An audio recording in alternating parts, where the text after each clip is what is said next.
was always on the 7 Breakfast program. Can we on this any place? We've got a half an hour every couple of weeks. I've never really interested. Lady, but yeah. Sad. Yeah. She's a media activist. So she's fantastic. Yeah. She's good. Very patient. Yeah.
Thank you. See you later. Thank you. Picture one more time. Just 1 second. Stay right there.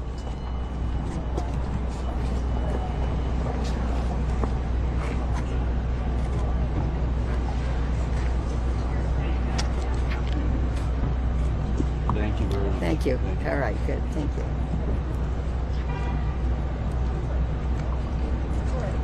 Thank you so much.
A little twist from yesterday, huh? Yeah.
know what to do with it.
Real quick, I want to know that sound was it.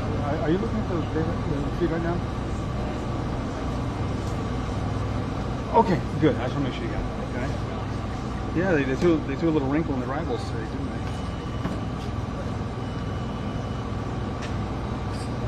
they? No, just they parked in the crowd instead of coming up to the roped off area. You know what I mean? So a little bit of a deal. Worked out fine. Okay.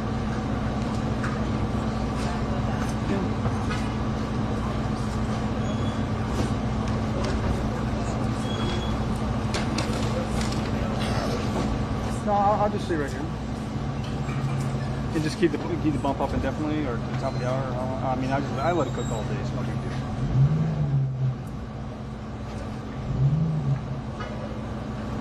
Yeah, I'll just keep it up. No, I don't. I got battery up to wazoo. I'm in good shape. Okay. Yeah. Bye. Bye.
About yeah, they were going to dump it inside.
side mark. Okay. My phone's just sitting here charging. Okay.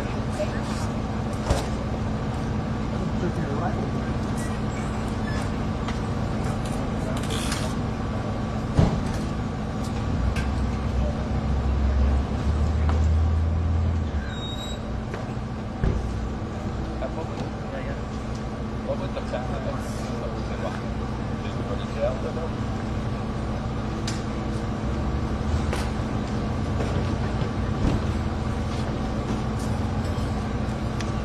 Cool. Well, that was it. No, we waited out on him. Take a long break, right? Probably won't see any action from you.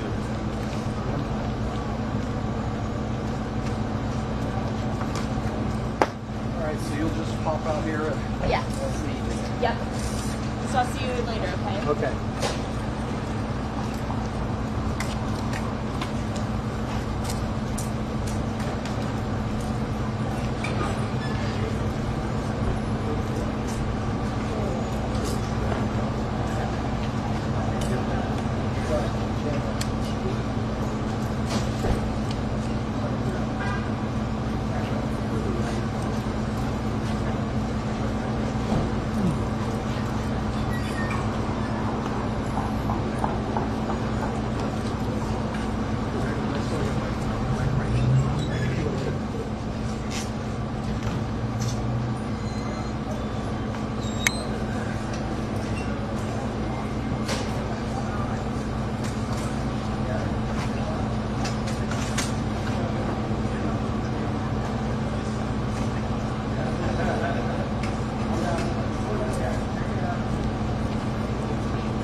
Where are you at, man? Just on the other side of this building. Literally. On the other side. Yeah, thanks guys. Richard, I'm the owner. Shane. Thanks. How you doing? Appreciate it, man. Thank you. We'll check you out. On the other side of the building. Bagels, breakfast. Thank you.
1 2 1 2 1 2 1 2 1 2 1 2.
The matter I'm calling is D101CR 2024-13, State of New Mexico versus Alexander Ray Baldwin.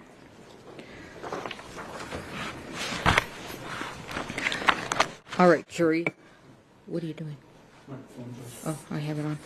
So, I have already sworn you in, if you'll recall, yesterday. Okay.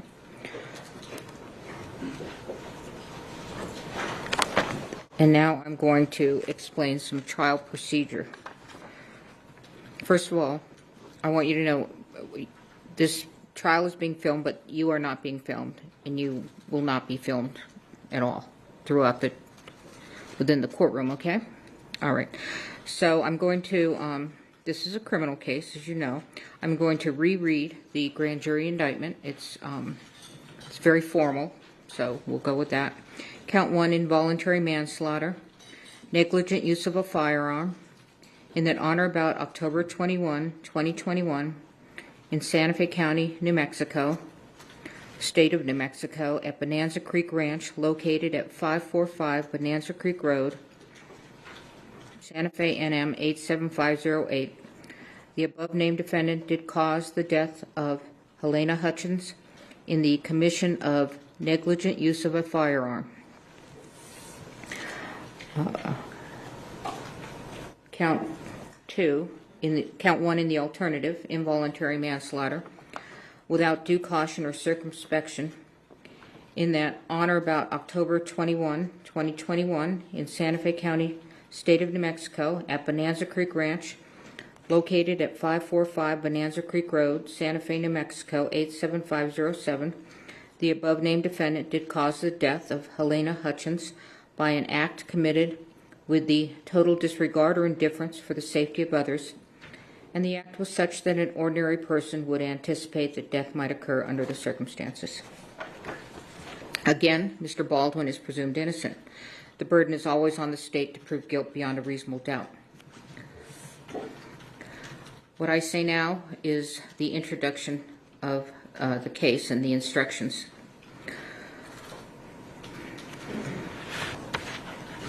All right. Along with those instructions previously given, these are preliminary only and may be changed during or at the end of trial. First of all of you must pay close attention to the evidence. After you've heard all of the evidence in the case, I will read the final instructions of law to you. You will also receive a written copy of the instructions.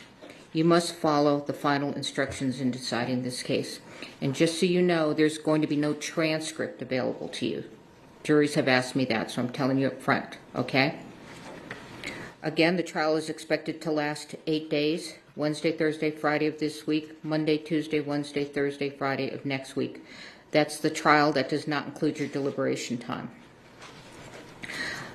The usual hours of trial will be from 8:30 to 5, typically, with a half hour for lunch. No, an hour for lunch, and then a morning break and an afternoon break. Again, please report to the jury lounge no later than 8:30, unless we're instructing you otherwise for different reasons. But in your mind, you can always expect 8:30 to be here, okay? Do not come into the courtroom unless you are accompanied by my bailiff, Steve, okay? You may take water into the courtroom with you, and you can also take coffee or tea, or if you have a lid on your cup, okay?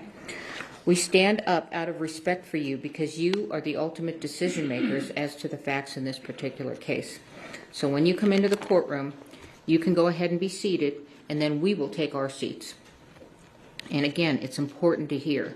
So please raise your hand at any time you can't hear. Don't be self-conscious about it. Don't wait until a couple of questions have been asked. You've got to, if you can't hear, you've got to shoot that hand up right away, okay? All right, this is a public proceeding, so people may go in and out. You may find yourself looking at who goes in and out, but after a while, you'll get used to it. But if there is anything that is distracting you from being able to listen and be involved in this case, please tell Steve immediately. He'll let me know, and I'll do my best to get rid of the distraction. As you know, the temperature we cannot control. All right, so sorry, we'll try to get the county in here if it plummets too high. I doubt it'll plummet too low.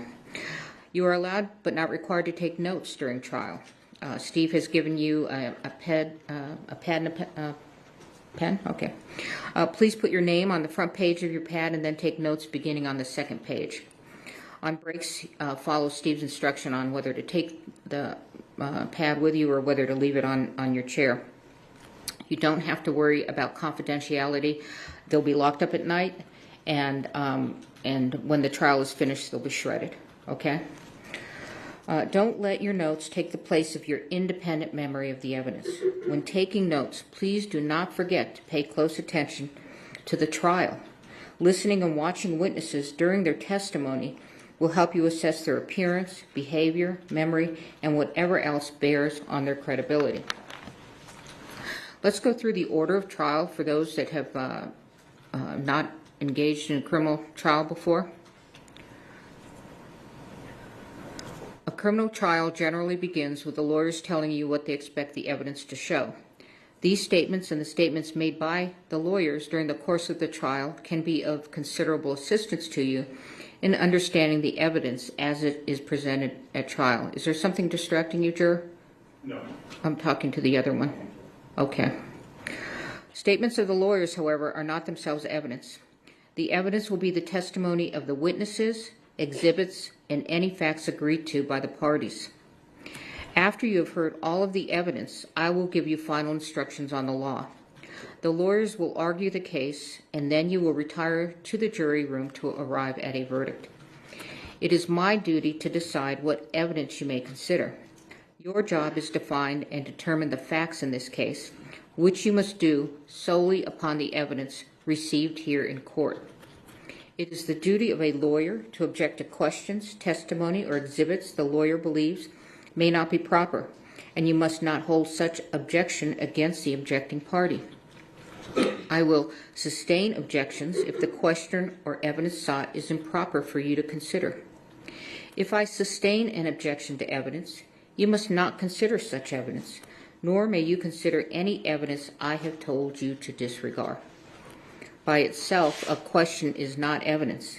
You must not speculate about what would be the answer to a question that I rule cannot be answered. It is for you to decide whether the witnesses know what they are talking about and whether they are being truthful. You may give the testimony of any witness whatever weight you believe it merits. You may take into account, among other things, the witness's ability and opportunities to observe, memory, manner, or any bias or prejudice that the witness may have, and the reasonableness of the testimony considered in light of all of the evidence of the case. No ruling, gesture, or comment I make during the course of the trial should influence your decision in this case. At times, I may ask questions of witnesses. If I do, such questions do not in any way indicate my opinion about the facts or indicate the weight I feel you should give to the testimony of the witnesses. Questions by jurors. Ordinarily, the attorneys will develop all pertinent evidence. It is the exception rather than the rule that an individual juror will have an unanswered question after all of the evidence is presented.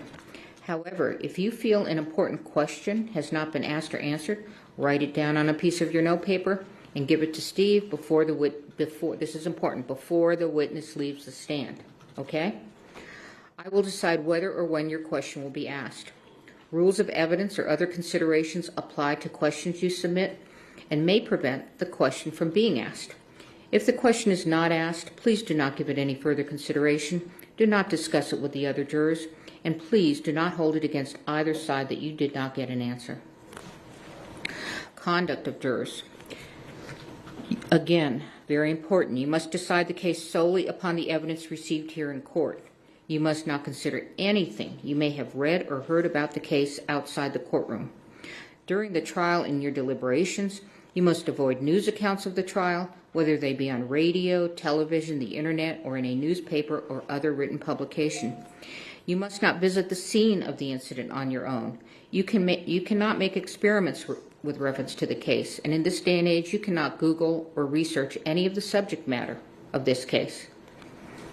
Until you retire to deliberate the case, you must not discuss this case or the evidence with anyone, including each other. Very important, as I said yesterday, when you go in that room, You don't talk about the case. You wait until you are a jury that is deliberating, okay?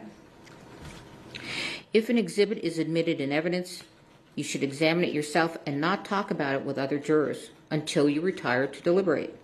It is important that you keep an open mind and not decide any part of the case until the entire case has been completed and submitted to you. Your special responsibility as jurors demands that throughout this trial, you exercise your judgment impartially and without regard to any sympathy, bias, or prejudice.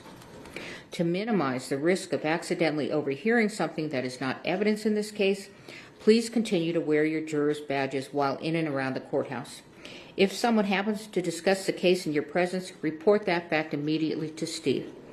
Although it is natural to visit with people you meet, please do not talk with any of the attorneys, parties, witnesses, or spectators, either in or out of the courtroom.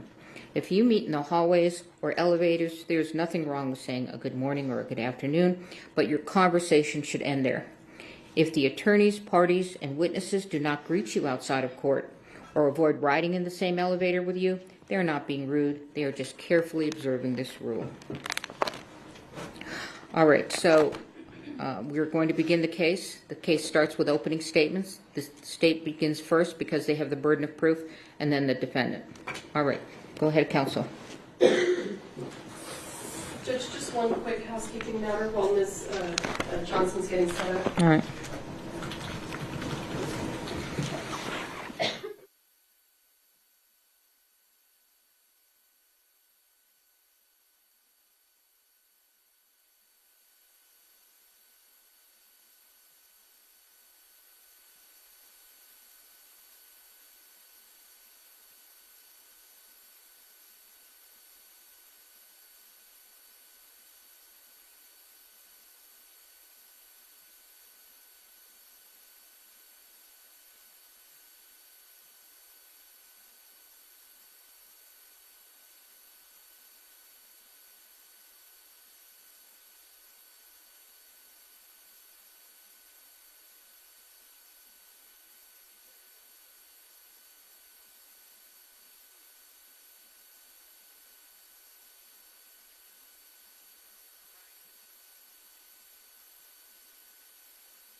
Thank you. Good morning. When someone plays make-believe with a real gun in a real-life workplace, and while playing make-believe with that gun violates the cardinal rules of firearm safety, people's lives are endangered, and someone could be killed. Ladies and gentlemen, that's what this case is about. It's simple, it's straightforward. The evidence will show that someone who played make-believe with a real gun and violated the cardinal rules of firearm safety is the defendant, Alexander Baldwin. You will hear over the course of the next few days that in the fall of 2021, a movie called Rust began filming at the Bonanza Creek Ranch just south of Santa Fe in Santa Fe County. You will learn that this movie was a Western with a lot of gun action. And while it was a movie set, it was a real-life workplace for many people. But you will hear this workplace was on a tight budget. And you will learn that some of the people who were hired to work at this workplace were very inexperienced. And one of those was the armorer a very young woman named Hannah Gutierrez Reed. You will hear testimony from crew members who worked on the set, who will tell you that to them, Ms. Gutierrez's inexperience was obvious. You will also learn that this workplace has some talented people. And one of those was the director of photography, a vibrant 42-year-old rising star named Helena Hutchins. You will also learn that the director of this film was Joel Souza, another talented individual who cares deeply for his projects. The evidence will show, ladies and gentlemen, that like in many workplaces, there are people who act in a reckless manner and place other individuals in danger and act without due regard for the safety of others. That, you will hear, was the defendant, Alexander Baldwin, the lead actor on this film. You will learn that this movie began filming on or about October 6, 2021. But the defendant did not arrive on set to begin working until about October 13. And you will learn that prior to arriving on the set to work, he requested to be assigned the biggest gun available. So he was assigned this revolver, a replica of an 1873 single-action revolver manufactured by Pieta Firearms in Italy. You will hear from Alessandro Pieta, who will tell you he manufactured this gun. And he will tell you he manufactured it in 2015. And he will explain the quality control measures that Pieta Firearms follows in order to ensure that firearms that are manufactured by Pieta Firearms don't have any problems or issues. Mr. Pieta will tell you that this firearm he himself manufactured, and that when Pieta sent it to EMF, which is the company that distributes firearms for Pieta Firearms in the United States, this gun was in perfect working condition. You will hear from Justin Neal, who is a representative of EMF, a company out of California that has historically been known to provide firearms to the movie industry. Mr. Neal will tell you that when EMF received this firearm in 2017, it was in perfect working order. And in fact, when EMF had this firearm, it was subjected to numerous quality control inspections because it was used as a show gun at gun shows. The evidence will show that in September of 2021, an individual by the name of Seth Kenny was contacted by the folks with Rust Production. They asked Mr. Kenny if he would be able to provide some firearms for the filming, for use during the filming of Rust. You will learn that Mr. Kenny owns PDQ Firearm and Prop. It's a duly licensed firearms dealership. Mr. Kenny then contacted EMF and ordered several single-action replica revolvers. And in September, or on September 29, 2021, Mr. Kenny purchased this gun. And you will hear that Mr. Kenny received it from EMF, and it was in perfect working order. The only thing that Mr. Kenny did to this gun was to insert the firing pin, because since it was a show gun, it didn't have a firing pin. But you'll learn that that's a very easy step.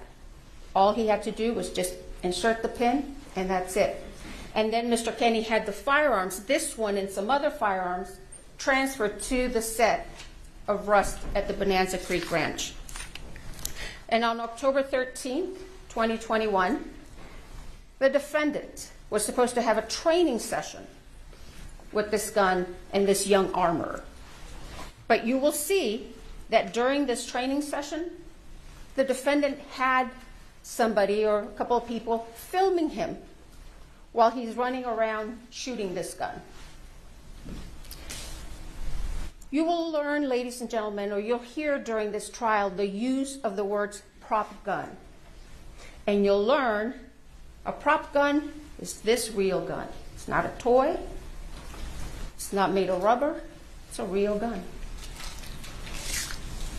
You will also see evidence, ladies and gentlemen, that during the days before that fateful October 21st day, the defendant handled this firearm multiple occasions. You will see video footage of the defendant firing this firearm, working perfectly fine. But you'll see evidence, ladies and gentlemen, that each time the defendant handled this firearm, he did not do a safety check with that inexperienced armorer. And you'll hear that the reason he didn't do a safety check is because he didn't want to offend her. The evidence you will see will paint a real-life picture of a real-life workplace where this defendant mishandled this gun. You will see him using this gun as a pointer to point at people, to point at things. You will see him cock the hammer when he's not supposed to cock the hammer.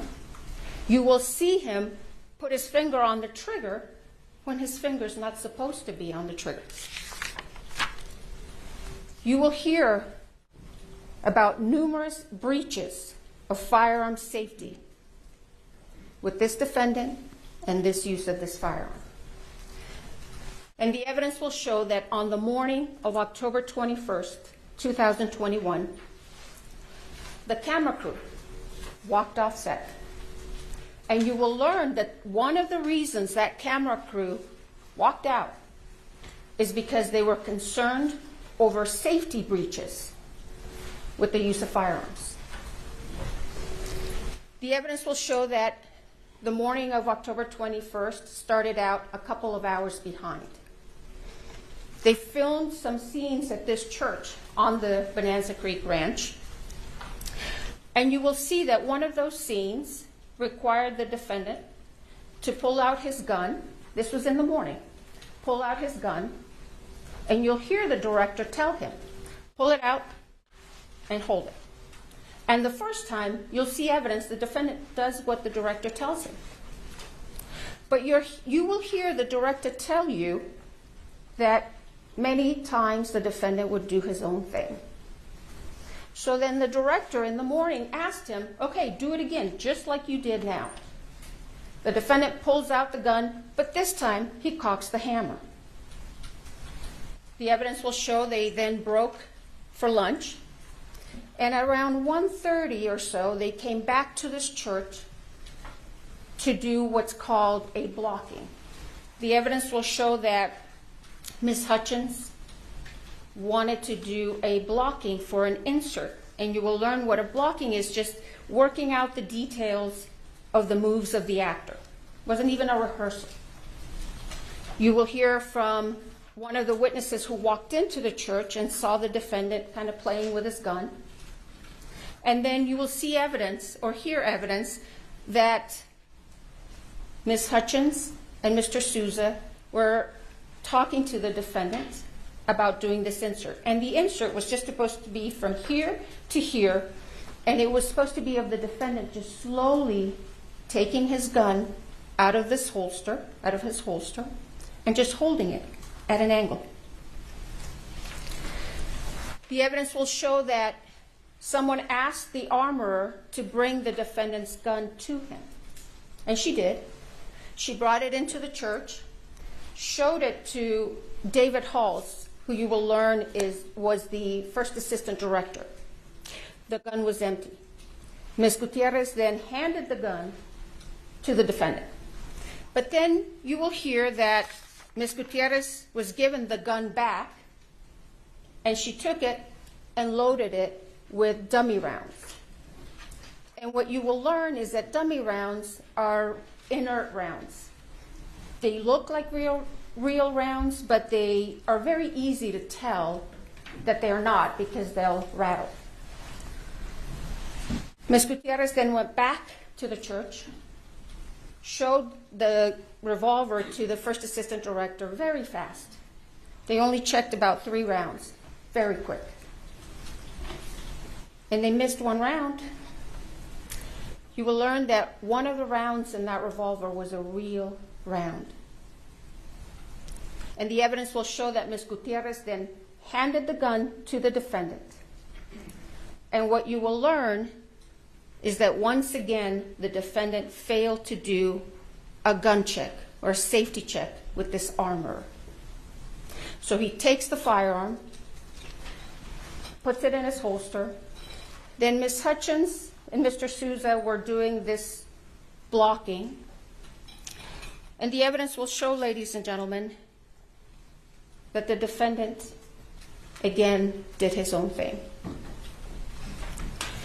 You will hear from an individual by the name of Kent Jorgensen.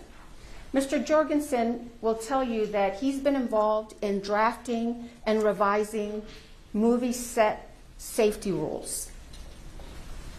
You will learn that these movie set safety rules require actors, like the defendant, to treat every firearm as though it's loaded, to never point a firearm at another person, and to never put your finger on the trigger unless you're prepared to shoot or to destroy whatever's in front of you.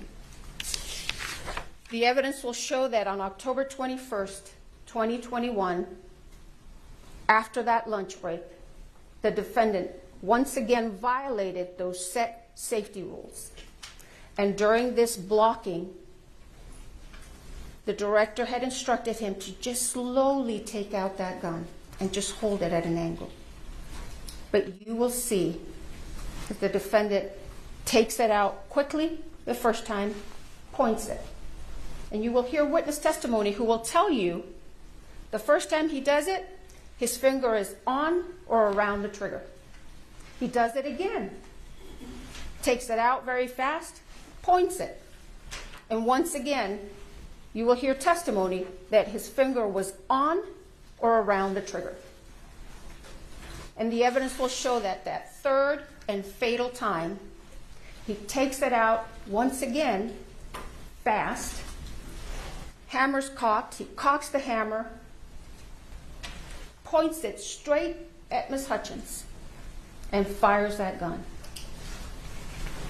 sending that live bullet right into Ms. Hutchins' body. You will learn that this bullet was a .45 caliber round that entered Ms. Hutchins' body right underneath her right underarm. It perforated her right lung. It traveled through her spine, lacerating her spinal cord, and then it exited on the left side of her back. That bullet then went into Joel Souza's right shoulder, and it came to rest in his back, from where doctors removed it once he was transported to St. Vincent's Hospital here in Santa Fe. You will learn, ladies and gentlemen, that Ms. Hutchins did not have the same fate. You will see the aftermath of the shooting, and you will see medics frantically working to save Ms. Hutchins, to stabilize her, to transport her, to airlift her to UNM Hospital. But the damage from that bullet was too much. Ms. Hutchins succumbed to her injuries and bled to death. The evidence will show that meanwhile, after the shooting, the defendant began to claim he didn't pull the trigger. The evidence will show, ladies and gentlemen, that's not possible. You will hear from Mr. Pieta himself, who will tell you that gun will not discharge without a pull of the trigger. You will hear from firearms experts who will tell you that gun will not discharge without a pull of that trigger. The evidence will show that law enforcement officials arrived at the scene on October 21st after the shooting, and immediately took this gun into their custody. Then later, they asked the FBI for assistance in processing this gun for forensics and examination. You will learn that the gun and some ammunition that was taken from the set and from PDQ arms were sent to the FBI for analysis. You will learn that the gun first went to the DNA section of the lab, where a DNA analyst found the defendant's DNA on this gun. And then the gun was transferred to the firearms and tool mark section of the lab, where a firearms examiner examined this gun very carefully and closely. Bryce Ziegler, who is the firearms examiner for the FBI, will tell you that when he received this firearm, he first examined it. He didn't see any defects, didn't see any modifications. He tried and he checked the hammer in the 3 different positions, cocking positions. He checked the quarter cock position, fine. Checked the half cock position, fine. Checked the full cock position, fine. And when he held it in the full cock position, you will hear that hammer held until he pulled the trigger. You will also hear that Mr. Ziegler test fired this gun 12 different times. And each time, that gun fired as it was designed. Each time, when he pulled that trigger, it fired. And he will tell you that not once did this gun malfunction or discharge on its own. Now, the evidence will show that because the defendant had been claiming that he didn't pull the trigger, Mr. Ziegler suggested one last test to the Sheriff's Department. Mr. Ziegler told the Sheriff's Department that he could do what's called an accidental discharge test. He obtained authorization to do this test, and you will hear that he left that test for last because that test could potentially damage the gun. Mr. Ziegler went forward after he received this authorization and conducted the accidental discharge test. And you will hear, ladies and gentlemen, that during that test, a couple of the internal components of this firearm damaged. You will hear that the trigger sear and the full cock hammer notch were damaged during the accidental discharge testing. The evidence will show, however, that before this accidental discharge testing by the FBI, this gun functioned and worked perfectly fine. You'll see the video footage of the multiple occasions during which the defendant used this firearm on the set, and each time he fired it, it was working just fine. And in fact, you'll hear evidence that the defendant himself admitted in December of 2021 that this gun didn't have any mechanical problems. You will hear from the 2 of the country's leading experts on firearms forensics, Michael Haig and Lucian Haig. And they will tell you that they examined the revolver and the damaged pieces extensively. They will tell you that the damage to the full cock trigger notch is consistent with the accidental discharge testing that was conducted by the FBI. Lucian Haig will tell you that in August of 2023, he examined the trigger sear, the other piece, and that when he looked at it initially with the naked eye, there was nothing wrong with it. He couldn't see anything. But then he put it under the microscope, and he noticed some kind of rough microscopic diagonal lines on the surface of the trigger sear. And since at the time he did not know how Mr. Ziegler had conducted the accidental discharge test, he opined that these very small microscopic lines were likely not caused by the FBI accidental discharge testing, but he could not exclude that as the source of those lines. Then a few weeks ago, Mr. Haig will tell you that he spoke with Mr. Ziegler, and he learned how Mr. Ziegler had conducted the accidental discharge test. Mr. Ziegler explained that he affixed that firearm onto a fixed platform and then struck the firearm on 6 different planes with a rubber mallet. And Mr. Ziegler explained to Mr. Haig that he had not affixed the mallet to another fixed device. Instead, he did it freehand. Mr. Haig will tell you, with his 50-plus years of experience as a firearms forensics expert, he opined or concluded that those very tiny microscopic diagonal lines on the surface of the trigger sear were likely caused by the FBI's accidental discharge test. The evidence will show, ladies and gentlemen, that regardless of how those tiny microscopic lines got on that trigger sear, these firearms experts will tell you that those would not affect the functionality of this firearm.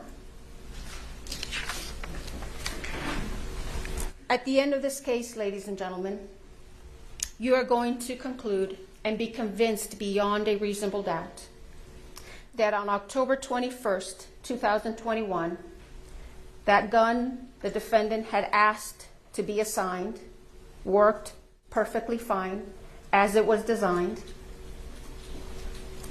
and that the fatal and one of the main problems that afternoon of October 21st was that the defendant didn't do a gun safety check with that inexperienced armorer. He pointed the gun at another human being, cocked the hammer, and pulled that trigger in reckless disregard for Ms. Hutchins' safety. And you will be convinced that the only true and just verdict in this case, so that true justice can be served, is a verdict of guilty to involuntary manslaughter. Thank you. Thank you, Ms. Johnson. Mr. Spiro.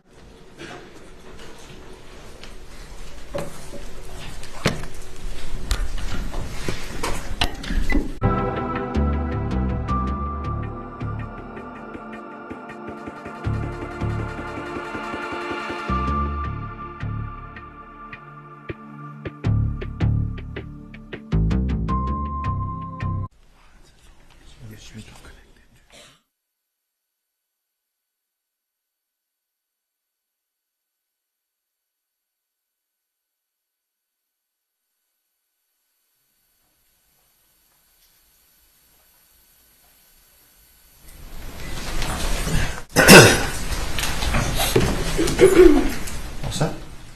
May I proceed? Thank you, Your Honor. Good morning. This was an unspeakable tragedy, but Alec Baldwin committed no crime. He was an actor acting, playing the role of Harlan Rust. An actor playing a character can act in ways that are lethal, that just aren't lethal on a movie set. These cardinal rules, they're not cardinal rules on a movie set. And I don't have to tell you much more about this because you've all seen gunfights in movies. And the reason that can happen is because safety is ensured before the actor.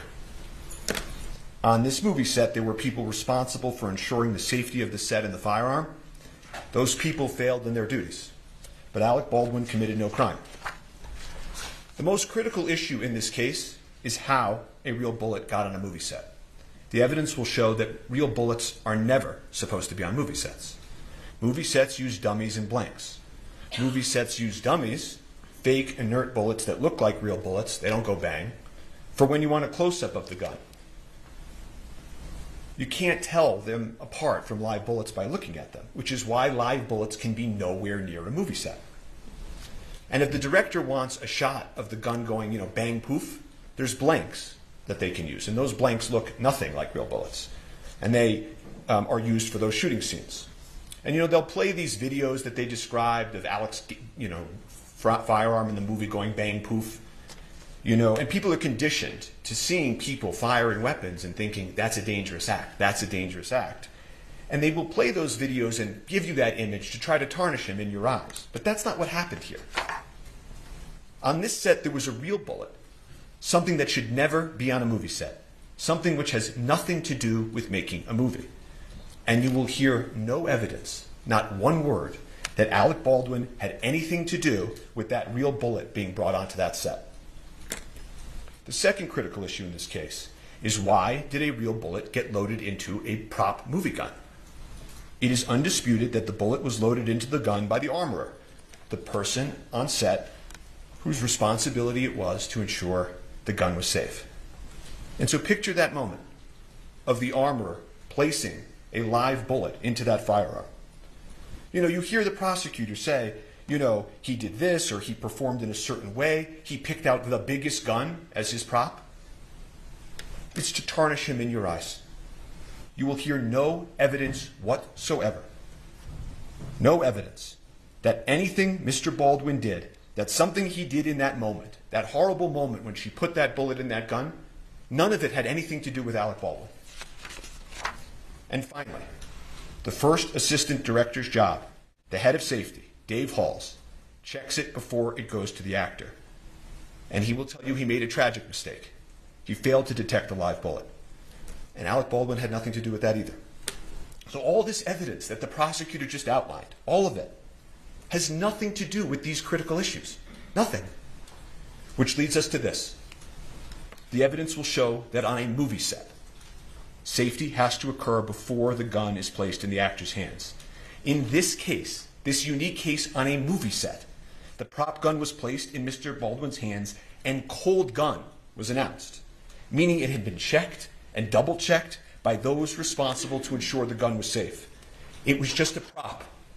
They all thought it was just a prop and could do no harm. The actor's job is to act, to rehearse, to choreograph his moves, to memorize his lines. He's Harlan Rust. He's an outlaw running for his life, who in the incident in question, he's pulling a six-shooter to try to defend himself.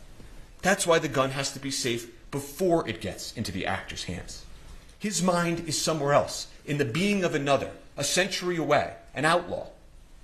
He must be able to take that weapon and use it as the person he's acting would.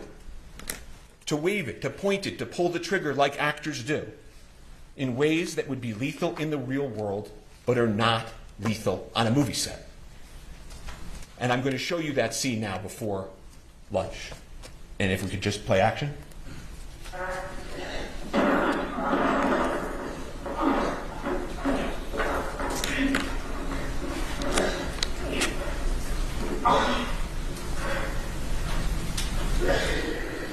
I'm gonna go find some help. I don't need no damn help. You're gonna die if you don't. He's wounded and on the run.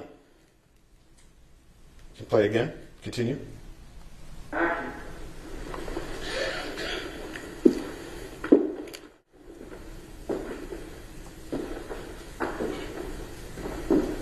All in rest. Need you stand up nice and slow, tossing your weapons you have. He's on the church pew, bleeding, his hand gripping the revolver. He would defend himself against the men in the movie. Play. One more. You good? Ready? Set. Ready. And action. Harlan Rust. Did you get up nice and slow, tossing the weapons you have?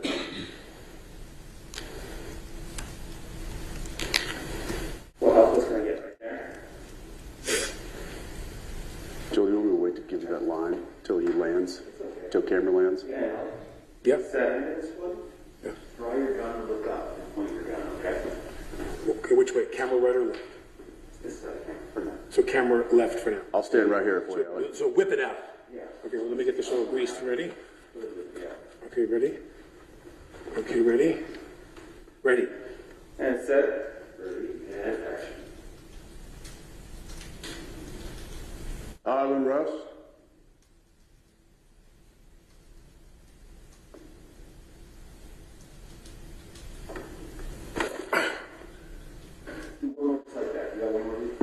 They want him to do it again. There's no danger. They want him to do it again. And set, ready, and action.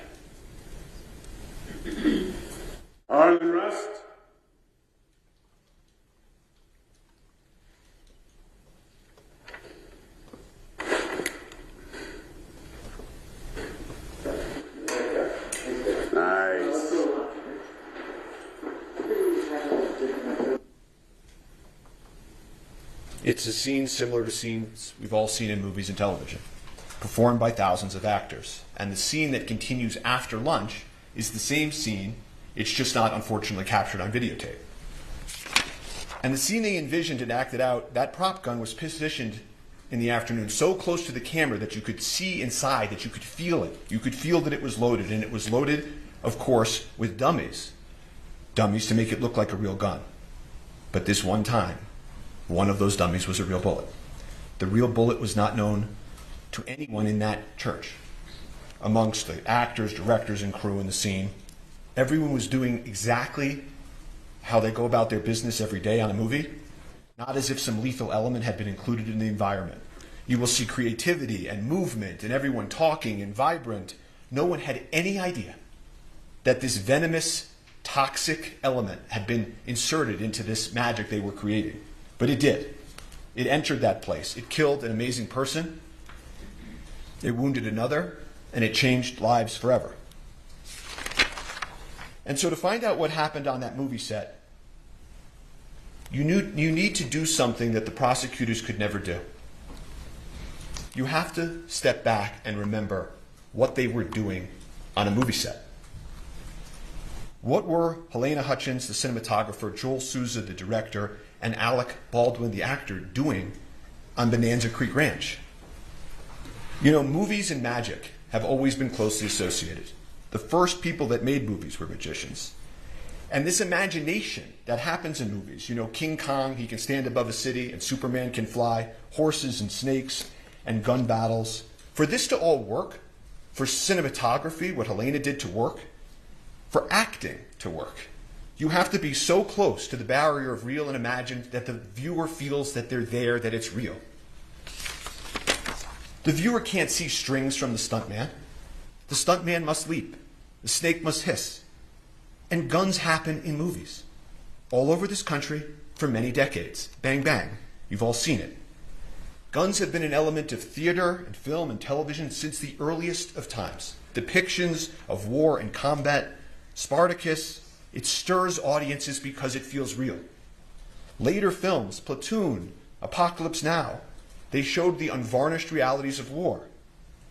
This ranch in Santa Fe, it had been the scene to many gunfights and movie scenes, well before Alec was even born.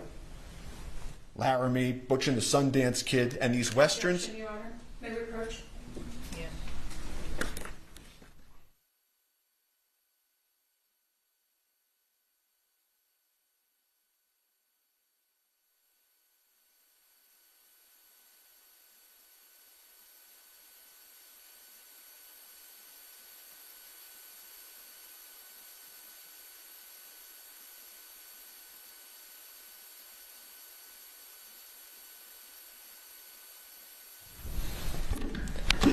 The evidence will show that guns are in movies because movies are about people's lives and guns are in people's lives. So let's talk about the evidence and how the lethal bullet got there. How did this happen and how did it unfold? The evidence will be the following. Everybody on a movie set has a role. The armorer armors, the director directs, the actor acts. They work in harmony, but they have a division of responsibility. Safety being important has the first assistant director, whose name is Dave Halls, above the armorer and sort of the safety of the set. And on that day in question, the cast and the creative directors and crew in the church, it's a fake church, their actors are not in their normal clothes, it's costumes, there's debris falling from the ceiling, it's fake debris, and they yell out cold gun. And that is an important term you're going to learn in this case. It means that the gun is cold. No one need worry. But even that requires a little bit more explanation. Cold gun doesn't mean no live bullets. There are for sure 100% no live bullets on movie sets. That's unimaginable. Cold means you don't even have the fake blank poof in it. You don't need to worry even about eye gear or earplugs for that fake bang. It means it's empty, inert, cosmetic, can do no harm. Cold guns can't hurt people. It's impossible, literally impossible for a cold gun to hurt somebody. You could hurt you more by dropping it on your foot.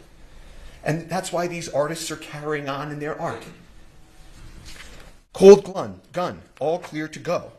And the armorer on this set hands a prop gun to Alec, like she had done times before, like people have done with him in movies for a generation. And he's there. He's in the movie set church with his movie set gear and his holster, and he takes his movie set gun. And he's deeply focused in that moment on his character. The artists, the crew members, they're moving around him. Again, no eye gear or earplugs, nothing to protect against. They carry on. They practice. They rehearse. They take a lunch break. Some folks leave, some don't. They continue the scene. Dave Halls, the head of safety, is actually practicing the movement so they can frame the footage that will happen after lunch. And the prop cold gun comes back. The prop cold gun comes back, cold gun. They call it again. Same gun, again, safe. The first assistant director, Dave Halls, head of safety for the entire film, a man with decades of experience, comes and takes the additional step and inspects the gun. Verifies again, cold gun. Everyone relax. Go back to focus on the making of a movie. There's nothing in the gun that can hurt anybody. And Alex sits on that pew. And the creative directors, the crew, they're moving around him, in front of him. And Harlan Rust, he begins, like the prosecutor told you, rehearsing, acting. This is a completely mundane, uneventful, routine act on a movie set. On a movie set. And so everybody carries on. Nobody fathomed, imagined, foresaw any possible danger. They moved around Alec as he practiced his draw. As the prosecutor put it, working out the details of the move and the actor. He does it again, does it in a different way. Nobody bats an eye.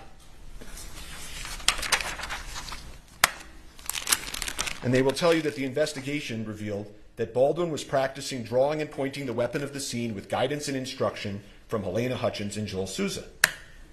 The gun goes off. Everybody's shocked. Alec is startled. He immediately says, I didn't mean to shoot I didn't pull the trigger. Immediately. What the hell just happened? They collectively exclaim. Shock turns to panic. 911 is called.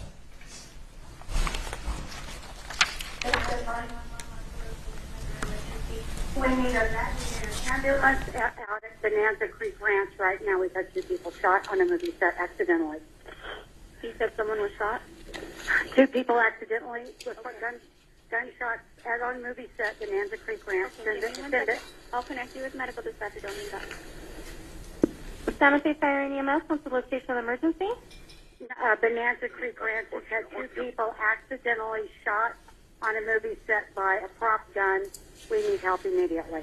Okay? This fucking AD that yelled at me at lunch because asking about revisions. This motherfucker. Did you see him lean over my table and yell at me? He's disgusted guns. He's responsible for what happened in the film. Now, Mimi? No. I'm a script supervisor. How many people were injured? 2 that I know of. I was sitting, we were rehearsing, and it went off, and I ran out. Accidentally shot on a movie set with a prop gun. The fucking AD, it was his responsibility. Not a word about Alec Baldwin. While they're en route, police, EMS, the cast and crew are outside trying to figure out what happened, frantic, talking to those responsible for the prop and its safety. The armorer is yelling, sorry. Halls, the first assistant director, is panicked. The prop master, Sarah Zachary, I don't know exactly where she is at that point, but they check the gun feverishly. They take the ammo out of the gun. They look at it, what the heck happened. They go back to the prop cart that houses the ammo. They're touching the gun and manipulating the gun, emptying it. They go and move some stuff off the prop cart, trying to figure it out. Sarah Zachary, the head of props, will tell you she threw some stuff out. And eventually, of course, EMS and police arrive pretty soon thereafter. And Helena Hutchins and Joel Souza, the director, are transported to the hospital where Helena tragically passes away. And I'm not going to be asking questions about her condition after she was wounded or the medical interventions that followed. Her injuries, the efforts to revive her, are not in dispute in this case. The evidence will be there. The prosecutor may present some of these emotionally charged images. But we're not going to be asking questions about that, and it's not an issue in dispute in this case. You jurors are allowed to ask yourselves whether or not that should be the focus or the focus should be the evidence. So police enter the scene. They have lapel cameras. Thank God they have lapel cameras. You want to see what happens? The evidence will show you can play the videotape. Want to see if they take the right gun? Play the videotape. Want to make sure what the people said or did they're remembering correctly? Play the videotape. And so they immediately recover the prop gun and they secure it. That's off to the side. And the reason that you preserve things in the moment is so that you know what existed in the moment, the evidence in the moment, the people and the witnesses and what they said in the moment. These folks, the members of Rust, they'd never been through anything like this before. That is why what they originally said matters so much in this case. If you remember anything I say today as the evidence proceeds, remember that. Look at the evidence of what the people of Rust said and did that day. Life changes, memories change, there are human motivations, internal pressure, external pressure. That's why preservation is so important. So the police continue. In terms of the prop cart and the prop ammo that's on the cart, it's manipulated, altered, kind of messy. And at this accidental shooting on a movie set, the police begin to make some mistakes. No one had ever investigated a prop gun on a movie set before. They recover the prop gun, but they don't wear gloves. They don't have the prop cart inside the crime scene. Someone moves it onto the crime scene. People start touching it and showing, okay, this is a dummy, this is a blank. And then they make another mistake that matters in this case with some more significance, which is that they don't secure the prop truck that houses the cart.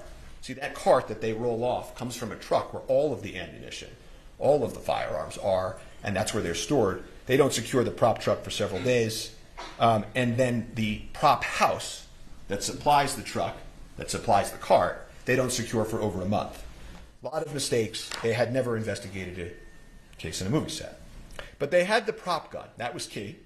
And so they needed to figure out where the live bullet came from. They had the shell casing, Starline brass. That's the sort of make. You'll hear that phrase, Starline brass. And the police were right to focus on that. That was the lethal element. And so they work outward. Makes good enough sense. Folks around the ammo and the gun to be interviewed at the precinct. The armorer at the precinct. She loaded the live bullet. Halls, head of safety, he double-checked. And Alec walks up to the police. You'll see this early today. And he says, I'm here, whatever you want to do, whatever you need me to do. Just tell me where to go. And Sarah Zachary, the prop master who threw out the stuff at the cart, they missed her that night to bring to the precinct. But the rest of them at the precinct. And thankfully, we have the lapel cameras.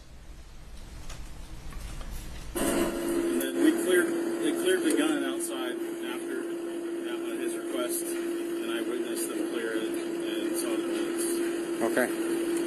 So only one was the one that was missing, the one that fired, we don't know, but all the other ones were proper. I can pause this. I can turn this off. Move on.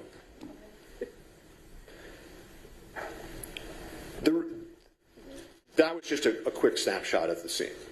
So, move on.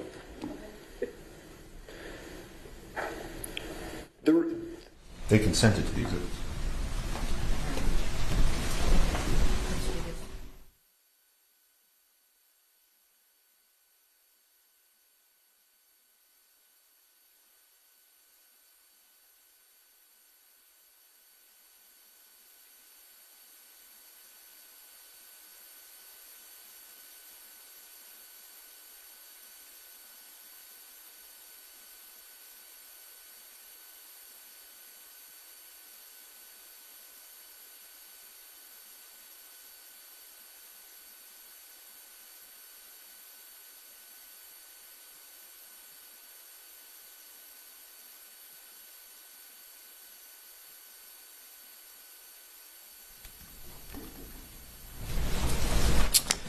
The remaining witnesses from inside the church are interviewed on the scene. They're interviewed with lapel cameras. They're interviewed by the lead detective, Detective Cano. And those witnesses, some of them will come in here and testify. And not a single one of them will tell you anything different than what I'm about to tell you about the evidence. The gun was double-checked, verified it was a cold gun, not an actor's responsibility to check. Safety was ensured before. Alec was doing his practicing, his rehearsing, his movements. People manipulate and point guns on movie sets. The gun went off during the rehearsal. No one saw him intentionally pull the trigger. It was obviously a tragic accident, but Alec committed no homicide. Alec took the gun from those charged with its safety. He did not tamper with it. He did not load it himself. He did not leave it unattended. It completed his costume and his character. It was an actor handling a prop and integrating it into the character of Harlan Rust. There was a dedicated professional there, off camera, whose sole sacred responsibility was that prop safety. And Dave Halls, the head of safety, was there by her side. Everyone relied on that. And it was tragic that they let them down. He was just acting as he has done for generations, and it was the safety apparatus that failed them all. So law enforcement continues. They need to find the live bullet. That was the lethal element. So they, led by Detective Cano, execute a search warrant on the church. And that's what law enforcement does. They immediately go to a judge. They say, this is what we need to do. They go into the church urgently before anything can be altered. They're confirming it was an accident, not a crime in the church. They search for guns and ammunition, videos and photos. There was no further answer in the church. They had the prop gun. They had all those witnesses secured. Their statements are clear. Alec had committed no crime, but the bullet was a mystery. And so they focus on the bullet, the critical, lethal bullet, and how did it enter the movie set. So they had the prop cart, and then they go do the warrant on the prop truck. And so at that point, and I'm going to put up a photo so that you can see who some of these individuals are, they're trying to figure out when they go to the truck, what is the source of the lethal bullet. And so they execute a warrant on the truck approximately a week later. The Seth Kenny that you heard about in the prosecutor's opening, the supplier for the set, he's there. Sarah Zachary, the prop master, she's there. And they walk through what's inside of the prop truck with law enforcement. But there's no answer to the lethal bullet. And you know, this case then takes on, all this pressure. The media begins swirling. Where is the lethal bullet? How did it get on that movie set? And what about that actor, Alec Baldwin, who had nothing to do with why the bullet got on the movie set? And so police and prosecutors, they work hand in hand, meeting after meeting, trying to find the lethal bullet, meeting with Seth Kenny, meeting with Sarah Zachary, the prop master, the supplier. Where is it? And about a month after the incident, Sarah Zachary finally sits down with law enforcement to answer some questions. And she explains to them that she threw away some stuff. She disposed of some stuff. And the prosecutors and police keep meeting, swirling media, and then at that point, they go to the last step, right? We've done the cart, we've gone to the truck, we met with Sarah Zachary, and they go execute a search warrant on, as the prosecutor told you, PDQ, the prop house. And again, Seth Kenny's there to greet them, let them in, and they don't find the lethal bullet. They never did. They never did. And as things roll into police and prosecutors, cell phones and photos and forensics, looking for this shiny object, they found another shiny object. Instead of trying to find the source of the lethal bullet, they focused on Mr. Baldwin. But Mr. Baldwin was like every other actor. He goes bang bang in movies. He's told when guns are cold or not. He rehearses and acts as his character. Safety proceeds before the actor. Once the actor has the prop gun, he can handle it however a person he's acting as would. A properly cleared gun can't hurt anybody. And so they told you about some of the things that Alec said in the statements that they will take or pick out a few lines from.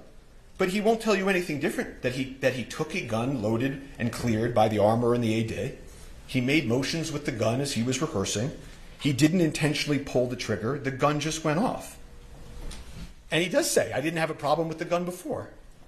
And this idea, that they said that he didn't want to check because he would offend them, in this moment, he's been doing this for 40 years, the evidence will show. And he has habits, and there are also SAG guidelines that tell actors what to do and what not to do. And the SAG guidelines don't tell actors to check the gun. You will see them. That's not the actor's role. And so I guess the point that they're trying to make is that why in this specific moment he doesn't break his habit of 40 years and check it differently and sort of insult them this one time. You know, if he had done that and started playing with the gun in that way, they'd be saying, arrogant actor, why is he doing that? So they will play these statements, Alec's statements. You're going to hear a man in shock and grief. A father, an artist, worried about his family.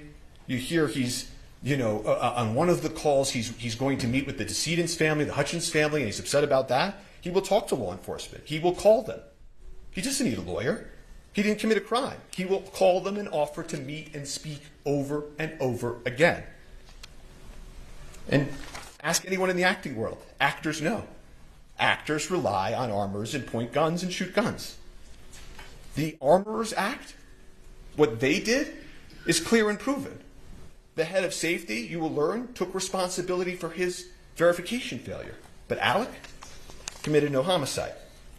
So law enforcement didn't have a homicide case against Alec Baldwin. But they changed the question. You heard the prosecutor tell you about this. Did he pull the trigger? Did he pull the trigger? Did he intentionally pull the trigger? And if he did, of course, that would only make his statement incorrect. Right? That would mean he would have misspoke, been incorrect. And I want to stop for a moment and just tell you, because you're going to hear a lot of testimony, expert testimony like the prosecutor told you, about the gun functioning imperfectly. Did he let the hammer down when he cocked it? Did he hit the trigger? Did he, in a calculated manner, as the prosecutor made a motion, fire the gun like that? And when this issue is discussed, it's easy to sort of pull yourself into courtroom land and away from a movie set. On a movie set, you're allowed to pull the trigger. So even if he intentionally pulled the trigger like the prosecutor just demonstrated, that doesn't make him guilty of homicide. He did not know or have any reason to know that gun was loaded with a live bullet. That's the key. That live bullet is the key. That is the lethal element. But again, as the prosecutor told you, if they could prove that he intentionally pulled the trigger and he was imperfect, imprecise, wrong with what he said, then maybe you take that and you say he's lying. And if he's a liar, he committed homicide. And so what they do is they take the prop gun. They're blinded by the shine. They're blinded by trying to disprove Alec. They take it and they order a destructive test on the firearm. They order the FBI to take a test that they know will destroy the firearm. It's a pointless, unnecessary test where they blindly try to make this big case by taking a mallet and smashing the firearm. At the time that they did that, they knew that Alec had adamantly maintained, that he was manipulating the hammer and the gun just went off. That the witnesses said it went off out of nowhere. That there are these accidental discharges that happen on the set. That guns have issues in the real world. That this gun had a hair trigger. And the owner's manual of this specific gun actually says that if you load it with a live round, or any round, in the chamber, in that last position, and you drop it like you see a cowboy in a movie, this type of old cowboy gun can accidentally go off. I don't remember hearing anything about that. The evidence will show that. So rather than trying to answer the question of what happened, they proceed with the destructive test. They eliminate the one item that could prove what Alec said and believed. They didn't offer him a chance to test the gun. They didn't take the gun apart before they broke it and destroyed it and look at its inner workings. They didn't turn on their videotape. They just destroyed it. Can't ever be tested in the same condition it was in that day. Won't ever allow Alec to show his truth. And the destruction of this gun that you will hear in this evidence is symbolic of this entire case. Because the officers will tell you at that point, they weren't really investigating anymore. They were trying to disprove Alec, to get Alec, to have this day. And so after the destruction of the firearm, they hired some expert witnesses you heard about to pick up the pieces, so to speak. And the state retained Lucian Haig, an expert with over half a century of experience. And he will come into court and he will tell you He's never seen anything like this in his entire career. They conducted a pointless test, a test that would lead to inevitable destruction of the firearm. There were other correct tests that they could have done to prove whether or not it could have accidentally discharged. None of the experts can test the gun in the condition it was in on the day in question. Why? Not because of something that Alec Baldwin or the crew members of Rust did. They were all clear. The gun just went off. But because of something that law enforcement did. And they deprived him of that opportunity. However, Lucian Haig will tell you that in his analysis, he did find modification that he thought likely pre-existed the FBI testing. And what that modification means and how it impacted the gun is hard to perfectly know, of course. But it was a modification on an important part, the critical part of the firearm. And it was important enough for them to put into a report and to write a new opinion about. They felt this revelation had to be sent to prosecutors. And they maintained that position, that this modification was a matter of import, for almost a year. And then a few weeks ago, before trial, they just took it back. They just took it back. You will get to see the circumstances of that take back. How far they would go for the shiny object. They never solved the question of the lethal bullet. They destroyed the gun, and all they were left with is Alec Baldwin and the movie they intend to put on. But because they never solved the lethal bullet, they eliminated the prop gun, there will not be one witness, not one shred of evidence in this trial, that Alec knew or should have known the gun was loaded with a live round. So they can't prove their high-profile homicide case. So they will proceed to then, here and now, tell you about other things, other evidence that you will hear that has nothing to do with what happened in the church on October 21st. That the movie set as a whole was improper or anything. That they hired the wrong armorer, I think I heard in opening. The evidence will show that the armorer was hired by somebody else, trained by somebody else, had done gun scenes on Rust with somebody else before Alec even got there. She was the daughter and the apprentice of the most famous and well-respected armorer in Hollywood. And she had just left serving, being an armorer for Nicolas Cage on another Western. Then they'll come in and they'll say, but what about the movie guidelines?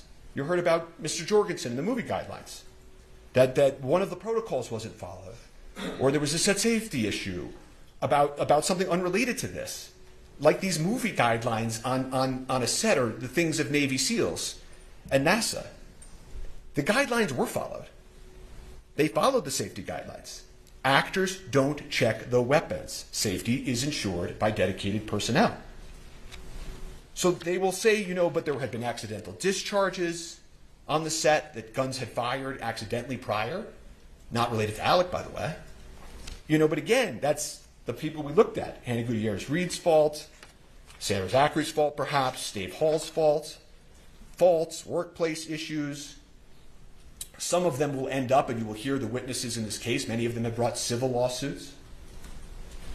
And you'll hear that, in those civil lawsuits, they're presenting evidence to try to meet a burden, not a criminal beyond a reasonable doubt homicide trial burden, but they're going to try to prove their cases in civil courts. And that's where faults and accidents are, at worst, 99% worked out. Not here. But you'll hear these members of the Rust crew come in here. They'll try to make sense of this for you. Some of them have sued. Some of them are in grief. Some of them are in grief and have sued. And part of this grief they feel, that everybody feels, is understandable. And what they will do is they will tell you, if only we had had a second armorer. One of them will say, if only Dave Halls had checked better. If only the camera hadn't been right there and Miss Hutchins wasn't leaning over the camera. If only I myself did this. If only Alec did that. This is natural, their testimony. It's part of the human condition. It's part of grief. Objection, Your Honor. None of them knew. Yes.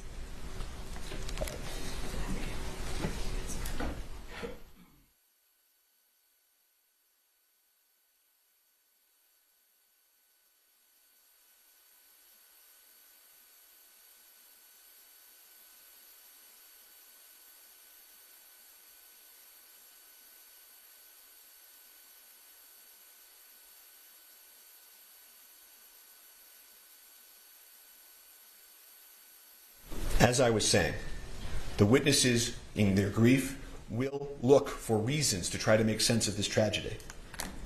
But again, none of them knew or should have known about the lethal bullet either. No one had any idea that it was on that set or in that gun. In that world, they were all in it together. And you will hear that none of this other stuff has anything to do with those two critical questions we started with.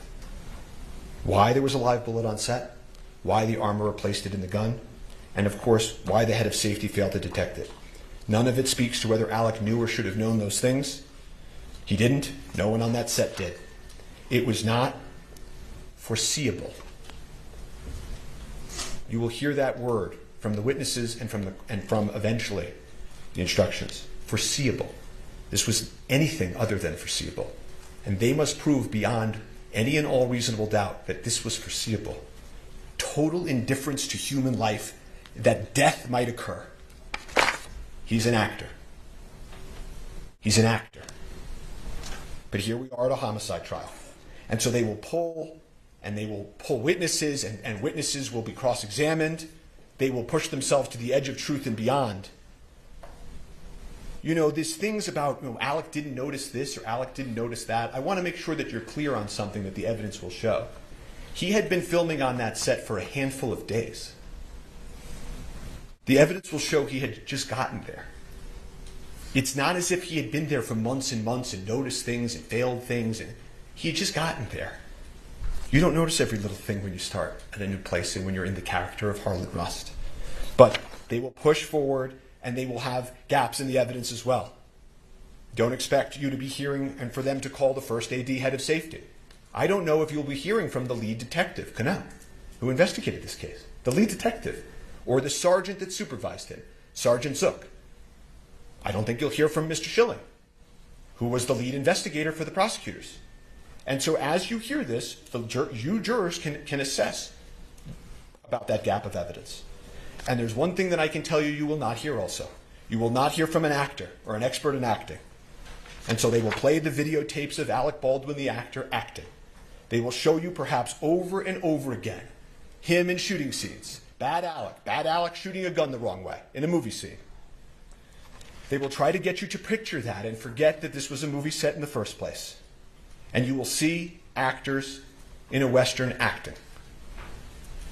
And your mind might go to your favorite gun scene in your favorite movie. You may picture actors and actresses doing exactly what you see here. The other actors in Rust doing the same thing that Mr. Baldwin was doing. But when you come back from that moment, remember, this is a homicide trial. And you will see soon that the reason they play those videos of him over and over is because they don't have any evidence of actual homicide. And you will learn the truth. Not a day goes by when we don't wish Alec had saved her life. But never, the witnesses will tell you, in the history, is something that an actor has done. Intercepted a live bullet from a prop gun. No actor in history. No one could have imagined or expected an actor to do that. So just remember that truth. So when they cry out justice, justice is truth. This was an unspeakable tragedy. Alec Baldwin committed no crime. Thank you. All right, thank you. What we're going to do now is we're going to take our morning bathroom break. So please don't talk among yourselves or anyone else about the evidence received here in court. Follow what Mr. Bing tells you to do. And we'll see you back here about 20 of. All right, thank you. All rise for the jury.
I'm going to say call your first witness. Call your first witness. State calls Nicholas LaFleur. Sir, please... Raise your right hand. Do you swear affirm under penalty of law that the testimony you give in this case will be the truth, the whole truth, and nothing but the truth? Yes. All right, have a seat. Talk into the microphone. Sure. Rules and votes. I'm sorry? With regard to the invocation of the rule, our case agent is in the room. We just wanted to put that on the record. The prosecutor indicated that they'd be calling the case agent early in the case, so given that, I did not continue my objection that I had earlier to her being present. Thank you. Case agents allowed in.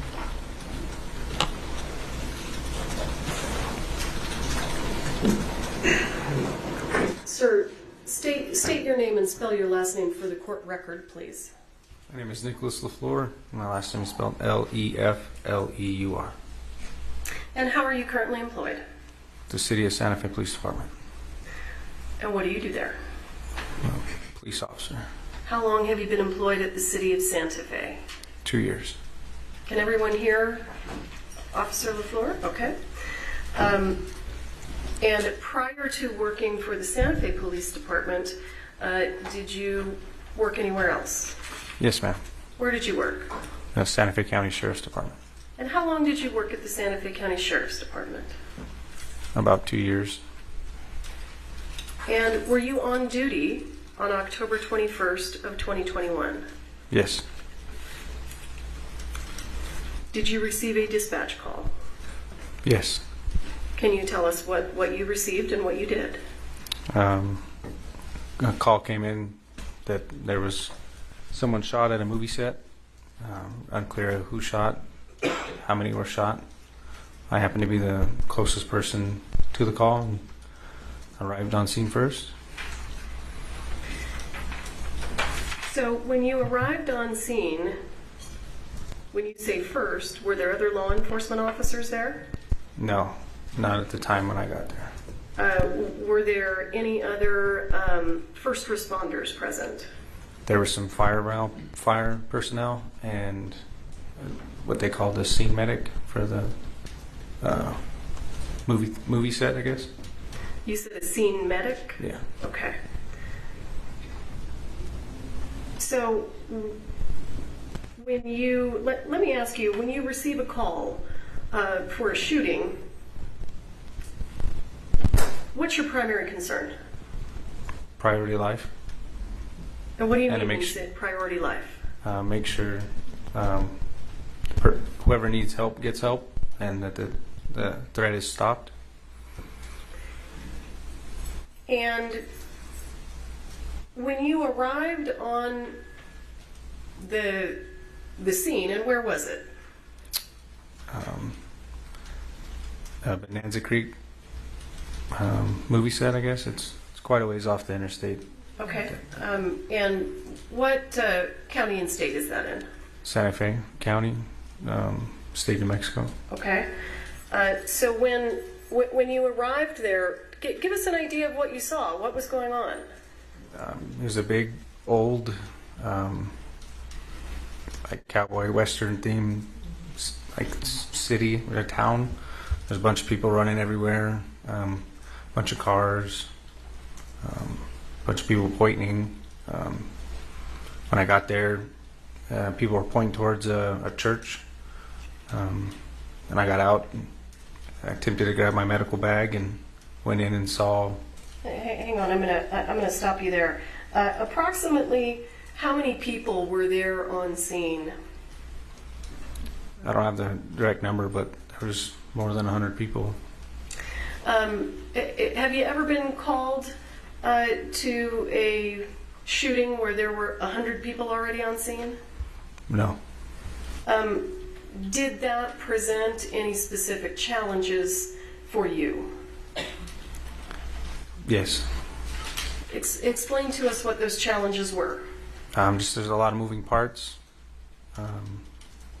Just got to take it one piece at a time. See who's hurt. Make sure that nobody's continually getting hurt, and then 2, the person who's hurt, medical attention is being given to him, and then go from there. Okay. And when you arrived on scene that day, were you running your body-worn camera? Yes. The state moves for the admission of State's Exhibit 4. No further objections, Your Honor. Am I? Are you? I want to just make sure I'm connected. I'm ready to play it. Permission to publish? Was you going to recognize it first, or are you satisfied with the foundation? Yes, Your Honor. We've consented to both lapel videos Right, today. that's fine. Okay. So you may publish. This is States 1? 4. States 4. How do I get the monitors to come on? Ryan's going to do it. Okay. Do you know how to do it? Go ahead, do it.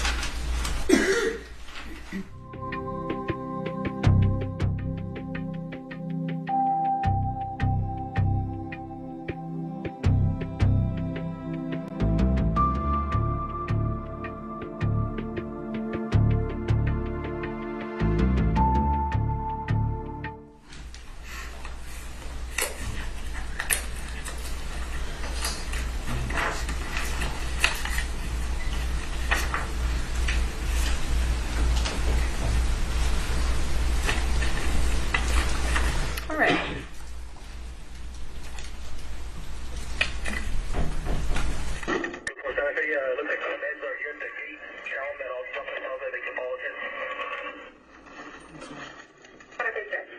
Hold on, his monitor's not on. Are your monitors on? Yes. This one's not. We'll turn it on. It's on, but it's green light. Green light's on. Let me go get the adapter. Well, can he redo it from here while he's looking? Or do you want? Sure, if the monitor won't just come on? It won't just come on. He's got to get the adapter. Go get the adapter. Right. Okay. Officer LaFleur, do you want to turn around and just look at the monitor on the wall behind you? It doesn't matter, man. Okay, let's do that.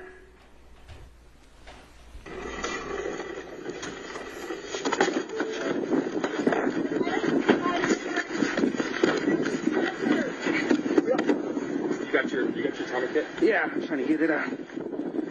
Stupid new truck. I'll be inside with the BVMs. Officer LaFleur, tell us what's going on in the video right now. I'm looking for my other medic bag. I handed the individual a trauma pack for shooting, and I'm attempting to open one of the storage boxes in the back of the truck. Who was the individual that you handed something to? I believe it was a fire personnel that I followed in, a volunteer firefighter maybe. And I thought I heard the word, is it BVM? It's for CPR. It's a bag valve mask. Valve mask. BVM. Okay, thank you.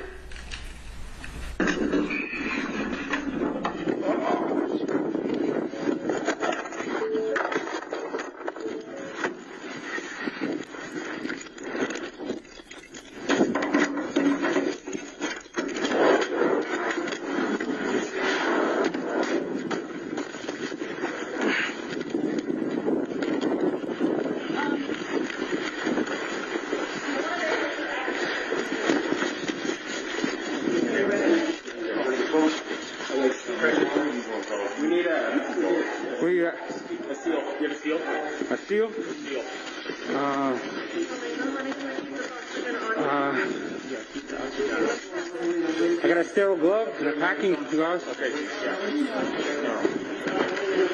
Right here. Are you over there? It's over there? Yep. My hand is on it. Talking? Where's that? Right shoulder. Oh, we're going to get you up in where she shot her? She came in here and went across her chest. And came out the back and went into the... You want air flight? Yeah, we got one in route. Okay. And what are you talking about there when you say air flight? Helicopter that's designed to transport people that need advanced treatment faster than an ambulance. It's a helicopter that air paramedics basically. Did you call for the helicopter, or did someone else do that? Do you know? That individual said that they had already called one, but I called one for one as well. You called also? Yes, ma'am. And why did you feel that it was necessary to have a helicopter arrive? Someone who was shot across the chest. We're quite a ways out for an ambulance in reference to where the hospital is. So. And when you say you were quite a ways out, how far away is Bonanza Creek? From a hospital? Sure. Running lights and sirens, I don't know, 15, 20 minutes or more. Okay.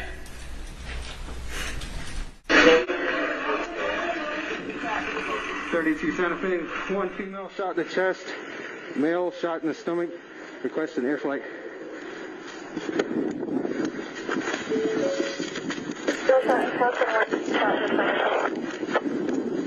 Requesting air flight. I heard you there say male shot in the stomach. Is that what you said? I'm not sure. I didn't really hear it. Well, as you sit here today, do you recall where the other person was shot? Somewhere in the chest. Okay. Or shoulder area. Thank you.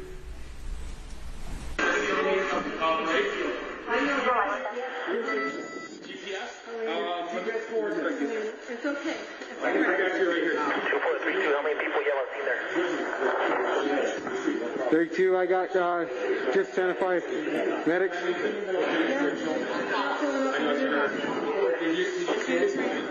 No.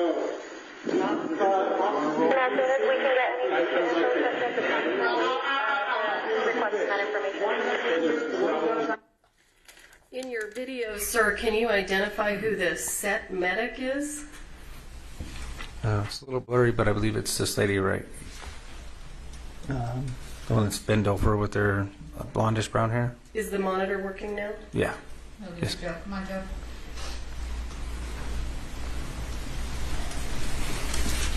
This monitor is working now. Oh, it is? Yes, ma'am. Okay. Do you know how to touch it to put it? There you go. Thank you. I appreciate you.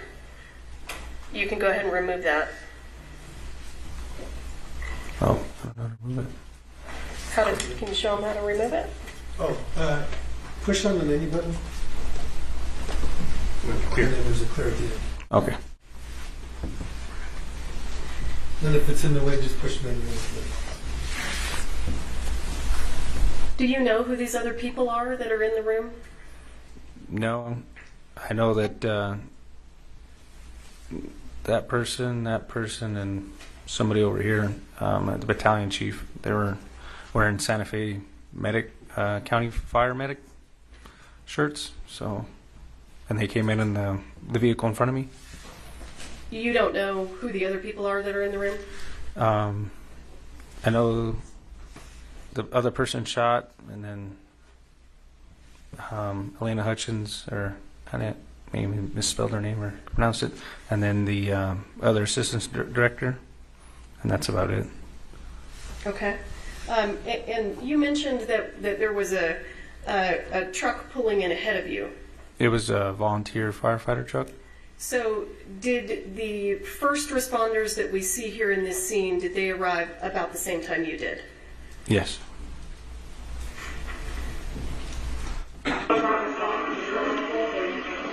.32 Santa Fe both approximately 140 pounds, elderly male and young female.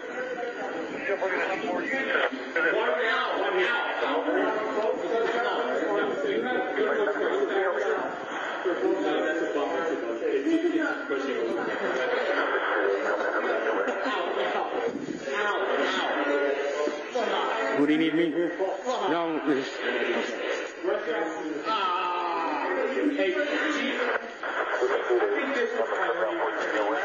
you want a BBM?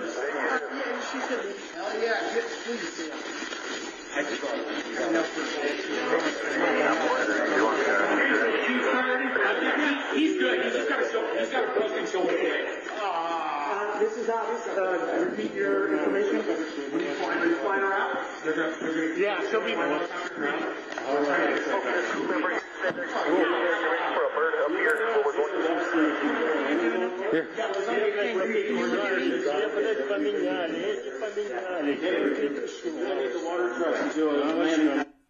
Officer LaFleur, tell us what you're doing now and why. I looked over it and seen that they were getting the oxygen tank out. Noticed that they were using not a bag valve mask, which is more appropriate for that situation than the one that goes around their face. I'm just helping them, doing as much as I can to help. So give us a little bit more information. What causes you to believe that the bag valve mask is more appropriate than the one that goes around your face? And when you say the one that goes around your face, what do you mean? If the oxygen were to run out or they had to use manual breaths, they could use the bag. The other one is just something that's over their face. Okay. And what made you think that the bag valve mask was more appropriate? Nothing really. I just believe that's more. I don't know. Officer LaFleur, are you trained in life-saving measures? To an extent, yes. Okay. Was it anything about your training that caused you to think that that would be more appropriate? It's just what we've been trained with versus the one that was already on her. Okay.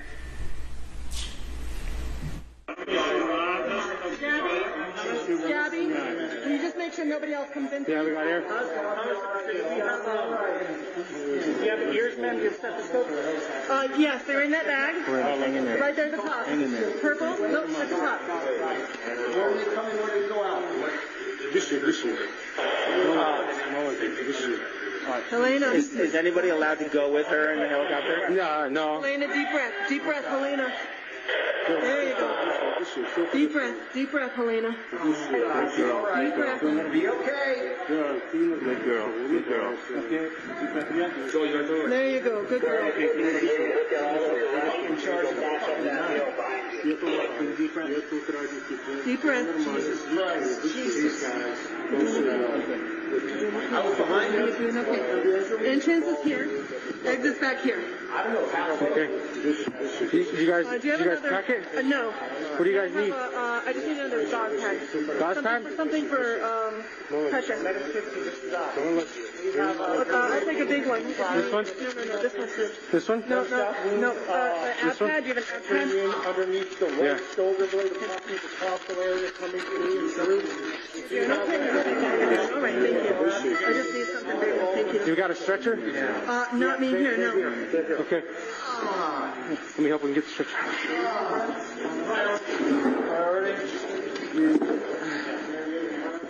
Stretcher. What are you doing now? Just trying to stay busy, help clear the way for the stretcher. The ambulance is here. Thank you. Here's priority number 1. Okay. Let's start clearing it, all this stuff out of here. We get everything in here and get it out. All right, we got air flight en route. Not on me here. We can get it from the office. Helena? Hutchinson. This is Helena Hutchinson. What side?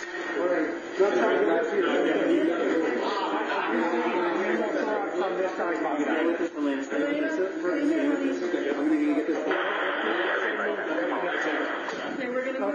Okay. So I got the air. Thank you. Get all that out. I'm not behind you guys.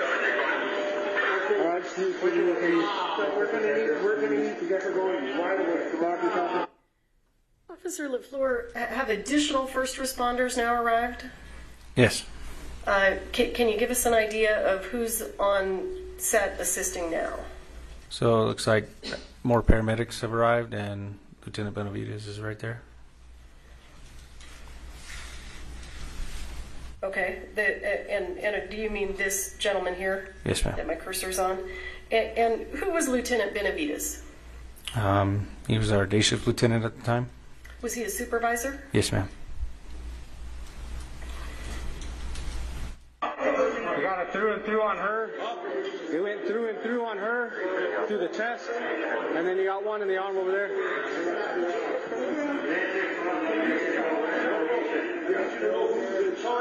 Everybody stop what they're doing right now. This is a crime scene. Okay, everybody stop. Whose voice is that we're hearing? Lieutenant Benavides.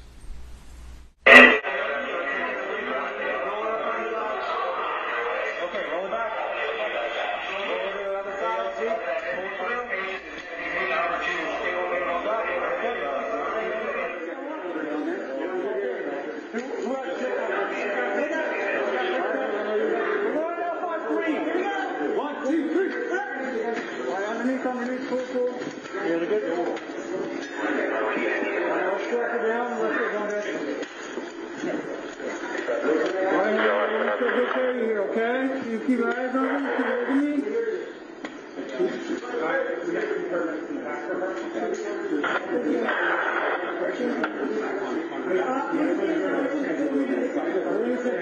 Where's the Coast Guard? See the front of the Coast Guard? You know where they're going to find out? Yeah, go this side, just like the cover. All right, we got some stairs, guys. Couple stairs on the first step.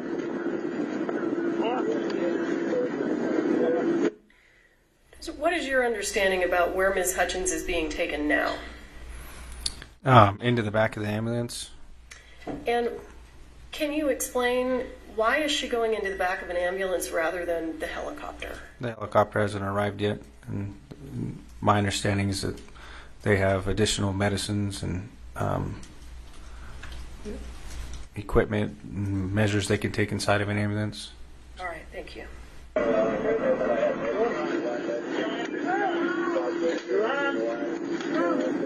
Disconnect here. You got it? Hey, Tim, can you take over that?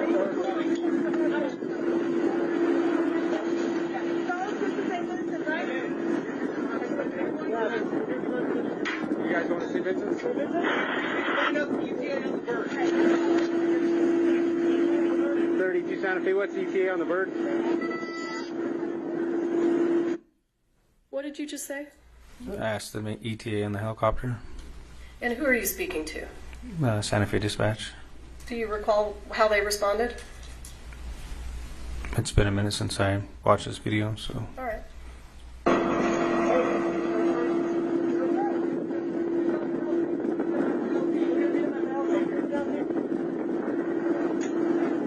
Oh, we got the bird right here.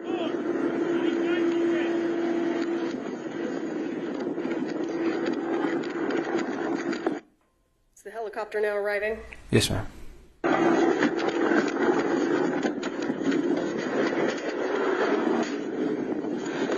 What are you doing now? Appears I'm grabbing crime scene tape. Why are you grabbing crime scene tape?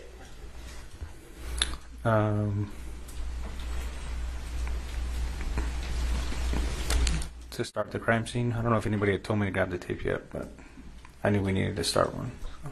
You felt that you needed to put up crime scene tape? Yes, ma'am. Or somebody may have asked for it. What's that? I'm sorry. Or somebody may have asked me for it. I'm just not too sure. Okay. And what's crime scene tape used for? To mark the perimeter or the inner perimeter of essentially a crime scene which they want to tape off and only allow certain people in and out. Okay. And was that an issue in this scene? The crime scene? Well, cordoning off the crime scene, was that an issue here? Yeah, it was a unique situation because of the you can't really tie crime scene tape to nothing. So I think in one point they actually used our patrol units as to tie the tape around and go to the next one. And why is it important to cordon that off? Just for evidence purposes, and allow only certain people in and out, because at this point we didn't know what was going on. So. And were there people in that area that were not first responders? Yes. Approximately how many, if you recall? I don't know. I couldn't give you a number really. There was just a lot of people on the outside, and that I hadn't seen originally inside the church. So Okay, and did you know who those people were? no. Okay.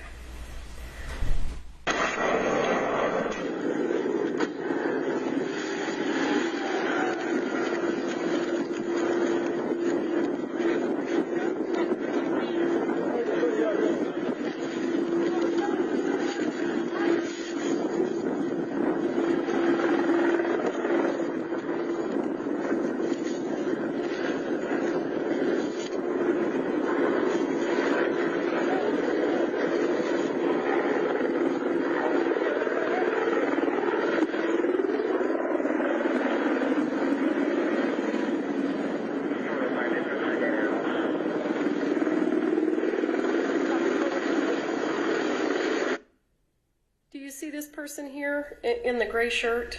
Yes, ma'am. Was that a first responder? No. So when the crime scene tape goes up, what happens to that person? I can't recall. I haven't watched the video yet. Hypothetically, is that person allowed to stay inside the crime scene? No. Okay. Who are the people that are allowed to stay inside the tape? Medical and for first responders. Okay.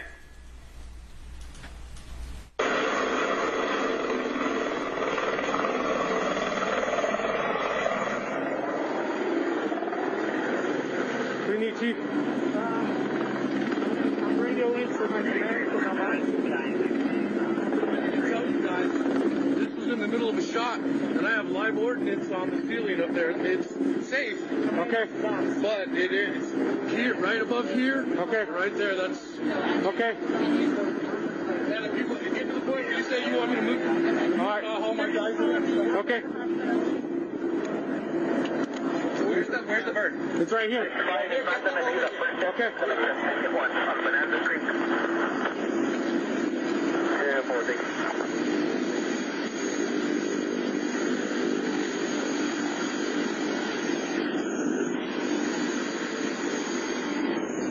What are you doing now? I talked with the paramedics inside the ambulance, and they asked me where the helicopter was. I told them I was landing, and he asked them to bring the paramedics to them. So you're bringing the paramedic from the helicopter to the ambulance? Yes. All right.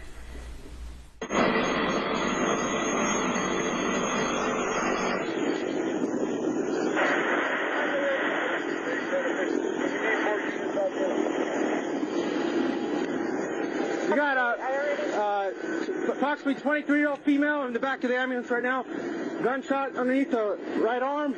Went through all the way to the back left. Can you carry this back for you, sir? I got it. You got it?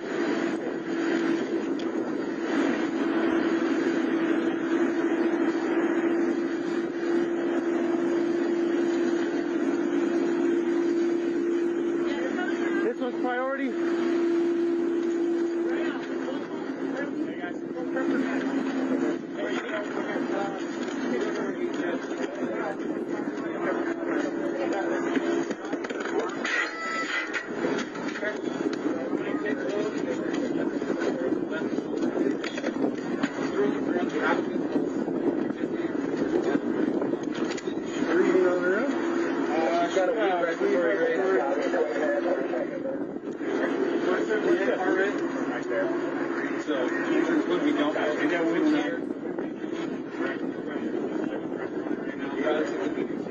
Guys, just get a couple IDs.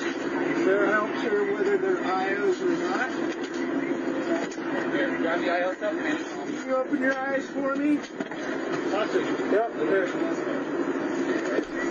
I'll have to work on the IO and then come around. Yep, that's it.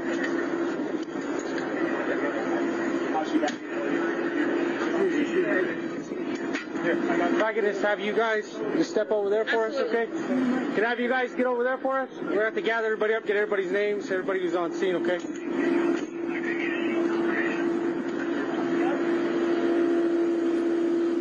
What are you doing now? Just trying to think what's next. I think I'm putting the pilot, one of the pilot's headgear inside the ambulance on the other side of the door. Why are you telling those people to move? Just to start to gather people up, because they're just standing around the church where the said incident happened. Why didn't you do that when you initially got there? Just went in and made sure that medical that people were receiving medical treatment, and then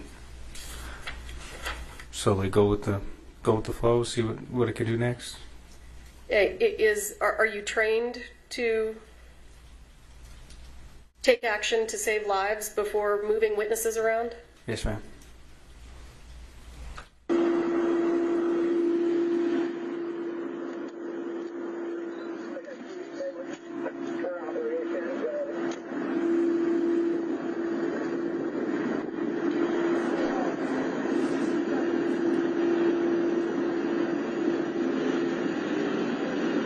How's it going, sir? I believe you guys will be taking this one. In the bird then? Is she going in the bird? No, not yet. They're in IVs, getting IO, and then they're going to take her in the bird. They're coming out like it's out. They're moving it from this one? Yeah. Yeah. A couple of them. Is that your truck?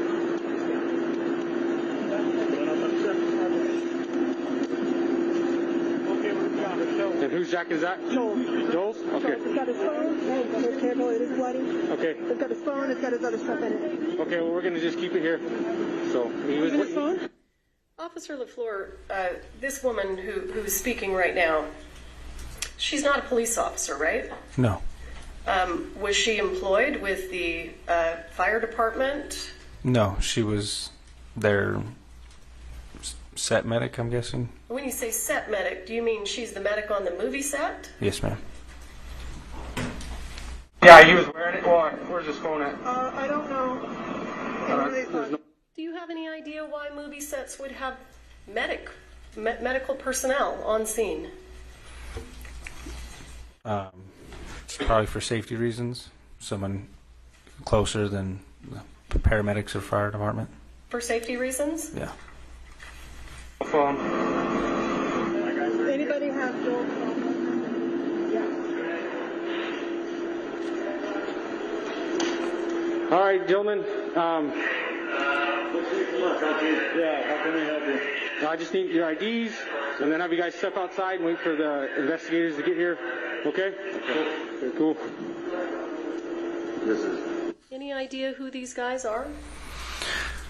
Just more people involved with the movie set. Movie set employees? Yeah. Is that your impression? Yes, ma'am. And who's the props guy? Who's in charge of props? She has green and purple hair. You can't miss her. Okay.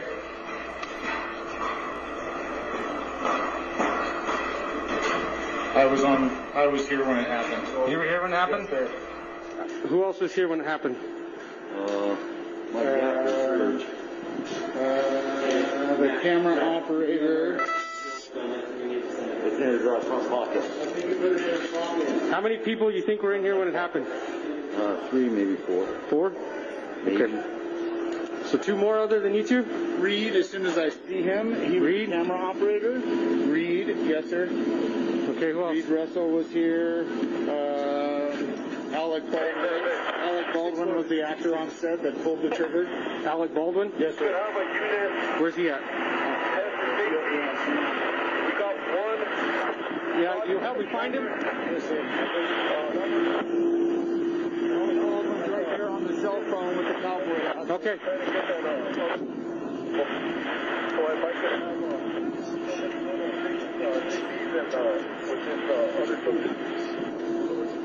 How's it going, sir? So my understanding, you were in the room when someone was shot? Holding the gun, yeah. Okay, alrighty. What do you need? Well, I know your name, so it's Pursuant to the stipulation, I'm going to go ahead and jump ahead. Very good. I want to make sure this is the right part. Okay.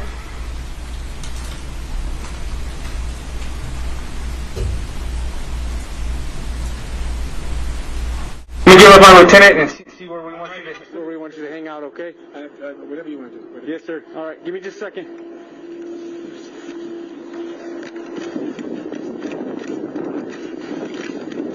LT. So apparently I was not given the appropriate reaction.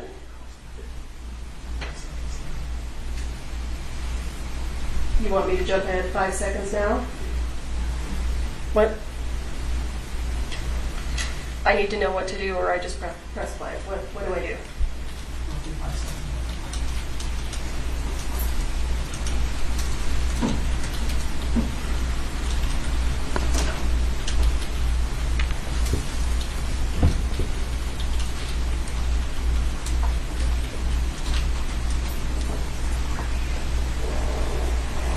Do you want to pull the trigger? Do you want me to have him sit tight or? Yeah, you're gonna have to sit tight. Sit tight in the unit? I have the armor in here. This is all their stuff. I have the gun used is in there. And I got the 2 people that were in the room. Okay. You want me to have Alec Baldwin take a seat in the back of my unit or? No, we know where he's at. We know who he is. Yeah. We just need to stay. Is he in a trailer? No, he's right there in the gray and black. Okay. All right. So try to keep him away from everybody. Okay. Have him talk to anybody. Okay. I can just have him sit. I can sit with him in my unit. That's fine. Okay. Okay. Officer LaFleur, at this point in time, what's your intention? I was going to go back to where Mr. Baldwin was and then escort him to my unit. When I got there, I realized my unit is over here being used as a post for the crime scene. So what did you do when you realized that? Just had him sit where he was and had everybody just hang out there. Started writing down people's names. Okay.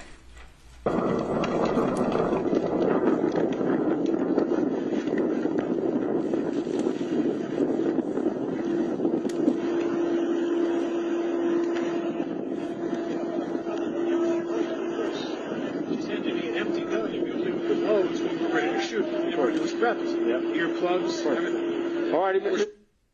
What are these people doing? Seems like they're talking about what happened.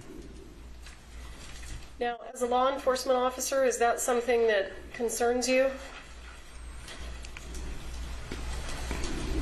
Yes.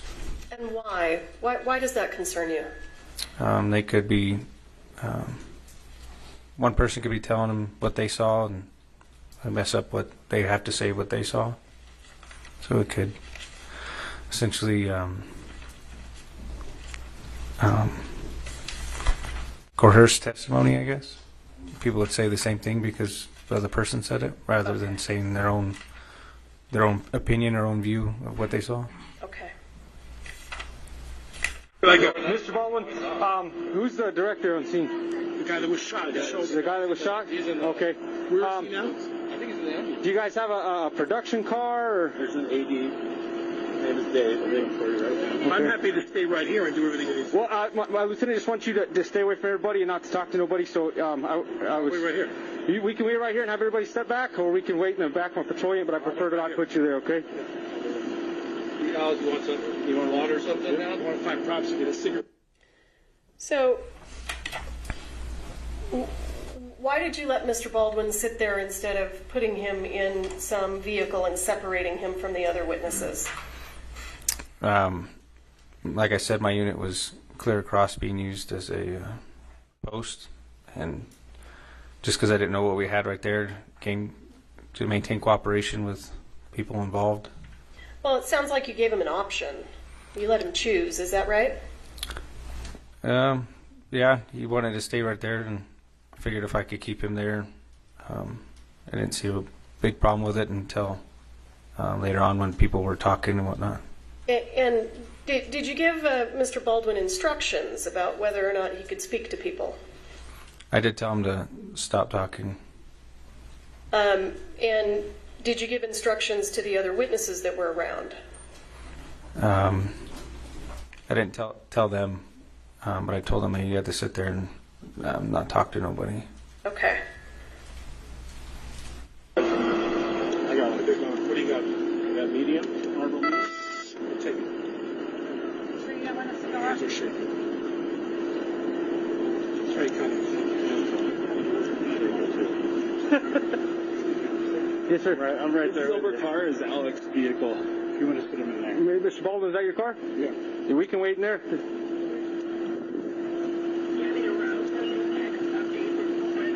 You want me to stay here? We can wait in your car if you want to. I can't smoke in the car. Oh, okay, okay. Yeah, we can wait. Hang out right here then. Is Joe gone? They both gone? Yeah. Well, they're still working on the female. If you haven't seen the helicopter take off, then they're not gone yet.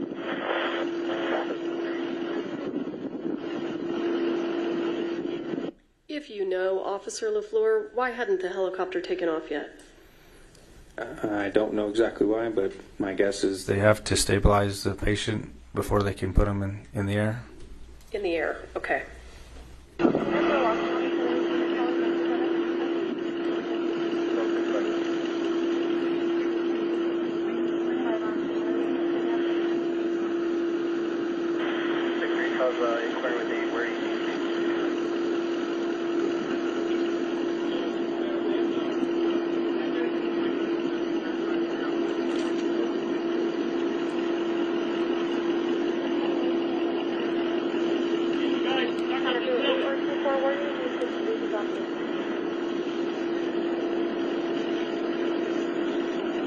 Why are you just standing there?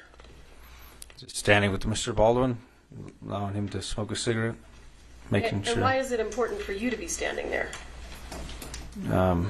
Essentially, he's detained, not free to leave, so I'm there with him.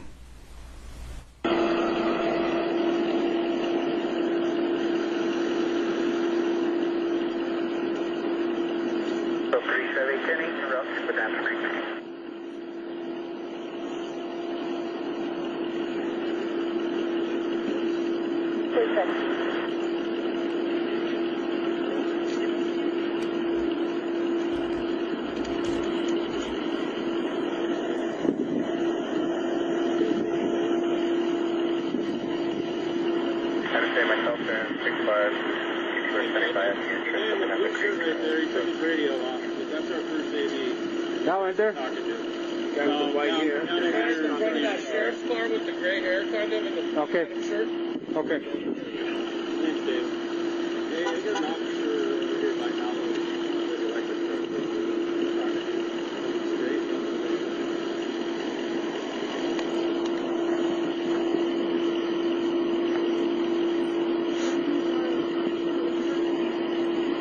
Why do you have these two gentlemen standing over there that we can see? What is there something important about them?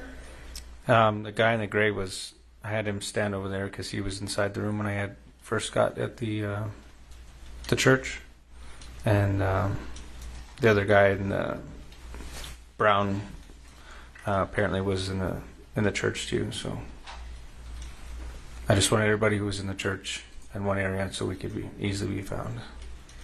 So you wanted everyone that was in the church in one area? Yes, ma'am. And are we looking at that area? To the left of Baldwin is where majority of everybody was, yes. Okay. And those were the witnesses that were in the church? From what I was told, yes. Okay. So, Mr. Baldwin, how many people were in the room when it happened? I don't know. It's a crew. It's a crew? A dozen people, but a lot of crews outside. Inside that building. He'll tell you. Okay. He's the one that knows what was on. He's asking how many people were in the room at the time. How's it going, sir? Deputy LaFleur. How many people were in the room at the time? Six? 7. Officer LaFleur, who's this gentleman who's speaking now in the blue jean shirt? From what I was told, he was one of the other directors. 6 or 7? I need a definite answer. I don't know. Okay. So I got one here, the 2 that were injured, that makes 3, and then these 2 gentlemen, 4, 5. So who would be the other 2? Yeah, he's got Ross. More than 6? Supervisor, I keep track of the narrative and how many was where. I can tell you who's in the room. Okay. Were you in the room? I was at the door. You were at the door? Can I get your ID?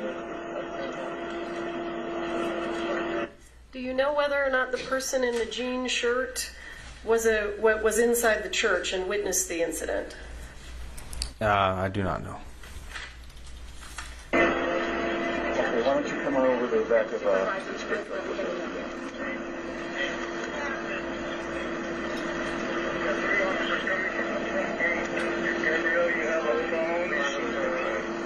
Huh? 3-2 to 2-4. I have 380s for 3 questions. Just really just yelling at everybody and screaming at the police. Go back to George. Oh, he was inside when the sun was. Does it appear to you that Mr. Baldwin is speaking to the other witnesses? I think he was talking about who would know who's in the room. Okay. I can't really hear it. And then apparently the guy's son was working there as well. Okay. Is this an ideal way to separate someone from witnesses? After looking at it, probably not, but that's what happened. Okay. Understood. You arrived at the door? Do you have an ID on you, sir?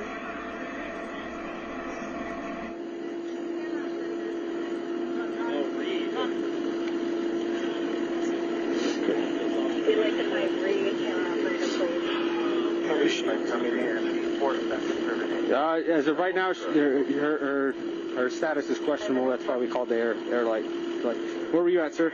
I was right behind him. Right behind him? Okay. Yeah, I was right behind him right when it happened. All right. So just have you guys hang out for me right here. We'll get someone to get your statement in just a second, okay? And then they cleared the gun outside after on his request, and I witnessed them clear it and saw the bullets. Okay. So only one was the one that was missing, the one that fired. We don't know, but all the other ones were proper. They had loads. Officer LaFleur, does it seem to you right now that they're talking about the incident? It seems like they're talking about the gun that was used in the incident. All right. They reported low flames. They had loads. Well, they didn't know. They were supposed to do their shake test before they put the gun in the load. Officer, do you know what this conversation is about that we're watching right here? Something about a shake test. I don't know. Maybe the rounds, dummy rounds, maybe. Okay. I'm not too entirely sure. Do you agree with me that, well, was Mr. Baldwin supposed to be talking about the incident? No, ma'am. Does he appear to be doing it anyway? Yes, ma'am. After the rehearsal, you give me the empty gun. And we don't use any of the loads. That's not until we're ready to shoot. So we put the earplugs in. You alright? No. I'm not worried about her. Yeah, well, me as well, but what's your situation? She's stable now. You hit her in the arm. Hit her in the shoulder. Hit her where both of them took it in the shoulder. Hers came out the other shoulder, which is why it's not good. His, her shoulder blade stopped it. So, shattered. There's basically a rotting to blank, but because I think it was based on the sound of how much ringing I had, I think it was a half. Officer, are they still talking about the incident? Yes, ma'am. Is there a reason that you didn't stop them since you told them not to? I think as time goes on, I tell them to stop. A bit of water. And that's the barrel. Okay. The barrel. But who knows what else is in the room? My other hand. You were in the room? Effects crew. Okay. Get your ID, sir.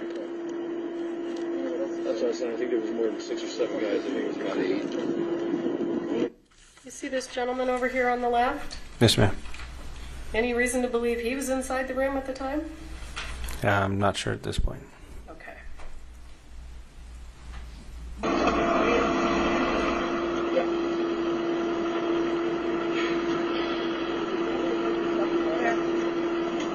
Were you in the room too, ma'am?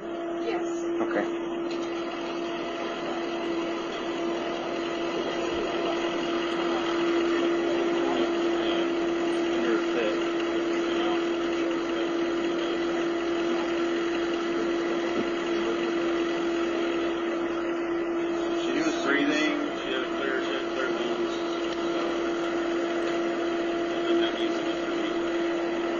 he potentially struck. They're in his right. It's not struck. Where did it hit him? He went over this. He took it to the right shoulder. His right shoulder blade stopped it, but they're hearing stuff in his right. And where did she went after that? Did they take him as he got? As soon as they were allowed to. So they'll stabilize both, and then once the sheriff says you're good to go, they'll let them go. And she's going to you. And So she basically they're trying to stabilize her vital signs enough for the flight and administer any kind of narcotics or anything they need, blood thinners, that may be. Then they'll load her up in the helicopter and they'll fly her there. I believe the other ambulance is on the other side, and he seems to be doing better than she was, so Absolutely. they might drive him in an ambulance. I heard him wave off the other bird, so and where did it hit her? She went out and she got into the both of them took it in the shoulder. When I was up in Joel, I didn't see nothing on it before it hit the ambulance. He just went over. Yeah, I ran out. I came back in the fuse and I was hoping I didn't see nothing. I was asking if he was all right. He couldn't hear me.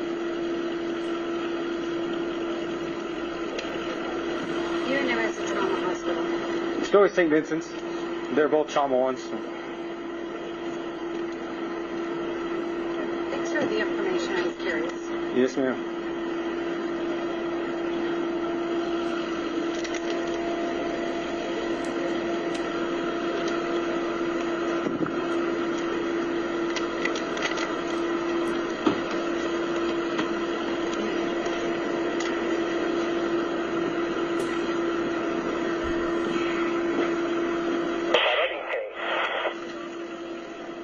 I'm just step away and call my wife. Yeah, no problem. I got more out.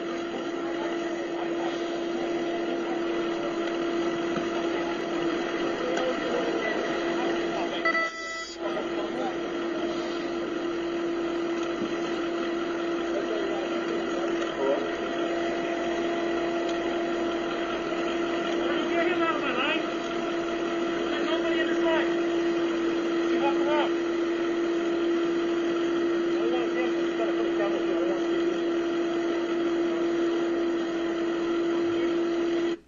Officer LaFleur, have more first responders now arrived? Off to your right, you can see. There it is. Off to your right, you can see more patrol units showing up. This deputy showed up, but this corporal had been there for a minute. And approximately how long have you now been on scene? According to my body cam, a little over 25 minutes. Okay.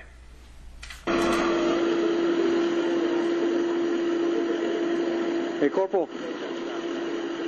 I got 7 people there in the room when it happened, all their IDs. So. Okay. Just get it all brought down. I'm not sure what the CID came out for.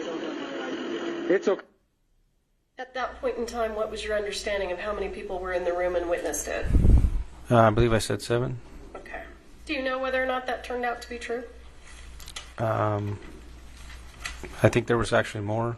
I wrote all the people who said that they were in the room in my report. Okay. Hey, sir. Okay. And I'm just hanging out with him because he's the one who pulled the trigger. So. Okay. Yeah, he tried it. Sorry, I was trying to set things up a while ago. And What are you going to do? Whatever you're going to do.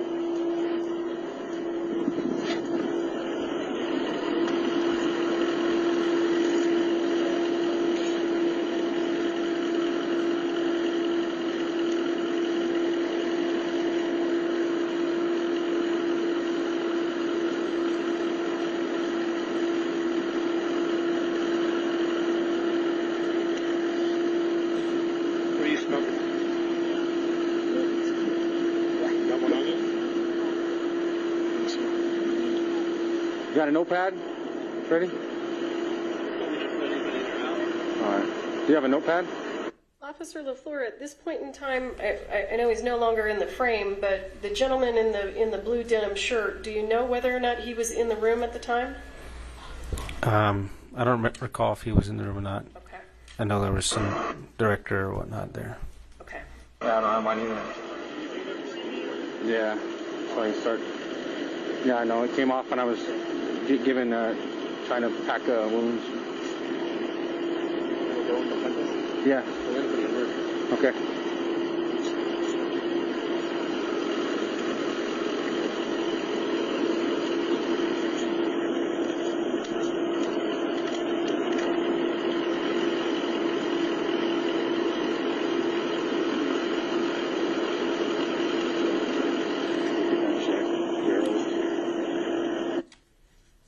Officer LaFleur, does it look like Mr. Baldwin is speaking to a potential witness? He looks like he's talking to the guy who says his name is one of the directors, yes. Okay. Is that what you had in mind when you asked Mr. Baldwin not to speak to anyone? No. Do you know what they're talking about? I couldn't hear what they were talking about. I did hear him ask him what cigarettes he was smoking and if he could have one. So.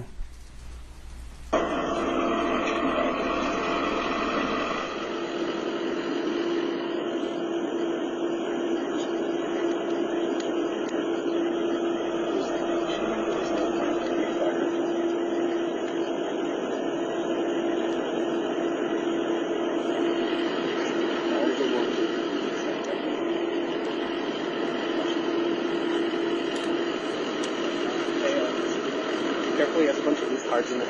Oh, geez. All right. Or do you want to just try some pages off? No, because I'm going to be writing quite a bit. Everybody was in the room. I mean, I have my phone on me. Yeah. It's all right. I'll just, yeah, I'll write it down.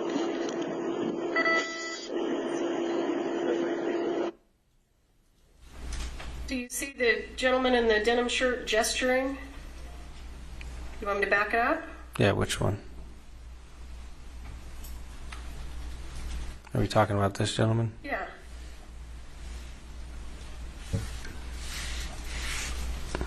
Do you know what he's gesturing? No, it looks like he picks up his hand. Now that you play it back, it looks like he's shaking his hand. And had you seen him do that previously? No, not until just now. I thought you testified earlier about a shake test. The gentleman was talking about a shake test. Okay. But I had not seen the director do it until reviewing the footage now. Okay. My eyes aren't always exactly where the body cam's pointed, so. Absolutely.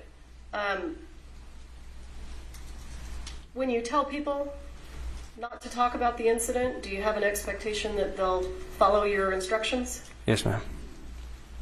Does it look like they're following your instructions? No, ma'am. Okay. Officer LaFleur, I'm going to stop the video there. What else did you do on scene that day? I helped essentially just wait with other witnesses, I guess, or people that wanted to give a statement or they needed a statement from at a different location. It was their base camp is what they called it. So you needed to take statements from people that were at another location? Is that what you said? No, we took people from essentially where we had them, and they took them down to their base camp, and that's where they started interviews. And the people that you take to base camp, are those the same people that we see here in the video? I believe so. Those people, and I don't know how many people they ended up interviewing.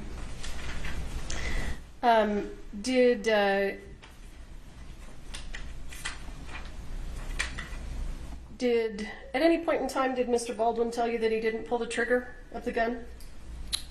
I believe he told me he was holding the gun. I believe in the beginning when I was leaving the church, one of the guys said that Baldwin had pulled the trigger. So just off of what was told. And I know that this sounds ridiculous, but we have to follow some jurisdictional rules. Do you see Mr. Baldwin in this frame here? Yes, ma'am. Would you point him out, please? And do you see that same gentleman in the courtroom today? Yes, ma'am. And would you point him out, please? He's sitting in the middle with the glasses. Okay.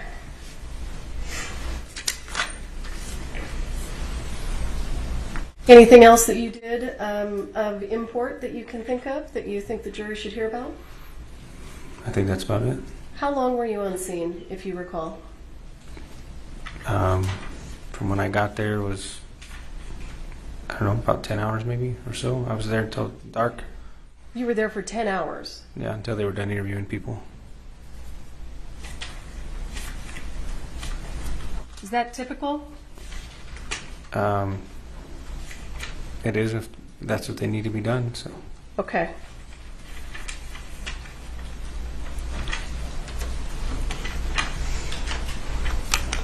Your Honor, just for the record, we would ask that the record reflect that Officer LaFleur's identified the defendant. Yes. Thank you. I'll pass the witness. Gotcha.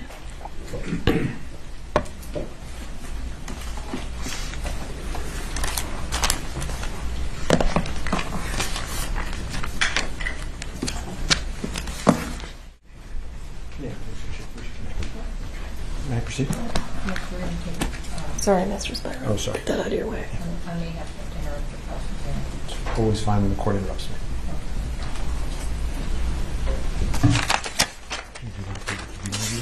Sorry. May I proceed? Yes. Yeah. Thank you. When you got to the scene, Mr. Baldwin walked up to you and said, I was holding a gun. He blurted it out, right? Yes. And in fact, he was very shocked, if you could picture Alec Baldwin in a pale state, very unsure of himself. You could say an actor out of character.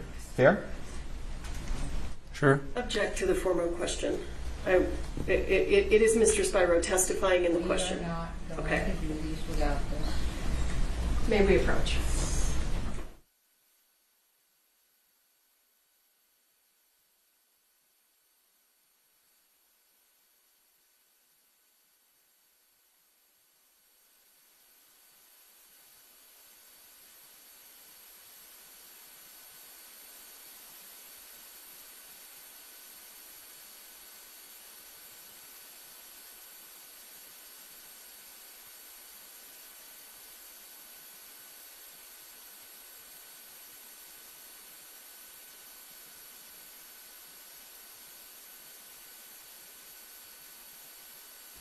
When you saw Mr. Baldwin, he looked very shocked. If you could picture Mr. Baldwin in a pale state, like unsure of himself, you could say an actor out of character. Is that a fair description?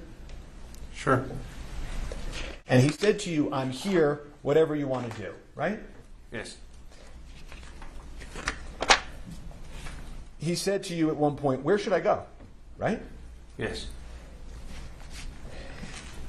And he also pointed out to you who the director was on scene who was hit in the shoulder, right? I believe so. Yes, I inquired about him. And he also asked you how she was doing, right? Meaning Miss Hutchins, right? Yes. I don't remember you being asked about that on direct, were you? And you mean asked by the state? Yeah. Objection relevance? Overruled. So I want to take a step back. The dispatch that came over to your radio, sir, before you got to the scene was a dispatch for an accidental shooting by a prop gun, correct? I believe that's what was told to me, yes. Okay. And you've testified to that previously, right? Yes. Okay, and the dispatch report, you know that you received that wording, accidental discharge, several times, right? I believe so. Okay, so I want to ask you, how come when you described it today in court, how come you didn't include the word accident when you testified before this jury? I'm not one to say if it was an accident or not. Just there to initially respond to it, and then the detectives determine whether or not it was an accident. Well, sure, but every other time you've been asked about this, you've said it was an accident. And now today at the trial of Alec Baldwin, when you're talking to this jury, you left that word out. Isn't that true? Not intentionally, no. Did you meet with the prosecutors before you testified here today? Just briefly in the room outside for them to tell me who was in order of what witness. You've discussed your testimony previously with Ms. Morrissey, correct? Before today? Just in a pretrial interview, yes. We've talked about your lapel that was on. It's true, right, that the lapel is actually mandatory. Yes. Right? And so they came to the officers, passed a law, and told you had to wear your lapel, right? Yes. And the way it works is it secures all of these statements, and when you're done wearing it for the day, you go back to the station, you log it in, and then it exists, right? Essentially, yeah, but it's more complex than that. It uploads on itself. Oh, it self-uploads so that it maintains itself? Yes. Okay. And you then talked a little bit about the securing of the scene, and you talked about crime scene tape going up, right? Yes. But as you just told this jury, at the time, you don't know whether this is an accident or not, right? Yes. It's not like a crime scene tape is some evidence of a crime, right? Whether it was an accident or a crime scene is still essential. And you've been very candid that you made some mistakes at the scene, right? Yes. And that you've learned since then about some of these mistakes, right? Yes. You've said hindsight's 20/20, right? Yes. And you can Monday morning quarterback decisions, but you made them in the field, right? Yes. Okay. And you've said that based on your training and experience, you know that if witnesses are left to speak to each other, they can taint each other's memories, right? Yes. And sometimes that's incidental and accidental, right? Yes. And sometimes it's purposeful, right? Depends on who's there, yes. Well, if you were with somebody and somebody was talking to you about the 911 call, right? And they kept saying to you over and over, it wasn't an accident, it wasn't an accident. And then you testify and you leave out the word accident. That could be an example of taint, couldn't it? Sure. And also, non-witnesses can taint people's memories too. You agree with me? I guess. Well, at one point in your testimony previously, you had said that there was a lawyer on the scene that was talking to some of the people that were on the scene. I believe so, yeah. Okay. And if that lawyer told somebody on the scene, I think your understanding is that could have tainted their view or their memory, right? Essentially, yes. Mr. Baldwin never asked to speak to that lawyer, did he? Not to my recollection. And then you went on and you said, that you had told Mr. Baldwin not to speak to the other witnesses. Do you remember that testimony? Yes. And I think you were asked approximately 5 times why Mr. Baldwin was disobeying your orders. Do you remember that testimony? Yes. Okay. But in the lapel video that we just saw, you're not going up to Mr. Baldwin or these witnesses going, get out of here. Get out of here. I'm an officer. You got to separate. You don't do that, right? Nope.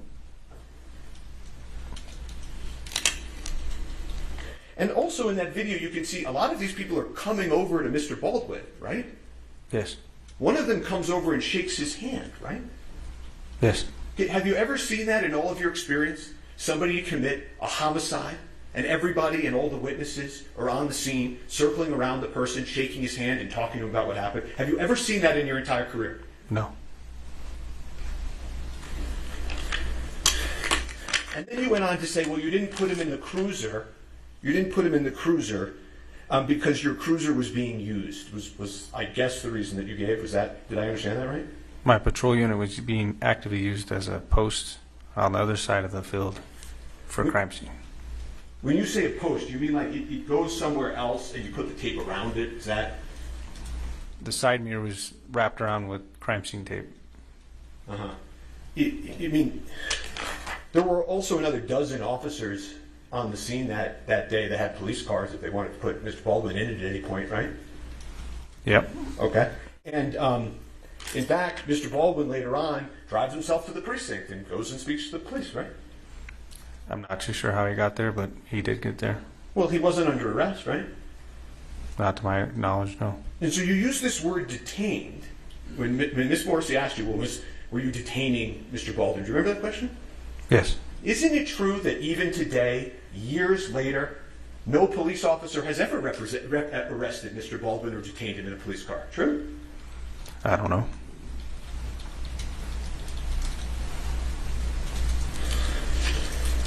The police department, the Santa Fe Police Department, has never arrested Mr. Baldwin.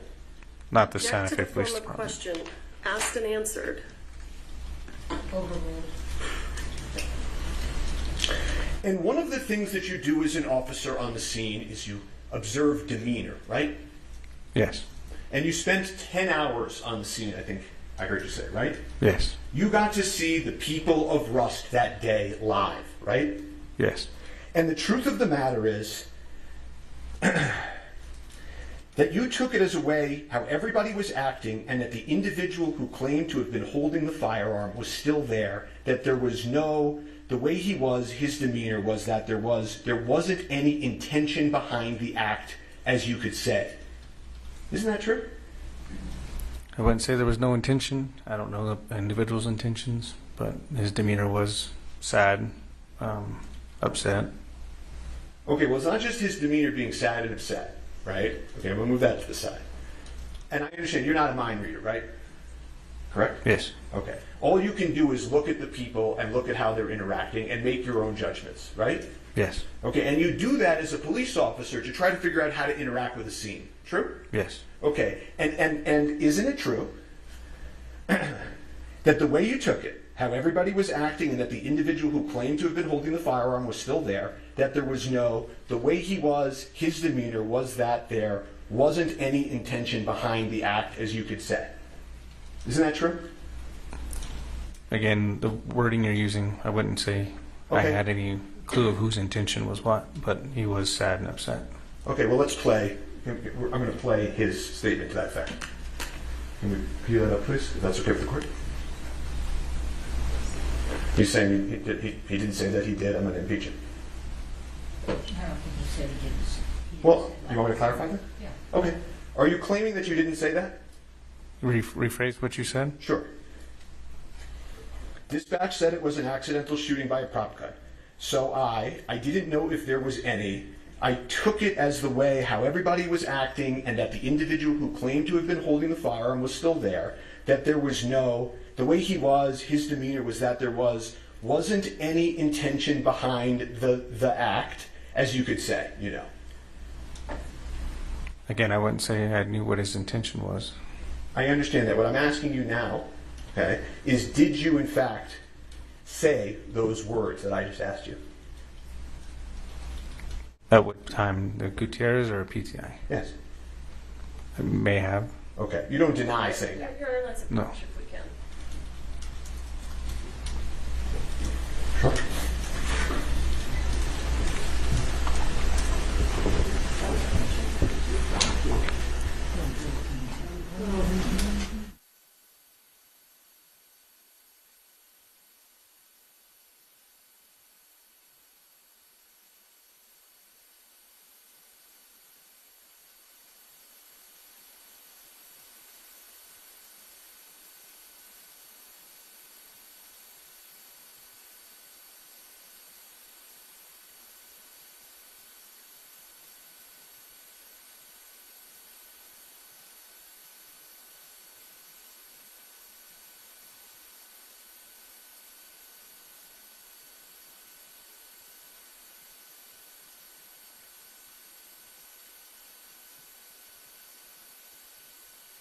So one more time, I'm just going to ask you, did you say that statement that I read?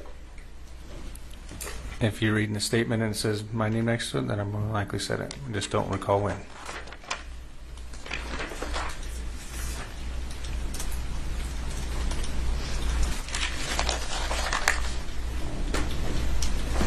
And one of the other things that happened that day that I don't think we've talked about is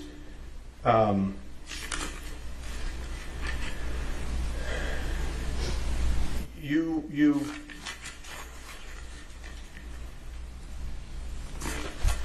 spoke to a witness who told you that a woman named Sarah was crying and shaking and going through the bullets and saying, "I don't know how it got in there." Objection, hearsay. I'm asking the witness if he had that information. He's making the statement, the hearsay statement is coming in. Do you know whether anybody at the scene was, before you got there, shaking and going through the bullets and saying, I don't know how it got in there? I don't know. Okay. If we could refresh the witness with his lapel, and I would ask that can I put it up on just his screen? Okay. I don't think you can do that. I would object because that's not proper refreshment. We don't refresh in front of the jurors. That's my objection. What do you mean? Well, if we're refreshing... We're going to take a lunch break real quick, and we're going to be back at 1 o'clock, okay? Please don't talk among yourselves. Rise to the jury.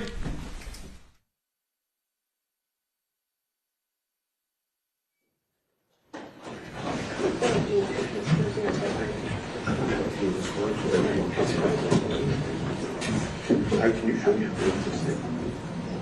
so it's on the site?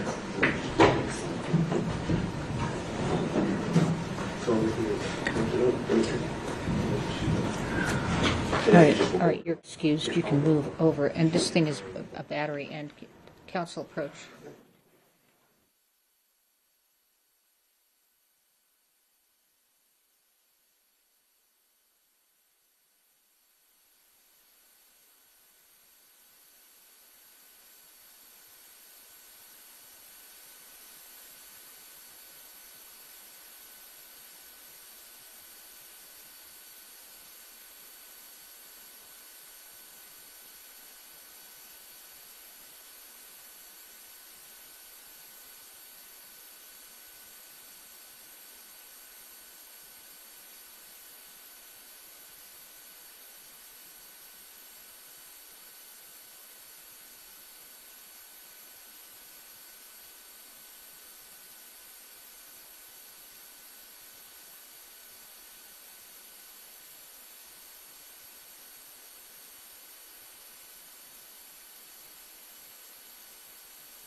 At this time, we would move defense 8 into evidence, which is the 911 dispatch.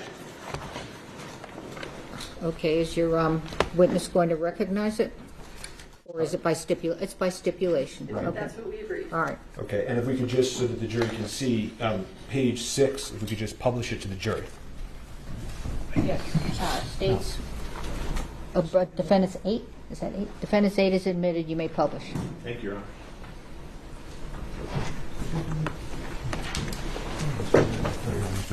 Just to, we were using numbers. We assumed you guys were using letters for exhibits. We filed. Oh, 8. It's 8. DX. Okay. Okay. Understood. Thank you. Yeah, defense 8.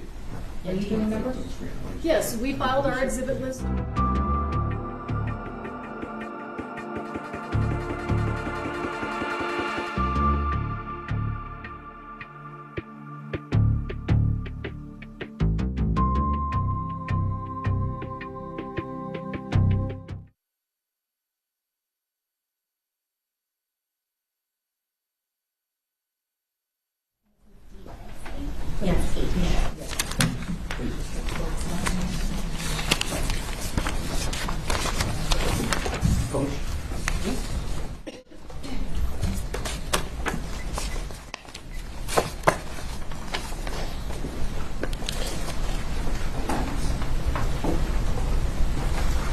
Okay, and is this page, I can't see the page at the bottom, is this page 6? Yes. Okay. And do you see how it says accident, accident, accident?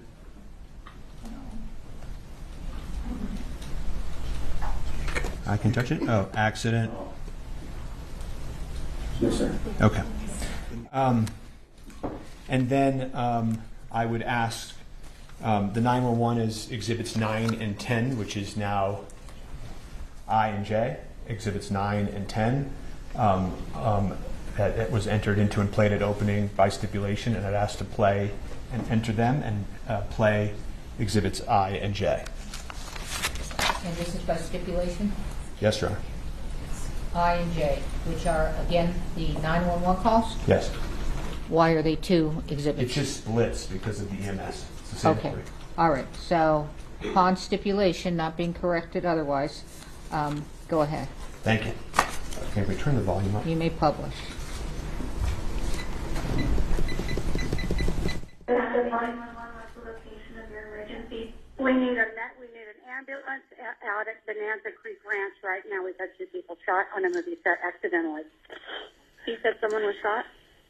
2 people accidentally with gunshots as on movie set, Bonanza Creek Ranch. Okay, send it. I'll connect you with medical dispatch. Don't hang up.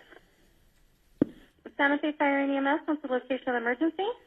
Bonanza Creek Ranch has had 2 people accidentally shot on a movie set by a prop gun. We need help immediately. Okay? This fucking AD that yelled at me at lunch because asking about revisions. This motherfucker. Did you see him lean over my table and yell at me? He's supposed to check the guns. He's responsible for what happened. Now, Mimi? No. I'm a script supervisor. How many people are injured? 2 that I know of. I was sitting, we were rehearsing, and it went off, and I ran out.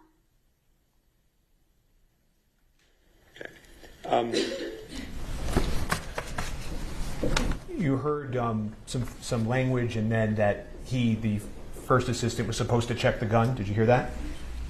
Yes. Okay. Did you hear anybody on the 911 call mention Alec Baldwin at all? No. I asked you before we broke about a prior statement. I asked you if you made a prior statement that we talked about a few times. So I'm just going to approach quickly and refresh your recollection.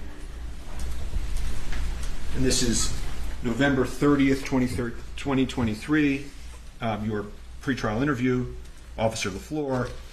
And I'm just going to ask you to read down here. Your Honor, and again, Mr. Spiro is testifying as he's handing it to the witness. Just identify what the document is and then move away.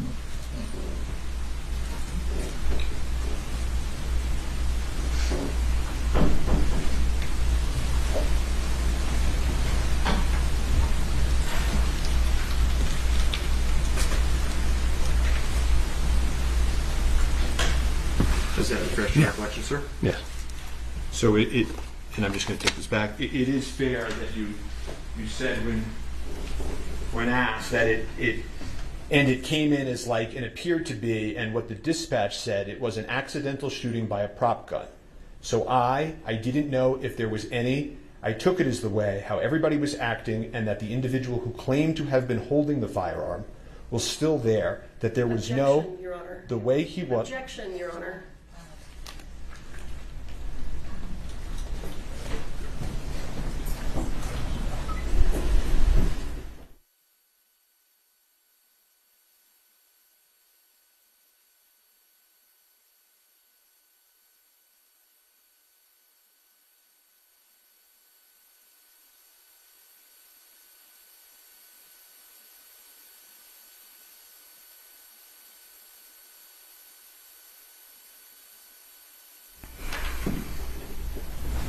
As I was walking back, my question was, did that refresh your recollection? Yes.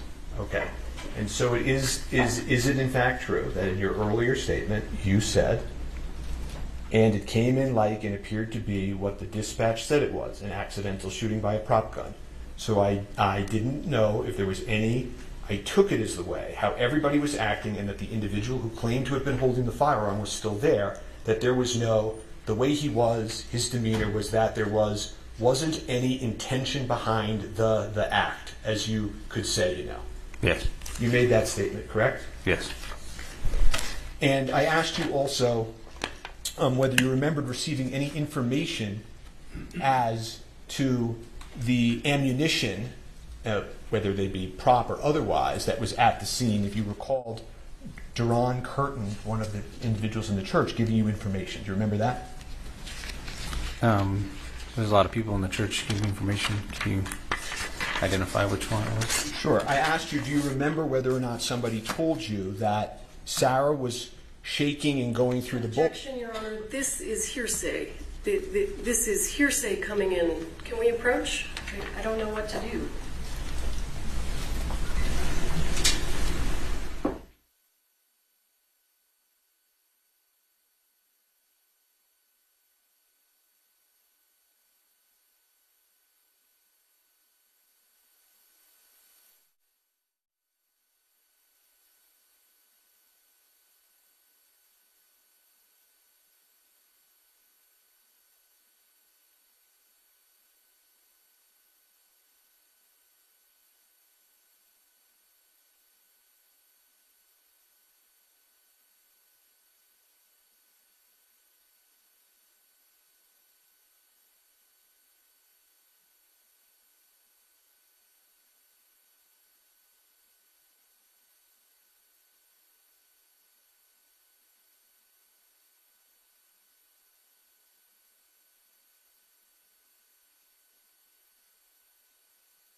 As I was saying, officer, did you learn at the scene whether or not Sarah was going through the bullets and saying, I don't know how it got there? Did you learn that information?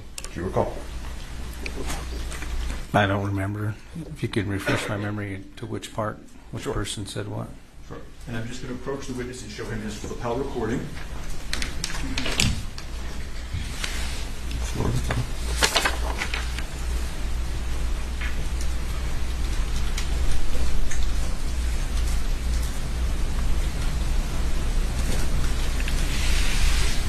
Okay. Does that refresh your recollection? It appears it's a recording type out of what my body-worn camera recorded, yes. Okay. And when you learned this information, did you do anything with that information? To be honest, it's the first time I've heard it in that detail. Body cameras pick up more audio than our ears do. Okay. You also testified that the gentleman in the orange jacket came up to you and said, "I'll pull the trigger," or words to that effect. Remember that testimony? That's what he said, yes. Yeah, and you know that witness has stated absolutely he did not see him pull the trigger, correct? At that point, I didn't know if he said that or not. Okay. And then I just want to ask you about one other thing we talked about this morning. Was I asked you about your testimony on direct that Mr. Baldwin was effectively disobeying police orders. Do you remember that testimony on direct? Yes. And over the lunch break, have you had a chance to reflect on that testimony? Sure. Okay. Do you think it's a fair, honestly, sir, a fair characterization to this jury to say that Mr. Baldwin was disobeying police orders at the scene? He was given an order, but I didn't repeatedly tell him not to. That was on my bad. And so don't you think that given what actually happened at the scene, that really, in all fairness to Mr. Baldwin, he wasn't really disobeying police orders, was he, sir? To an extent, yes. You were the first officer on scene. Yes. And you did your best, no question, right? Yes. And you're aware, right, because a lot of this testimony I'm not going to get into, you're aware as you sit here that the issue of Ms. Hutchins passing is not a contested issue by the defense. You know that? Yes. Okay. And you did sort of corral the witnesses, I think you said, right? Yes. And then after you did that, you turned them over, in essence, to the lead detective, Detective Pinot. Yes. Okay. And he interviewed those witnesses, right? Yes. Okay. And do you know if he's testifying for the state in this case? Objection. I don't know. You want to move on or withdraw? Sure. Ignore the question and the non-answer or if we got one. Do you know how the live bullet got on set? I do not. Do you know why the armorer loaded the live bullet into the pop gun? I do not. Do you know why the first assistant director, head of safety, failed to detect it? I do not. I have no further questions for this witness.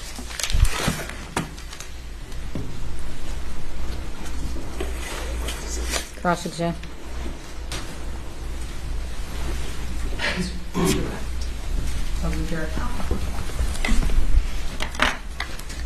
Can I use the Elmo, please?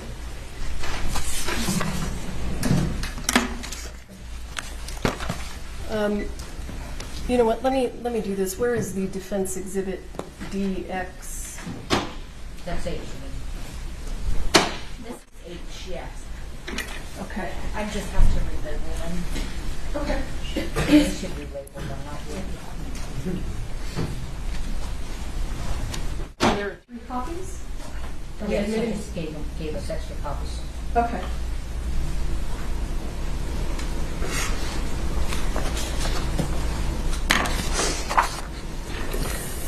Officer LaFleur, let's back up a little bit, okay?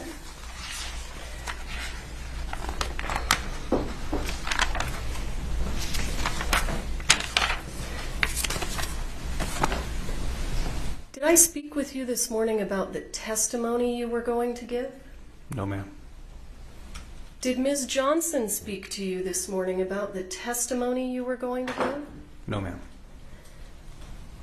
When was the last time someone from the prosecution spoke to you about the testimony you were going to give today? I don't believe we've talked about the testimony I was going to give, but just about the pre-trial interview. So you mentioned a pre-trial interview. So let me ask you, do you recall when your pre-trial interview was? Would it refresh your memory if I showed you a copy of the transcript? Yes. May I?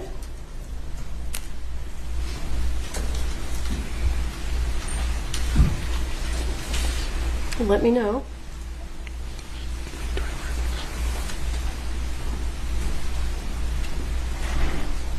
Officer, when was your pretrial interview?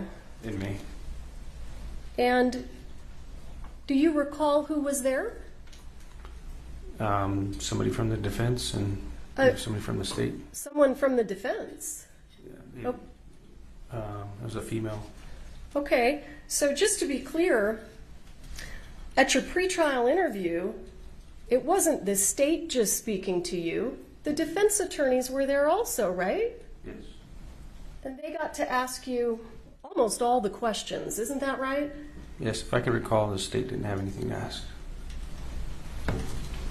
So the prosecutors didn't ask you a single question? Not that I can remember, no.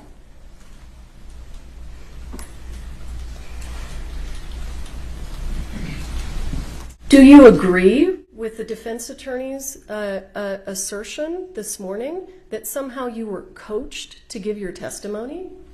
I would object to that characterization, but he is.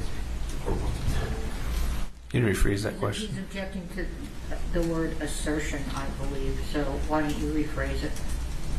Did Mr. Spiro indicate to you on cross-examination did he attempt to imply that the prosecution had told you how to testify? Essentially, it sounded like he asked if I was coached to know my testimony. But the prosecutors haven't actually told you what to testify to, have they? No, ma'am.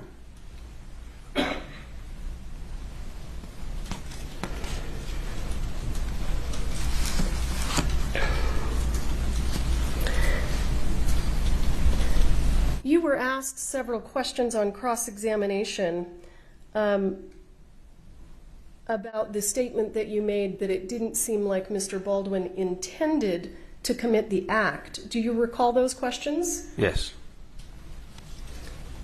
Do you know what the crime that Mr. Baldwin is charged with?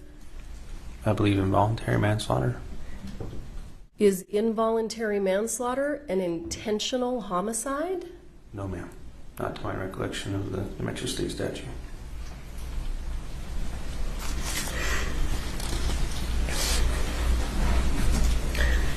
Are there criminal offenses that are intentional homicides? Yes. But that's not what Mr. Baldwin's charged with, right? No.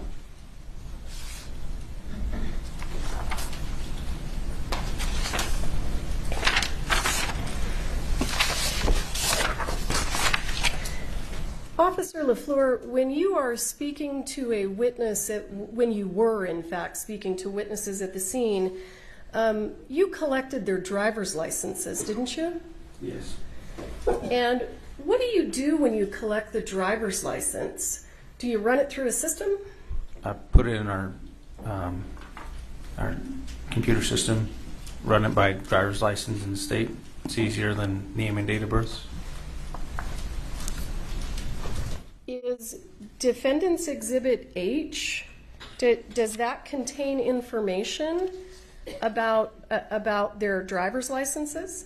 Yes. It appeared that it was a page that showed each person's license being inputted and the return that came back from RACC or NCIC. So I'm going to go ahead and show you what is page 3 of that. What do we call it? Is it a CAD report? Yes. So let me back up for a moment. What does CAD stand for? Do you remember? I don't know the exact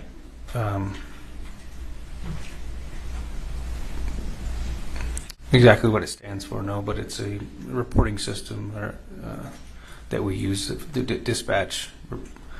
dispatches us through. And so this is this a dispatch log?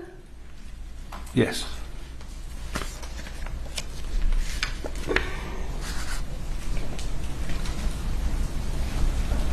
I don't know. Yeah, thank you.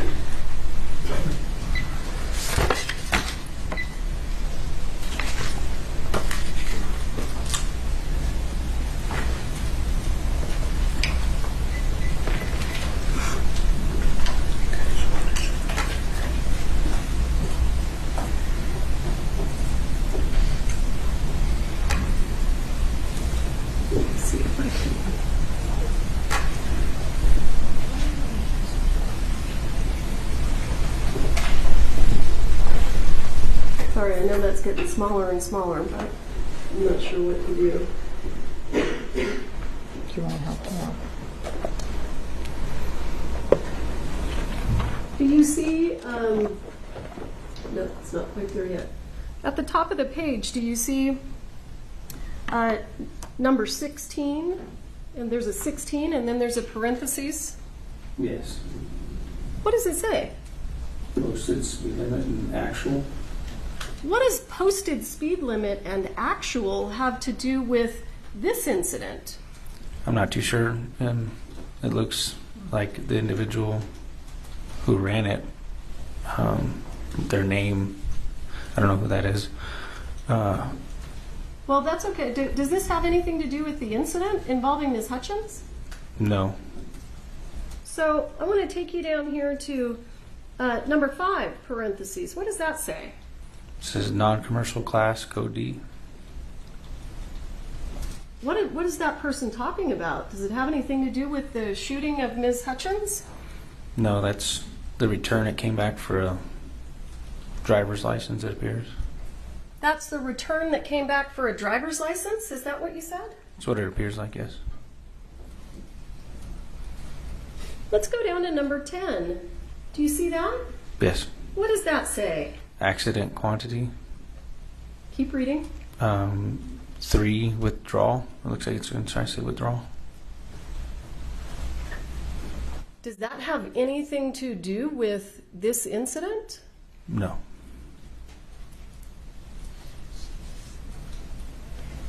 And look, I want you to look down here at number 21. Do you see that? Yes. What does that say? Of alcohol or drugs. That you're aware of? Does that have anything to do with this incident? No. Let's jump down to number 26. 6. What does that say? Objection, relevance cumulative.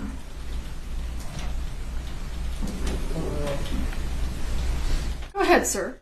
Says drinking and driving at .0. Did you read it all? Yeah, per se, I think that's what it's saying at the beginning. Dash drinking and driving at .0. I think the next line is the blood alcohol content, BAC. Were you dispatched to a DWI? No.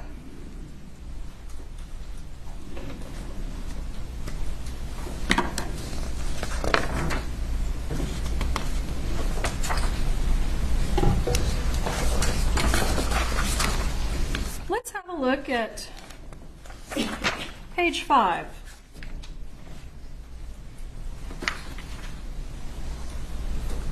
Do you see up here number 23?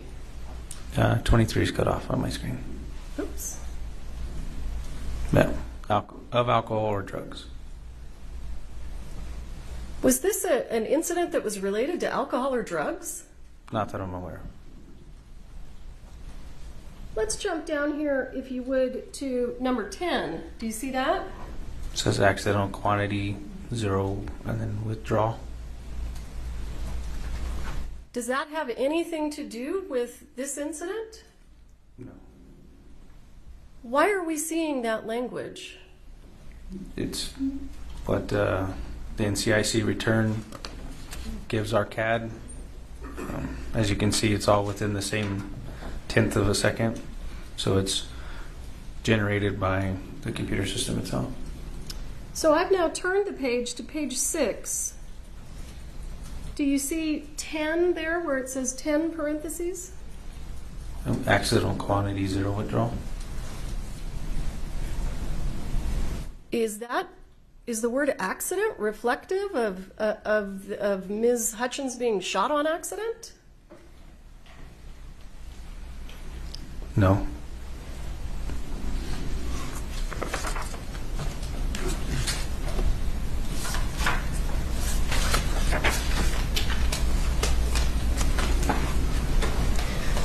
Is the word accident in that report?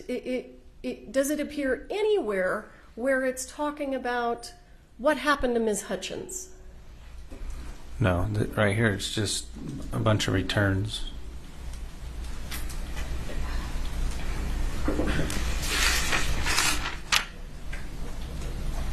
Thank you for your time, sir. I don't have anything further.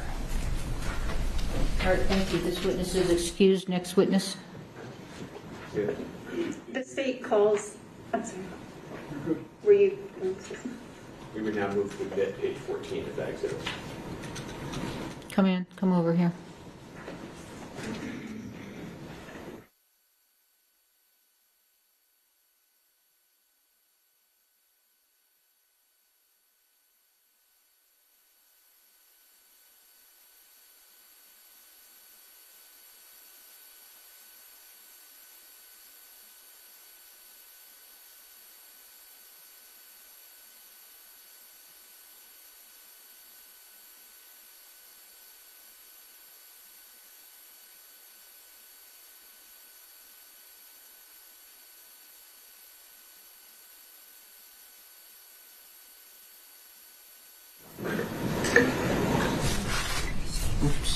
Where's the witness? Your Honor, the state calls Timoteo Benavides.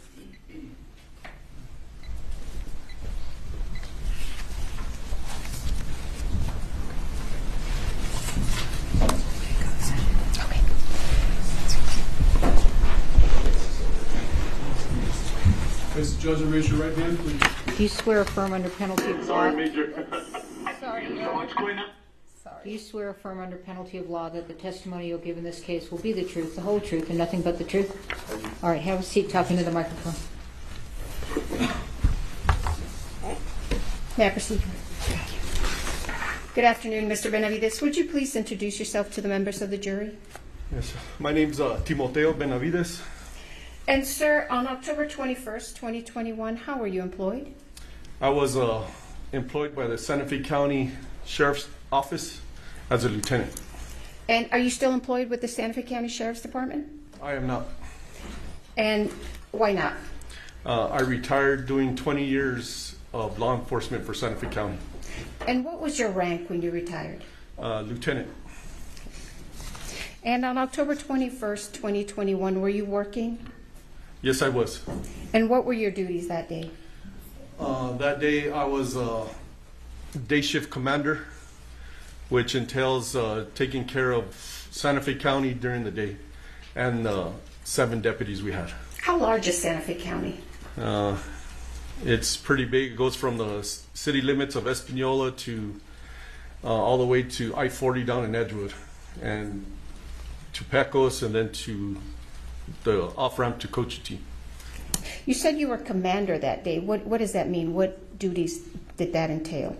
I'm pretty much in charge of the county on what happens, and responsible for the deputies that are working.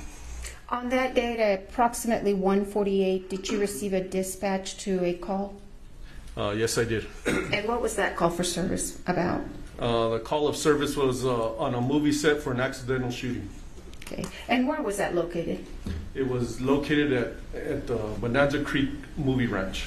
Okay. And is that in Santa Fe County? It is in Santa Fe County. Okay. In New Mexico? In the state of New Mexico, yes. Okay. And do you recall approximately what time you arrived? I was dispatched about 1:50. I didn't arrive till almost I think it was like 2:20. Okay. Why did it take you a while to arrive? I was pretty much on the other side of the county when the dispatch call came in. Now, when you arrived, do you recall what you observed? When I arrived, there was a security guard at the gate, and he told us that he was gonna drive us into the movie set where the incident happened. Were other deputies already there when you arrived? Deputy LaFleur was already on scene from what I heard over the radio, and I had at the time Corporal Alderete was in front of me, literally in front of me when we got there. Were there other first responders present when you arrived on scene? Yes, there was. There was already medics on scene when I arrived. Were you wearing your police uniform? I was in full uniform, displaying my badge of office at the time. And were you equipped with a lapel camera? Yes, I was. Are you familiar, or were you familiar with how your lapel camera works? Yes. And how does it work? As soon as I activated my lights and sirens, my lapel goes off right away, and it starts recording from as soon as I activated my lights and sirens. And how long does your lapel camera record? It records until I stop it, or until it runs out of battery. And how does your video that's captured on your lapel camera uploaded? How is it preserved? Do you know? Yes, at the time it's uploaded, we, as deputies, we don't have no control how it's. We show up to the sheriff's office and it downloads automatically from our. I take off my lapel, I put it in a docking station in my unit, and everything downloads into the sheriff's office room servers. Okay. On October 21st, 2021, did your lapel camera capture what you observed when you arrived on scene at the Bonanza Creek Ranch? Yes, it did. Okay. And what did you do with your lapel camera after you left the scene? When I completed my duties on that scene, I put it in my docking station, which is also a charger, and I proceeded to the sheriff's office so it could download. Now, have you viewed your lapel camera video since October 21st, 2021? Yes, I have. Okay. And in fact, did you view a portion of it this morning before you testified? Yes, I did. Okay. And did I show you State's Exhibit number 5 earlier this morning? Yes, you did. And what was that? It was pretty much the beginning from when I activated my lights and sirens to the end. Okay.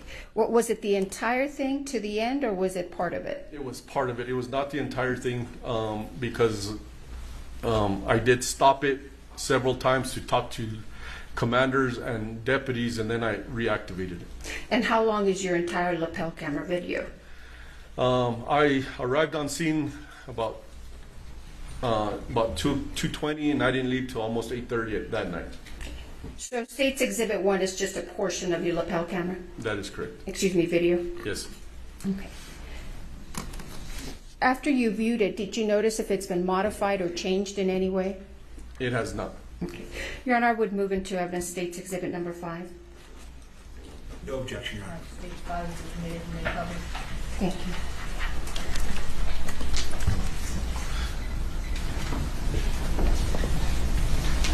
Sorry, Major. What's going on? They said that they... Let me pause it there. Is that your lapel camera video, Mr. Benavides? Yes, it is. Okay. I'm going to forward it. How long does it take you to drive? How long are we going to watch you driving? It's about 20 minutes. Okay. So I'm going to fast forward a little bit here to about 17 minutes, or excuse me, 15 minutes.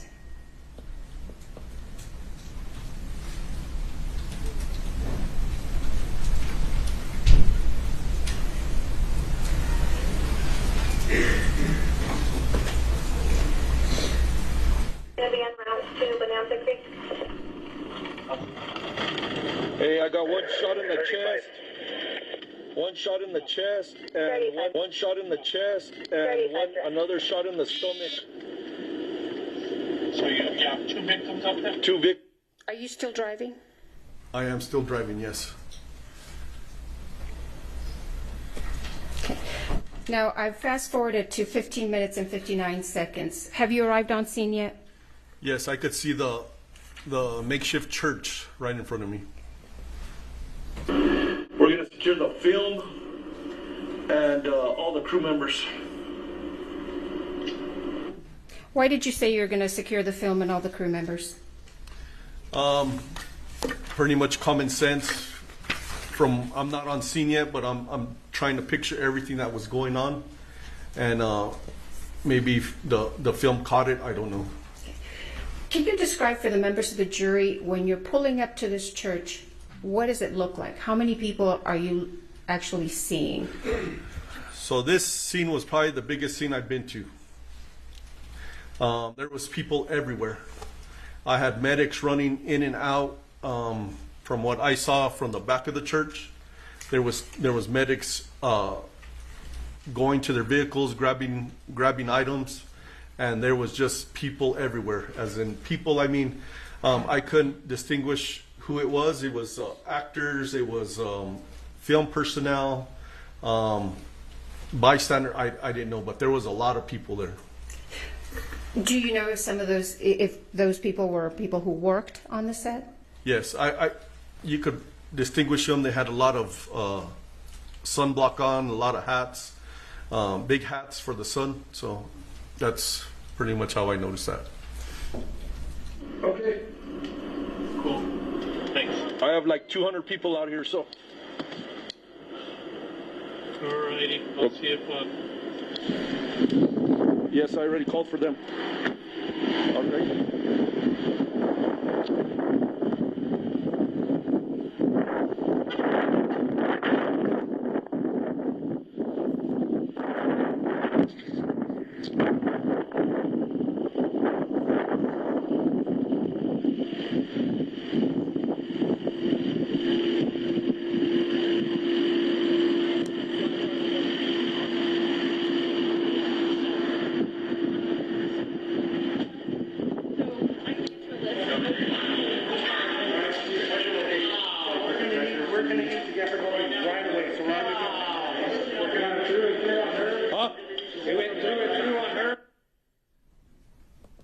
What's happening at this, excuse me, at this point? So as soon as I walked into the makeshift church, Deputy LaFleur started to let me know what was happening and what was going on with the victims. How would you describe this scene as soon as you walked into the church? The medics were doing a wonderful job. They had separated each other and they were working on the victims. How many victims did you have? I saw 2 on the ground. Okay.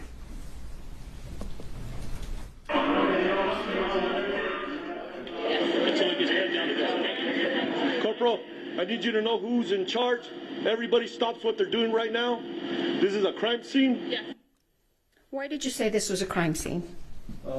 Because we had 2 victims, Helena and Joel, fighting for their life on the ground.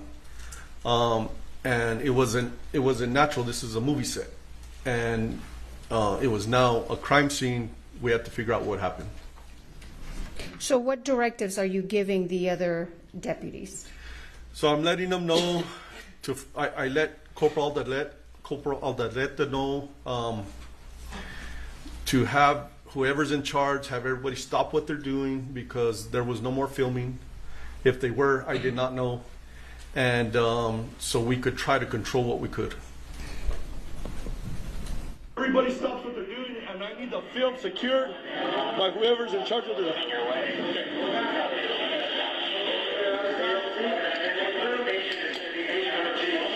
Electric back, can I pull these guys down, get them the hell with a helicopter? Yes, please. 1, 2, 3. Did you ask for anything else when you were out there speaking with those people? Yes, I asked who was in charge to help me out, and then I asked Corporal Aldaleta to start taking pictures. Did you ask for anything else? Not that I recall.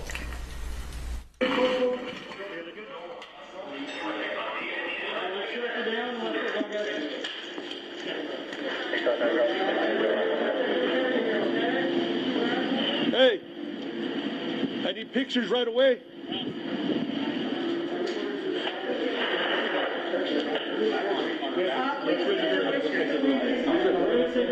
Where's the props guy? Why did you ask for pictures? I have my lapel on, which captures a lot, but the pictures would capture detailed that's on the floor that you can't really tell from my lapel. And you just said that you asked for the props guy. Why did you ask for the props guy? I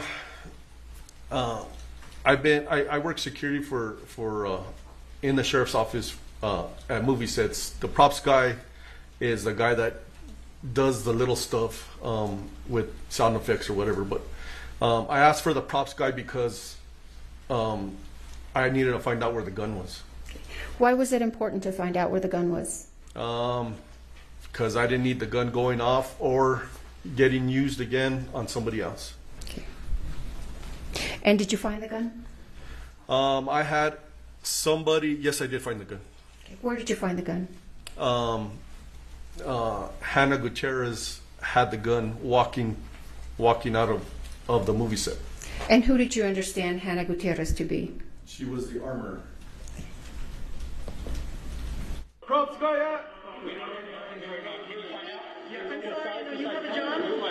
Yes, they're taking care of business.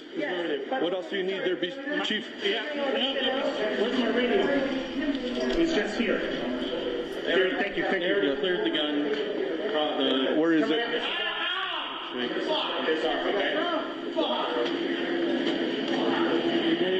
got the cleared gun? I'm already going. It's on record.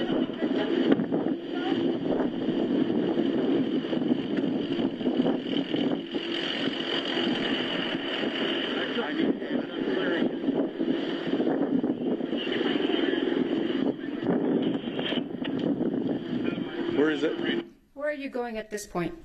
I'm being directed by a gentleman, I assume who is a person in charge, to look for the gun. And did you find it? I did not find it there. There's one there and there's one there. That's none of them? That's not. Okay. I need to know where it is.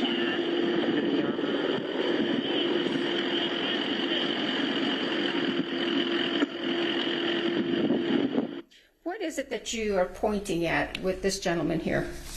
There was guns laid in the open on the cart, on this gray cart. I'm going to show you what's been marked as States Exhibits number 7 and number 8. May I approach, Your Honor?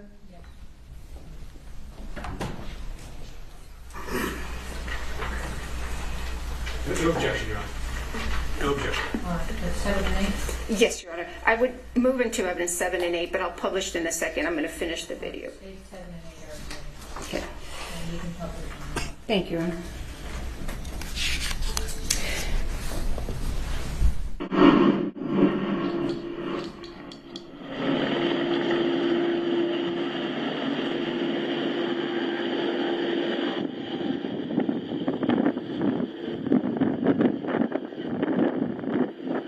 Where are you going now?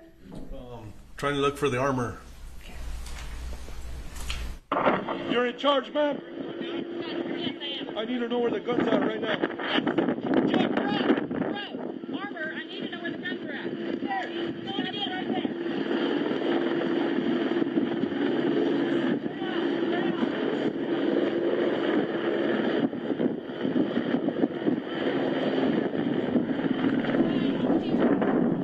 How do I know this is a gun? That's the gun. Okay.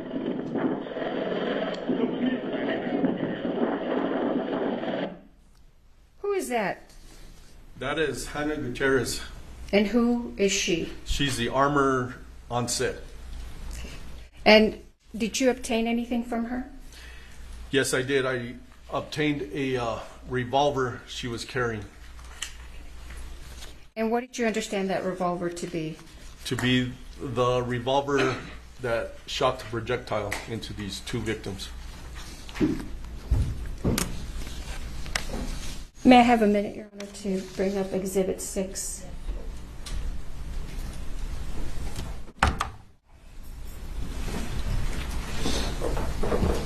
Let me show you.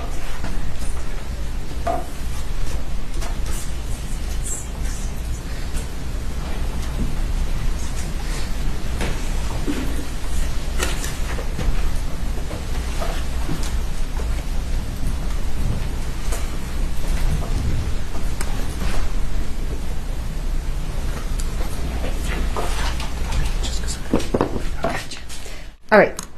State's Exhibit 6 is going to be handed to you, Mr. Benavides.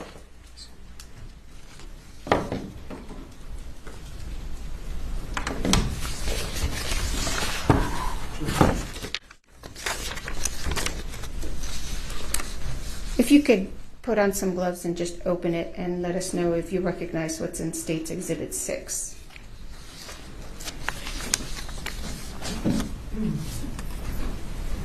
Counsel? Yes, sir. I have a question from one of the witnesses that cannot see the time.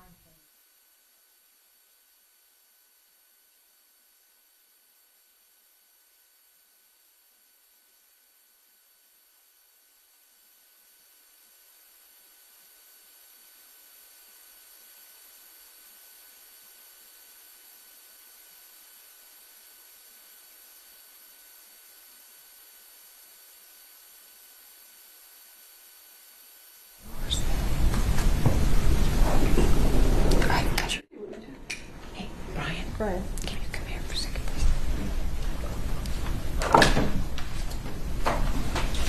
please? Ms. Johnson, make note of where you ended. We need to fix this. The audio is not in sync with the video, and we need the time to show.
Correct me if I'm misstating, the video does not have the time of day on it, so they're going to elicit that from the witness, okay?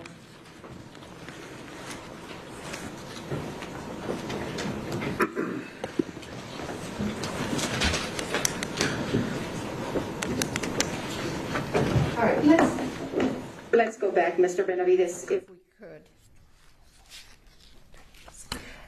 Do you recall approximately what time it was when you actually arrived on scene? It was 2:20, 2:30. Do you have a specific recollection of the time or not? I do not. Would reviewing the CAD refresh your memory? Yes, it would. May I approach, Your Honor? I'm going to show you what's been marked as defendants and admitted DX8T.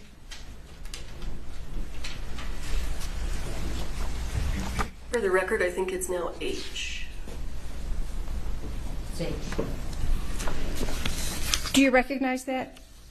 Yes, it's a dispatch log. Well, if you could review it and let us know if your memory is refreshed after you review it, and I'll take that document back from you.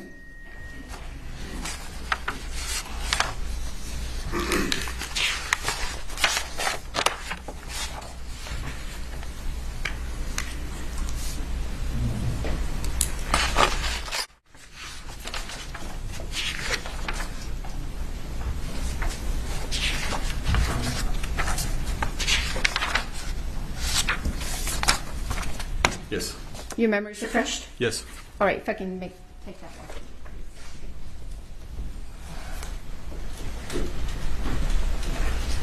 What time did you arrive on scene? 2:20.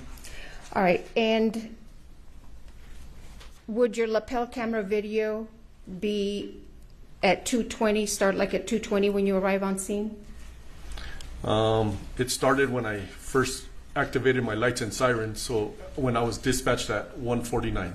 Right, but when you arrive on scene, would it be 2:20 in the afternoon? Yes, it would be. Okay, so even though we can't see the actual time on your lapel cam, is this your lapel cam? Yes, it is. And would this accurately reflect what you are seeing around 2:20 or so in the afternoon? Yes, it is. Okay.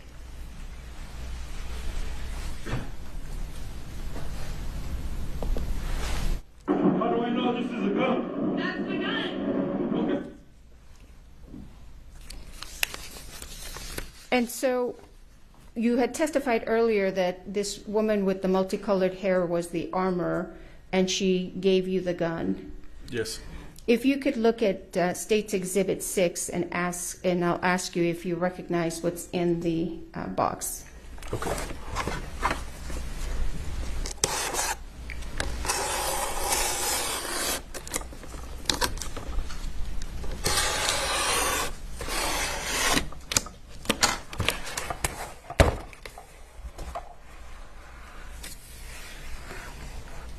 Do you recognize State's Exhibit 6? Yes, I do. What is it? It is the gun that Hannah Gutierrez, the armorer, handed to me. Now, what did you do with this gun once she handed it to you? I took custody of it from her, and I walked it over to the passenger side of my unit, my marked sheriff's unit. What did you do with it once you walked over to the marked sheriff's unit? I put it in the front seat, and I locked it. Okay. I'm going to show you what's been marked as State's Exhibit 13.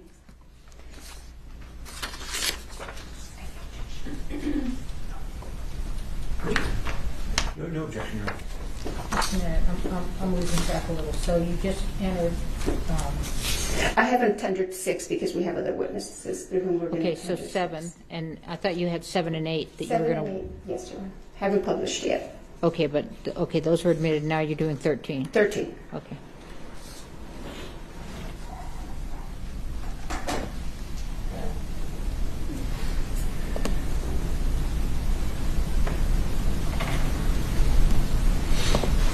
Do you recognize what's on the screen there, Mr. Benavides?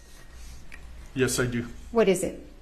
It is a gun that's in front of me, and this is the gun that the armorer Hannah Gutierrez handed me. You testified that you put it in the front seat of your patrol vehicle? Yes, I did. Why did you put it there? It was the most secure spot that I had control over at the time. Okay. And what did you do to ensure that this gun was secured? I locked the front, I locked my unit, and nobody entered it except for me because I'm the only one with the key. Where was State's Exhibit number 13 taken? Where was this gun when this photo was taken? From the passenger side of my unit. Okay. Why did you not stick it in an evidence bag? It was so fluid, and the scene was so active. I put it there. It was secure there. That's where it stayed. Okay. Did you do anything with this gun? Open it, open the cylinder, or anything at all once you received it from Ms. Gutierrez? Yes, as soon as I got to my unit, I opened up the cylinder, and I made it safe for myself and whoever else was going to handle it. And when you say you made it safe, what do you mean by that? I opened up the cylinder on this wheel gun, and I ran the wheel to make sure there was no rounds in it. And were there any rounds in it? There was no rounds in it. Did you do anything else to the gun? I did not. Okay. To your knowledge, did anybody else have access to this gun once you put it in your patrol vehicle? No. So what is the next thing you did after you secured the gun in your patrol car? What I remember is I was talking to the armor, Hannah. I put her in the back of my unit, and I told her she wasn't under arrest. I kept the door open because the detective needed to speak to her. Okay. Now, did anybody have access to the front part of your patrol car? They did not. Okay. While this gun was in your possession, did you do anything, or to your knowledge, did anybody else touch it or do anything to it? No. Does Exhibit 13 accurately reflect the condition of the gun when it was handed to you? Yes, it is. Okay. Did you secure any other items of evidence? I did. I secured 2 boxes of ammunition. And where did you find those? They were on a gray cart, which Hannah directed me to, that they were on a gray cart that were used for this gun. All right, let's go to State's Exhibit 7, which has already been admitted. All right, you may publish. Thank you, Your Honor. Do you recognize that? Yes, it is the gray cart that Hannah directed that the ammunition was on. And where was that cart when you were directed to it? My first lapel video where that gentleman directed me, walked me over, and he said none of these guns were used. This was the cart that he was talking about. Okay. And where was this photo taken? Where was the cart when this photo was taken? It looks like it was taken in front of my unit, in front of my in-car camera. Okay. So was that cart moved from where you initially saw it to in front of your car? Yes, it was. Why? Hannah had it, she directed that the ammunition was there, so there was a gentleman that offers his services because I was dealing with Hannah, and I watched him bring the cart from where it was to me. Does State's Exhibit 7 accurately represent the cart in the condition that you saw it when you first were directed to it? Yes, it is. And why did you move it to the front of your patrol car? It was evidence. Hannah said that ammunition was on it used in the church. Is there another reason why you moved it to the front of your patrol car? To keep an eye on it, to make sure nothing was taken, nothing was put in. Was anything capturing what would happen if anybody got close to this cart? To where it is right now, they would have captured from my in-car camera. So do you have a dash camera? Yes, a dash camera, yes. So was the dash camera running and filming this cart as it's sitting there in front of your patrol car? Yes, it was. To your knowledge, did anybody come over to this cart and remove any items? No, not when it was sitting there, no. Okay. Why not collect the items instead of moving, or why not collect the items before you moved it? I'm in a patrol car. I'm not in a van or anything that would fit the whole cart in a hole to secure it. I'm going to show you State's Exhibit 8, which has already been admitted. May I publish, Your Honor? Yes. Okay. Is that a close-up of the cart? Yes, it is. What are we looking at? What was on the cart? What did you observe? Loose ammunition, gun belts, a gun, various other items. I'm going to show you what's been marked as State's Exhibit 9. Counsel, do you want to see it?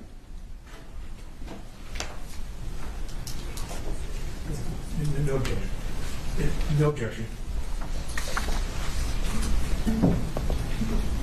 May I, Your Honor, I move into evidence State's Exhibit 9. Yes. May I publish? Yes. Do you recognize that? It's State's Exhibit 9. Yes, I do. What is it? It is a wheel gun. Is there anything else that you see there? There's car keys, there's loose ammunition. Okay. And is this on the cart that we just saw? Yes, it is. And again, what did you do to preserve this evidence? Like I said, I kept it in front of my unit for my dash cam to capture if it got tampered with. Now, was there a perimeter established on this scene? Yes, we did. We did a perimeter of yellow crime scene tape, and we tried to preserve everything that was in the church and everything that was out as in film. Is that what we saw, the yellow tape around the cart? Yes, it is. Okay. And to your knowledge, were people allowed into the area that was enclosed or encased by that yellow tape? People were not, unless you were a deputy. And who came and collected this evidence? Do you know? I believe our crime scene tech, Marissa Popple. You testified that you observed some rounds. I'm going to show you what's been marked as State's Exhibit 10. No objection. You're on. May I publish on? Yes. I move into evidence State's Exhibit 10. Yes, you may publish. Do you recognize those two rounds that we see there? Yes, How do you recognize them? they were on the cart. Did you touch them in any way or remove them from the cart? I did not. Now, you told us you also seized some boxes of ammunition. Yes, I did. And where did you take those from? I took those physically from the cart. I'm going to show you what's been marked as State's Exhibits 11 and 12. No objection. Your Honor, the State would move into evidence State's Exhibits 11 and 12. Admitted, you may publish. Thank you. What are we seeing here on State's Exhibit 11? That is the front driver's seat of my marked sheriff's unit, and there are two white boxes on my seat. And where did you get those boxes from? I physically took them from the cart, from the gray cart. Why did you take those from the gray cart? Those were the two boxes that Hannah Gutierrez, the armor, told me that were used. Did you see what was inside those boxes? I assume there were bullets. Why remove just those boxes and not the other stuff on the cart? The armor, Hannah, she pointed those out, and those were the ammunition used for the gun.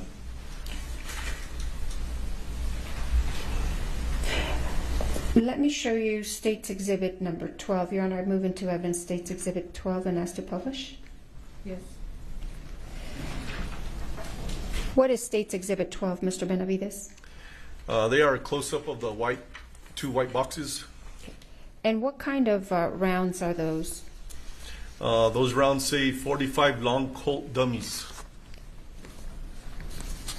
Did you then turn these over to someone else, these boxes of ammunition? Yes. And who did you turn them over to? The crime scene tech, Marissa Popple. Let's go back to your lapel cam. You had testified earlier that you had placed Ms. Gutierrez in your vehicle.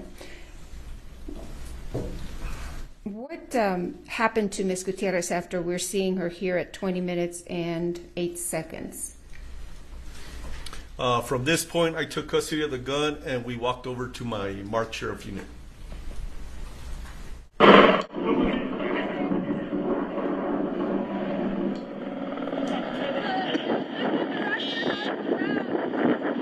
I'm sorry, let me pause it there. This was the wrong copy.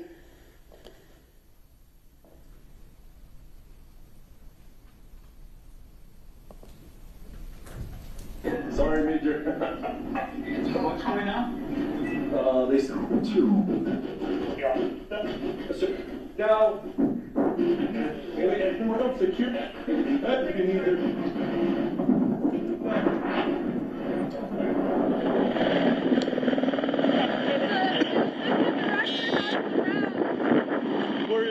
Where are they at?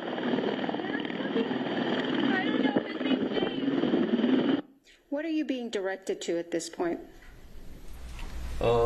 I don't remember. I couldn't really hear her. Okay, let's go back. And I apologize, it looks like the audio is a little behind the video.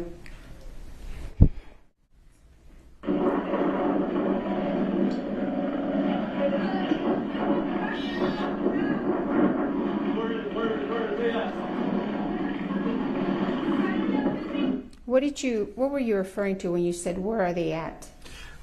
She was telling me about the rounds. And where are you headed at this point at 20 minutes and 16 seconds? That is my unit that I'm looking at right in front of me.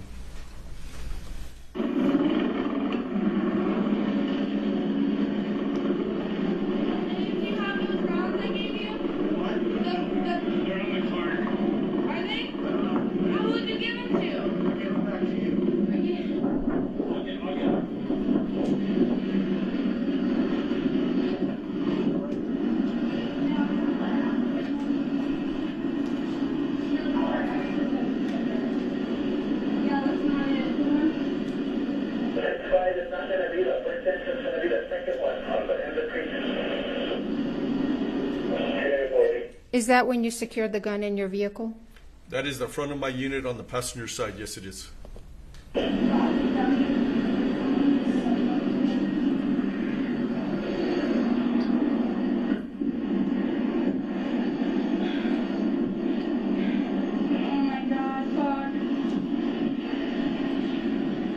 Are they okay? Hey, Santa Fe, we need more units out here. And have been added.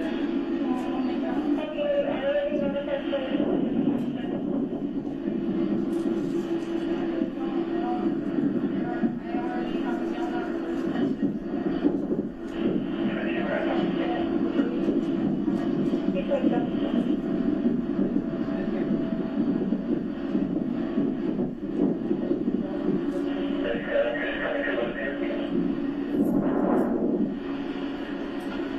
What is happening right now? There was a helicopter just landed. Hannah's there on my right-hand side, and I'm watching the guy on the cart. Okay. Is somebody bringing the cart to you at this point? Yes, it was a gentleman. I didn't get his name, or I don't remember his name, that was bringing the cart. Your Honor, did you want us to approach? Well, I'll just wait. Okay.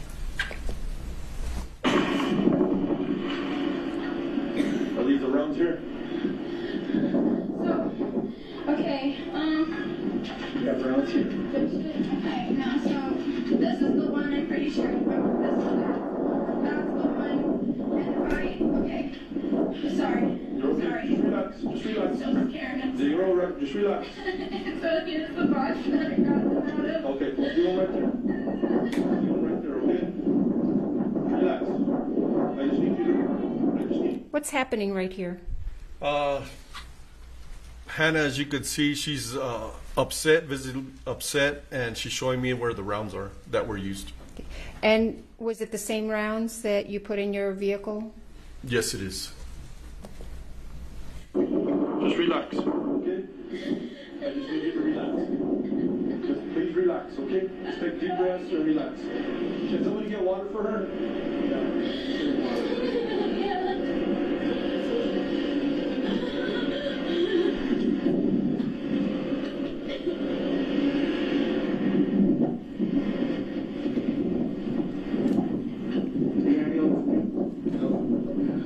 The helicopter's here for her. Yep, the helicopter's here for her. Is she, where the fuck are these entry wounds? Is she okay? What other involvement did you have in this investigation, Mr. Benavides? That's all the involvement was, just trying to control the scene and taking care of Hannah and taking care of the evidence. How long were you out there at the Bonanza Creek Ranch? I didn't leave until about 8:30 that night, so about 6 hours. May I have a moment, Your Honor? Yes, want to take a look at this good.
Mr. Benavides, do you know where the gun was from the time of the shooting of Ms. Hutchins and Mr. Souza to the time that it was given to you by Ms. Gutierrez? I do not. Okay. And do you know who handled that gun from the time of after the shooting to the time that it was given to you? I do not, other than Hannah handing it to me. May I have a moment, Your Honor?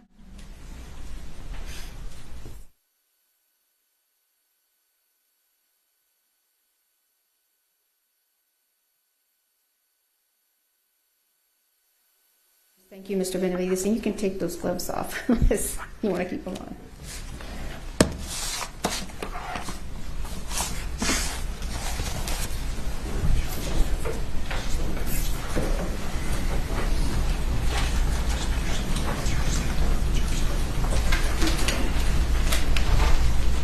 May I, Your Honor? Yes. Good afternoon, sir. Good afternoon.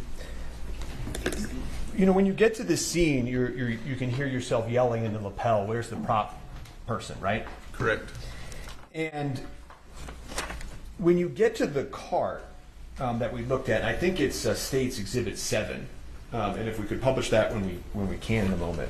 But fair to say that the cart was sort of disorderly, right? Oh, it was a mess. Okay. And you don't know whether anybody moved anything before you got there, right? I do not. Okay.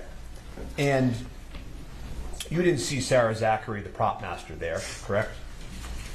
No. I don't know who that is. And so when you first get to the prop cart, you eventually sort of leave it and go back to going to deal with other things, right? Well, the gentleman that was there, he told me that the gun wasn't there. There was a lot of guns on that. There was a couple of guns on that cart, but he told me I have to take him for his word because I wasn't there. He told me that the gun used in the church was not there. Right, but there was, and you anticipated, there were other guns on that. That is correct. Okay. And you left those firearms and you left them there and you went to do what you did next, right? Correct. Okay. And, you know, in a typical homicide scene, right, you probably wouldn't be walking away from all sorts of, you know, firearms, but this was a movie set, right? That is correct.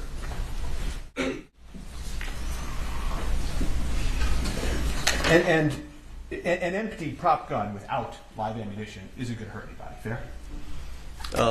I do not know, but... Objection mischaracterizes the evidence. I mean, other than if you drop the empty gun on your toe or something, an empty gun, a completely empty gun, isn't going to hurt anybody, true? A complete, yeah, of course. Right, so I think you fixed it. Sustained and you fixed it. You know, and then you go back to the armorer and she hands you the firearm, right? Yes, they direct me to the armor because I didn't know who the armorer was, and they directed me to her. And I asked her, "Is this the gun?" And she said yes. And I can see you're wearing gloves as you're taking out the exhibit today. Right? You've got purple gloves on? Yes, sir. Okay. I don't think you have to keep them on, by the way, if you don't want to keep them on. I didn't know if you wanted to see the gun or not. No, okay. I don't have to see it right now. But the reason I'm asking this is, and I don't think you talked about this in direct, but the day you took the gun, you weren't wearing gloves, right? That is correct. Okay. And but you were sort of careful when you took it, and you sort of you took it without touching the trigger. So if somebody wanted to swab the trigger for DNA, they still could. Fair? The way I handled it was trying to be as safe as possible because I didn't have a holster for it. So I was trying to hold it so I didn't pull the trigger because I didn't know if it was empty or loaded or not. And because you handled it that way, also somebody could have swabbed the trigger for DNA, right? I guess so, yes. Okay. Do you know if law enforcement ever swabbed the trigger for DNA? I have no idea. So there was a question posed to you about, the prop gun, when you got it, was empty, fair? Yes, there was a question posed to you about, the prop gun, when you got it, was empty, fair? Yes, when I cleared it at my unit, it was empty. But you don't know what happened exactly to the ammo that was in it at the time of the incident, right? No, I do not. And somebody told you that Dave, the first assistant director, head of safety, had the rounds, right? Objection. Assumes facts not in evidence. He's asking him. Just a question. If you know, do you know that? I don't know who Dave is. I don't remember any of their names to this date, other than the victims. Well, do you remember somebody telling you that the rounds were back at the cart? I believe Hannah was talking to somebody, and they directed it to that they were on the cart. And was that a male? Yes, I believe so. Okay. And you don't know, as you sit here today, whether that was Dave Hall's head of safety at the set? Yeah, I don't remember. No. Okay. I don't know.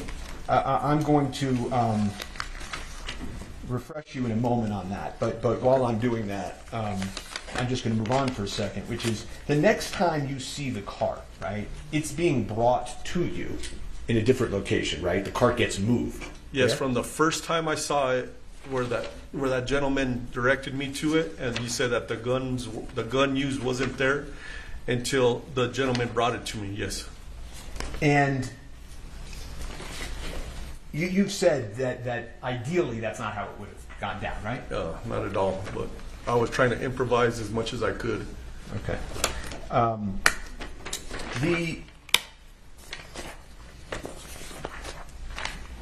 There were eventually, when you get the prop cart back, the sort of third viewing of the prop cart, there was ammunition on top of the cart. Fair? Yes, and that's what I saw when I first saw it. And you saw it again when the cart came back, right? Correct. And at one point, you actually sort of reached down and touched some of the ammunition. True? I believe I picked them up and put them down. I didn't know if they were live. I didn't know anything. So. And another civilian came over and picked one up and showed you one was this and one was that, right? Yeah, he explained real quick, which it didn't register too much to me, but he was trying to instruct me what to look for, I guess. And if I could just show the witness, I assume no objection to States 26? Okay. If I could offer, I don't know how you want me to do this, if I could offer States 26, or should I make it a defense exhibit? States? Your Honor, we have no objection to admitting our own exhibit, so thank you. Great. So I'll admit States 26. States 22? 26, Your Honor. All right. Opposed.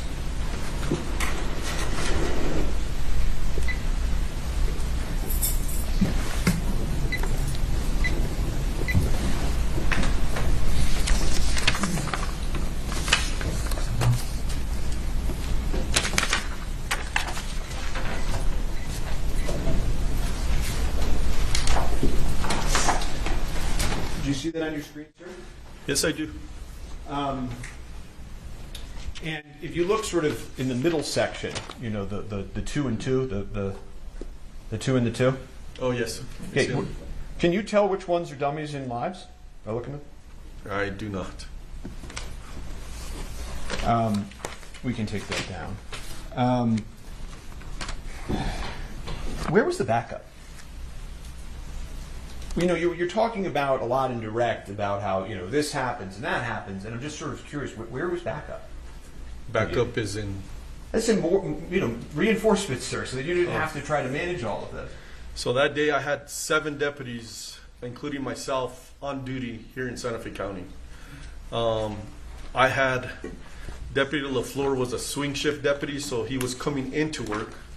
I believe he lives somewhere in Albuquerque. And he was coming into work when the call came in. And it was myself and the corporal who were available at the time. So there was only 3 of us, and the rest were northern part of the county and the eastern part of the county and the southern part of the county. And you called backups for the state police, right? I did. And they, that request for backup was denied by supervisors, correct? As if I remember correctly, yes. Or they didn't have. I don't remember if they said they didn't have enough, or they didn't have availability, or the supervisor just said no. Didn't the supervisor say that they believed this would likely be unfounded and it was probably an accident? Objection, Your Honor. Hearsay and assumes facts not in evidence. It's a proper question, obviously, because I'm asking why the backup didn't come and if he knows that. Okay.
All right, we're going to strike that question and answer, and he can rephrase. Thank you. Sure. Thank you. When I say strike, that means disregard the question and the answer. Thank you. You called for the state police and they didn't come, right? Yes. And that would have been your supervisor's call, not yours, correct? My supervisor? No. Yeah, I'm asking. No. Whether or not that request went to the states? No. That wouldn't have been your supervisor's call? That wouldn't have been my supervisor's call, no. Did you make that call direct? I asked dispatch to talk to state police to see if they could send people to help me with the scene. Yeah. The perimeter that you talked about did not include the prop truck, correct? Yeah, I didn't know what any of that was. I was just trying to take care of what happened in the church. Right. So, but just so that it's clear for the members of the jury, you later learned that cart that we're looking at rolls up and goes into a prop truck that housed the rest of the firearms and ammunition. Objection, right? speculation. If he knows. Oh, yeah. I did not know that. I did not. No, I know you did. I know you're saying you didn't know that then. I'm saying you did become aware later that there was a prop truck, right? Objection, hearsay, and speculation.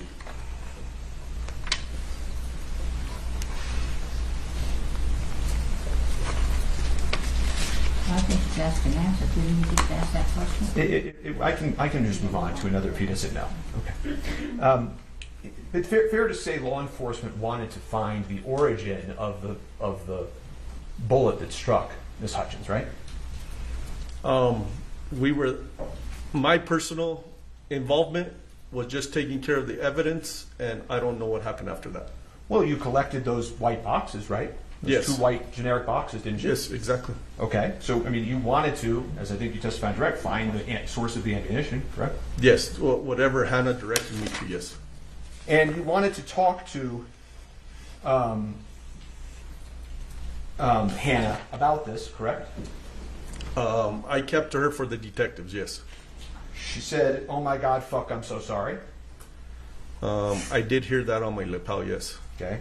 Everyone's been yelling at her. I did hear that in my lapel. And you placed her in the police car, right? In the back of my patrol car, yes. Right. Nobody placed Mr. Baldwin in a police car, correct? Objection, relevance. Correct? Correct. Now, you know, when you're at the scene talking to witnesses, which you can hear yourself doing on that lapel, you know, you're letting witnesses give you information. Fair? Yes. You're not, you know, trying to put words in their mouth, right? No. You're not cutting them off, right? I probably did some of them, but I try to listen to them, yes. Well, you're trying to look at the facts and circumstances and trying to figure out whether or not a crime occurred or whether this was an accident. Fair? All I was trying to do was preserve the evidence for the detectives. That's all I was trying to do. And you understood that the detectives were trying to rule out that it was a crime, correct? Objection, speculation. Overruled. He can ask if he understood that or not. You understood from meeting with the detectives that they were trying to figure out and rule out if this was a crime. Well, that's our main function, is to see if there was a crime committed or not. So you agree with me, right? That's our main function as law enforcement, yes. Okay. You don't know how the live bullet got on the movie set? I do not. You don't know why the armorer loaded into the prop gun. She didn't tell you that. No, I do not. And you don't know why the first AD failed to detect it? The what? The first assistant director, that guy Dave. Oh, I do not. Okay. And you still work for the Santa Fe Sheriff's Office? Do I still work? No, I'm retired. You've retired. Okay. I have nothing further for this witness at this time. All right, thank you. Redirect. Yes, Your Honor, briefly, thank you.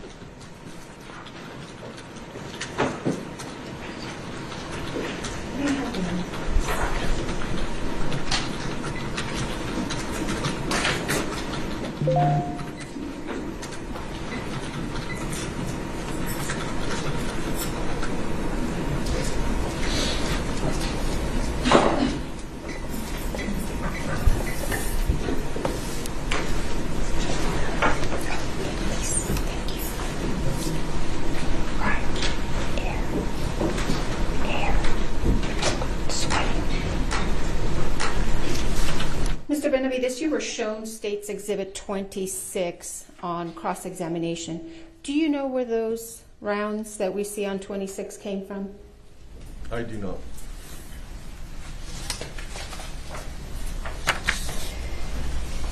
You testified on cross-examination that this cart was disorderly, I believe is what you said. It was a mess? Yeah, it was a mess.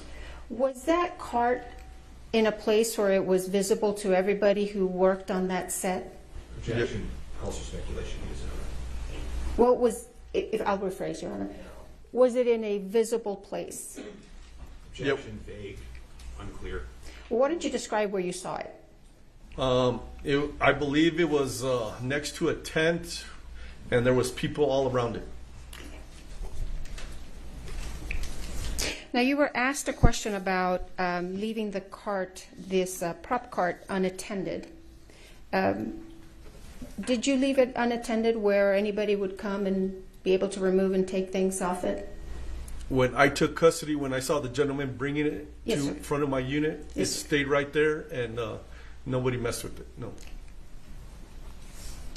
Now, you were shown photos of the, let me show you State's Exhibit number 7, if I may.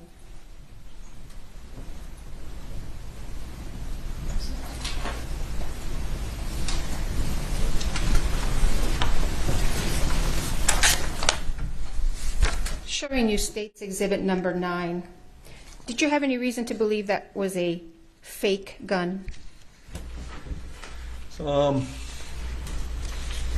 It was a movie set. I did not know if it was fake or real.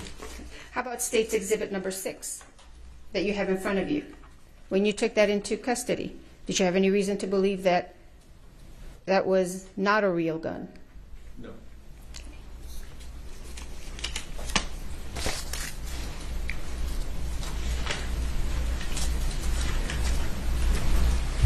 Did you have any involvement in this prop truck that you were asked about?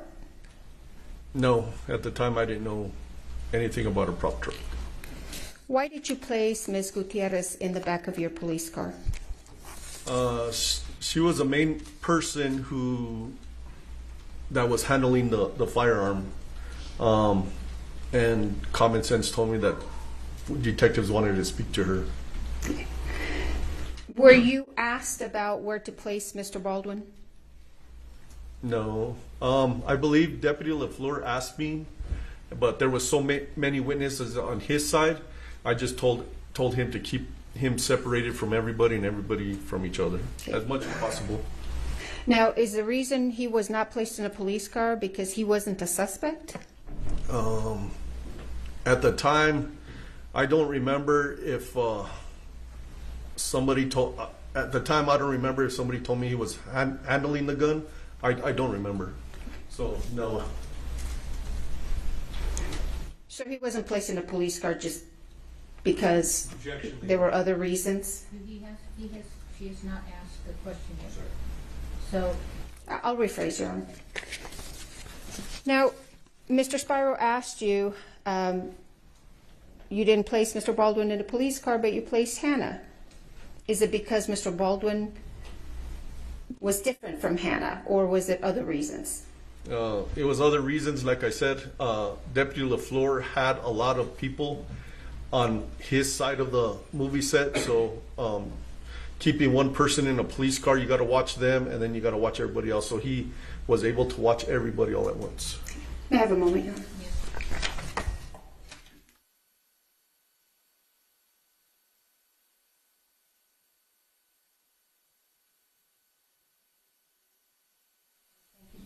excused. All right, we're going to take our bathroom break. We'll be back at 3:15. Please don't talk among yourselves or anyone else about the evidence received here in court. We are in recess.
Lujan? Do you swear affirm under penalty of law that the testimony you'll give in this case will be the truth, the whole truth, and nothing but the truth? I do. All right, have a seat, talk into the microphone. Yes, ma'am. May I proceed, Your Honor? Good afternoon, Deputy Lujan. Would you afternoon. please introduce yourself to the members of the jury? Deputy Joseph Lujan, Santa Fe County Sheriff's Office. Would you pull that microphone a little bit closer to you, sir? Thank you. How are you employed? With the Santa Fe County Sheriff's Department. And how long have you been with the Santa Fe County Sheriff's Department? A little over 10 years now. And what are your duties? Currently, I'm assigned to the Court Services Division. And how long have you been assigned to the Court Services Division? About 10 months now, I believe. And prior to that, where were you assigned? I was on the Patrol Division. And what does a patrol division do? We answer calls throughout the county, anything from DWI, crash investigations, criminal investigations, that type of thing. Were you on duty on October 21st, 2021? Yes, it was. And do you recall what you were assigned to do that day? Just normal patrol duties. And were you involved in the investigation into a shooting that occurred at the Bonanza Creek Ranch? Yes, it was. And what role did you play in that investigation? Deputy or Sheriff's Office personnel had already been dispatched to the scene at the movie set. Lieutenant Benavides advised that one of the persons shot was being transported to the hospital and requested a deputy respond to the hospital as well. Which hospital? The St. Vincent's Hospital here in Santa Fe. Okay. And was that deputy you? Yes, ma'am. Do you recall approximately what time you were dispatched or you went to the hospital? It was a little bit after 2 o'clock. And once you arrived at the hospital, where did you go? I arrived to the emergency room. And why did you go to the emergency room? We had been notified, or I had been notified through dispatch that the ambulance was transporting that subject to the emergency room. And so once you were in the ER, did you go into a room or did you wait in the lobby? What did you do? I arrived at one of the trauma rooms that's there at the hospital. What did you observe when you walked into the trauma room? A gentleman sitting on or laying on like a gurney hospital bed type thing in the upright position. He had an approximate half-inch hole to, I believe it was the right side of his shoulder. Do you remember his name? Yes, it was Mr. Joel Souza. Okay. And what did you do next? I briefly made contact with Mr. Souza in an attempt to collect preliminary facts surrounding what had occurred. Okay. And we're not going to talk about what Mr. Souza told you, but after you spoke with Mr. Souza, what did you do? I observed medical doctors administer some sort of medication to him, and then they retrieved a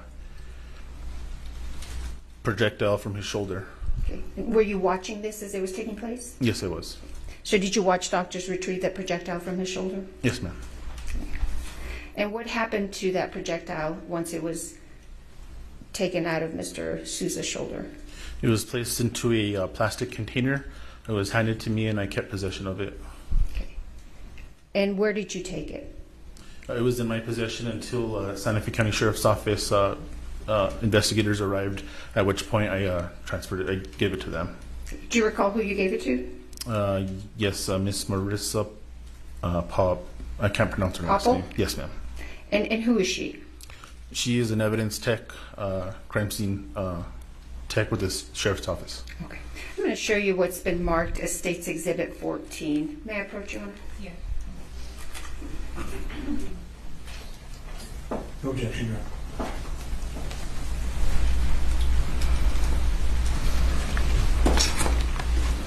Do you recognize State's Exhibit 14? Yes, ma'am. What is it? That was the projectile that was retrieved by medical staff at the hospital out of Mr. Joel Souza. Does Exhibit 14 appear to be in the same condition it was in when it was given to you by doctors? Yes, ma'am. Your Honor, the state would move into evidence State's Exhibit 14. Yes, may follow. Thank you. So after you provided this to the crime scene technician, did you have any other involvement in this investigation? other than just writing a report, and that was it. May I have a moment, Your Honor? I have nothing further. Thank you, Deputy. Yes, ma'am.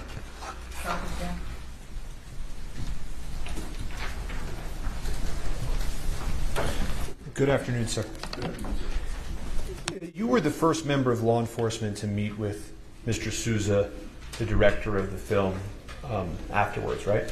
I believe so, at the hospital, yes, sir. Right.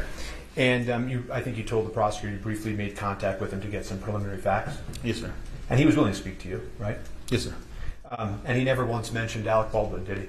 Objection. Calls for hearsay. Not hearsay. Never once mentioned Alec Baldwin, correct? Objection. Hearsay. All right. I don't think that, no, I'm going to overrule.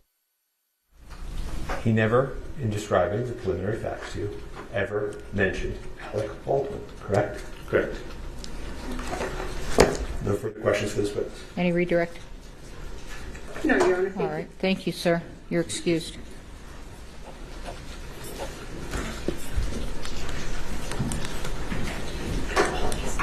The state calls Marissa Popple.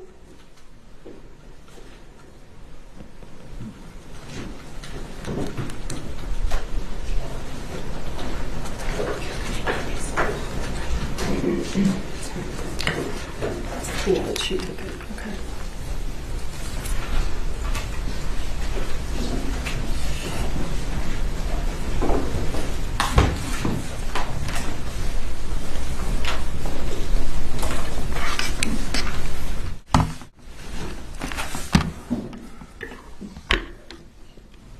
Face the judge, raise your right hand, please.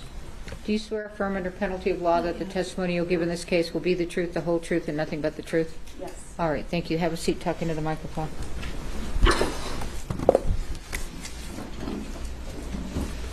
Good afternoon. Good afternoon. Please state your name for the record. Marissa Popple. Would you spell your last name? Poppell. How are you currently employed? I'm a crime scene technician with Santa Fe County Sheriff's Office. How long have you held that position? 3 years. Prior to being the crime scene technician for Santa Fe County Sheriff's Office, were you a crime scene technician elsewhere? Yes. Well, where was that? With the Fort Myers Police Department in Fort Myers, Florida. And how long did you do crime scene technician work in Florida? 4 years. And can you briefly describe for the ladies and gentlemen of the jury what a crime scene technician does? Yes, as a crime scene technician, I respond to all sorts of different scenes, whether they're death investigations, burglaries, robberies, whenever there's an abundance of evidence or an abundance of documentation that's needed. I take photographs of the scenes, of the evidence, I collect the evidence, and then I package it at our office. And do you ever send any of the evidence that you collect somewhere else for additional testing? Yes. And tell us, where would you send things, and give us an idea. Sometimes things are sent to our local state lab here in Santa Fe. Sometimes they are sent to private labs, or sometimes they are sent to the FBI if they're working with us. Why would you send things to any of those places? So our state lab is local, so it's nice to be able to have them in the backyard so that they can help us with more common day items. For independent labs, if we have something that needs done within a very quick time frame, we'll utilize them, but they require us to pay for the testing ourselves. Or if the FBI is assisting with us, sometimes they can do additional testing that maybe our local lab wouldn't be able to do. I want you to give the ladies and gentlemen of the jury an idea of what kind of testing you are requesting when you send items out. Yes, this could be latent print analysis, DNA analysis, firearms testing, things of that nature. And Ms. Popple, how did you become involved in this case? I was asked to respond to a scene of a shooting along with my criminal investigations division. That would be the detectives and myself responding to a scene on October 21st of 2021. Do you recall approximately what time you arrived on scene? I believe it was between 2:30 and 3 o'clock in the afternoon. And when you arrived on scene, kind of walk us through what you were tasked with doing. The first thing I was asked to do was photograph the initial scene and what was going on around me, essentially. And can you give us an idea of, so you indicated that you were asked to photograph the initial scene. Is that common? Yes. And generally speaking, after you photograph the initial scene, do you photograph other things? Yes. And what do you photograph? So any items of evidence would be photographed on scene, and then if additional photographs are needed, then those items could be laid out at our office in a secure area and re-photographed. And did you take photographs of items of evidence at the scene? Yes. Did you also take photographs of some of those same items back at the Sheriff's Department? Yes. What's the point to that? If there are areas of detail that would be difficult to photograph on scene, we can do so at the office in controlled lighting conditions, areas where we could move the objects in order to see different parts of it a little easier. Did you, and I don't want to get too much into the details right now, but did you also participate in the execution of search warrants? Yes. And why do you, as the crime scene technician, participate in the execution of search warrants? Part of my duties when we're executing a search warrant is I'm not only documenting all of the evidence on scene, but I'm also collecting all of that evidence, and that evidence stays in my custody. Other than collecting evidence at the scene itself, did you collect evidence in other places pursuant to search warrants? Yes. Go ahead and explain to the jury the different places that you went to, just to kind of give them an overview before we get into it. I was asked to collect evidence at the initial scene at the church. I was then later asked to collect evidence out of a prop truck that was nearby, and then at an even later date asked to assist with a search warrant at an office in Albuquerque. Can I have the Elmo? Let's maybe start that way. And the office in Albuquerque that you were asked to participate in a search of, what office was that? That was a PDQ warehouse. And do you know now what PDQ is? Yes, it's a prop supply company. And that's in Albuquerque? Yes. Did you search and take your photographs at PDQ in Albuquerque on the same day as this incident? No. On the 21st of October? No. Do you recall approximately when you did the search warrant at PDQ? November 30th.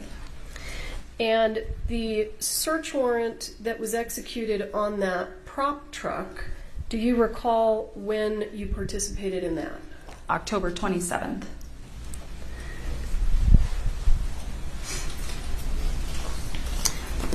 I'm going to show you what's already been admitted as State's Exhibit 7. Let's see if I need to adjust.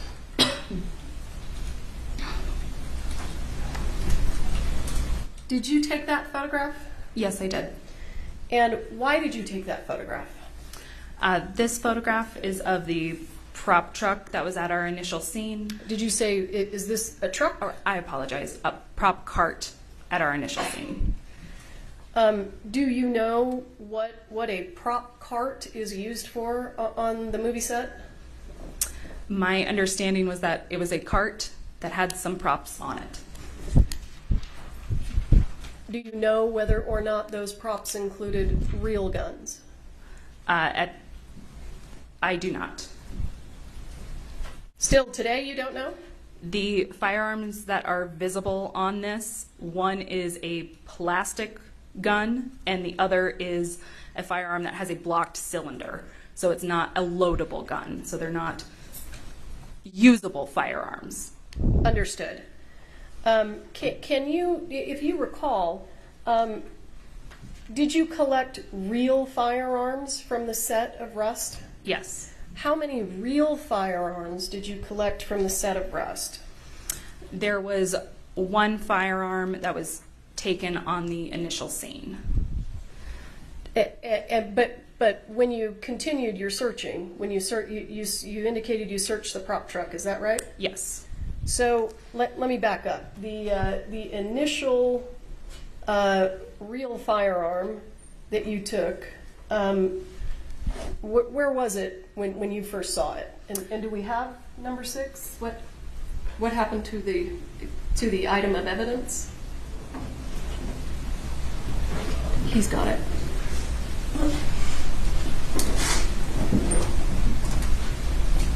Okay, I'm sorry.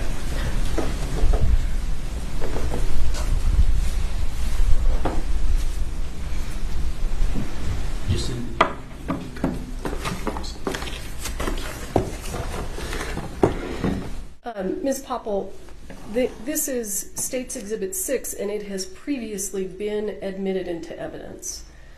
So if you would open it. Do you recognize that? Yes. What is that?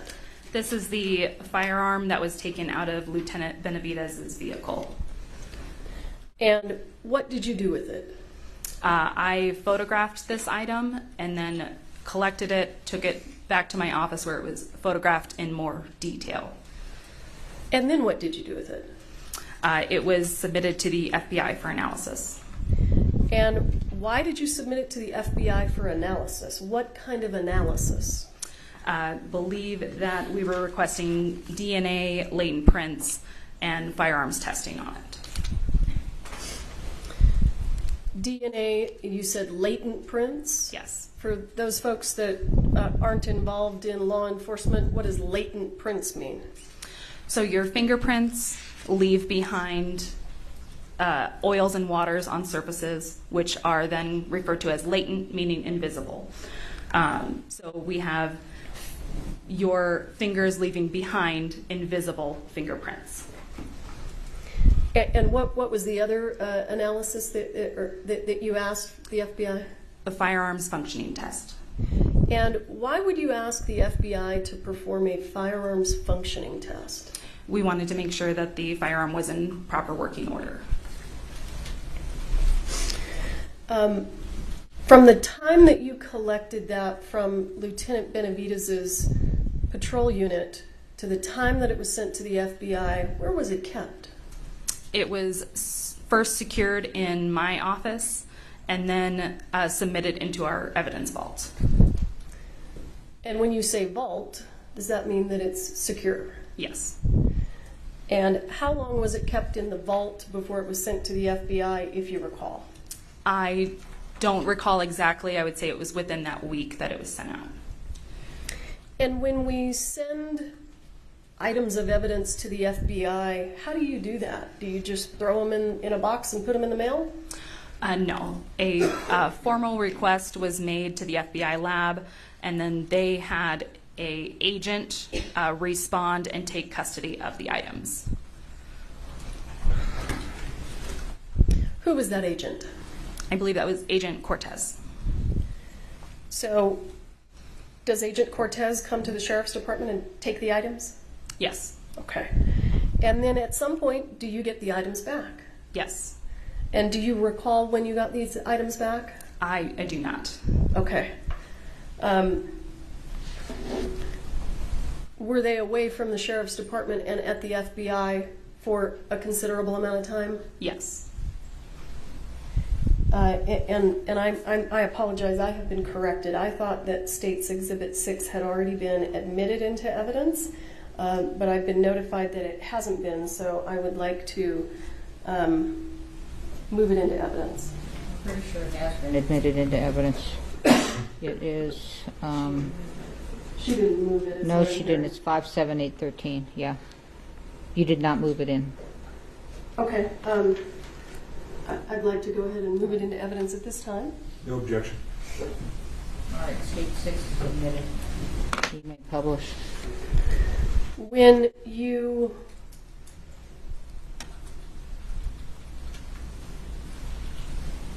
you sent this firearm to the FBI, did it appear intact? Yes. At some point, did you receive it back from the FBI? Yes. Had its condition changed? Yes. Describe just generally, when you opened the box, what had changed about its condition? The cylinder of the firearm had been removed and placed separately, and there appears to be an internal component that was bagged in a small plastic bag separate from the firearm. Okay. And may I approach? I just want to, I haven't actually seen what's in the box. Yes.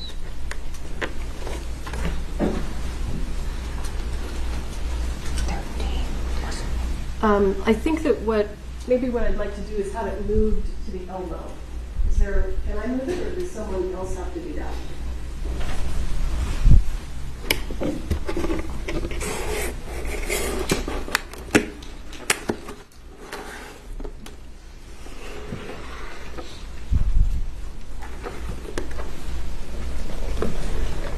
You want to get the package? Let's open it and set it right there so that the jury can see what we've been looking at and talking about as best we can. Thank you, sir. And just to be clear, this is the same firearm that you collected from Lieutenant Benavidez' patrol unit? Yes. And is this generally the condition that it was in when you received it back from the FBI? Yes. I see that there's a little plastic bag. Can you tell us what's in that plastic bag? So there are 3 small metal broken pieces in the plastic bag. Okay. But other than those broken pieces, was the firearm in generally the same condition? Yes. Okay, thank you, sir. And does this stay at the courthouse overnight? Yes. Okay, so I don't know if you If you want back there with it or... We leave it here. Yeah. We'll secure it. Okay, great. Thank you, sir.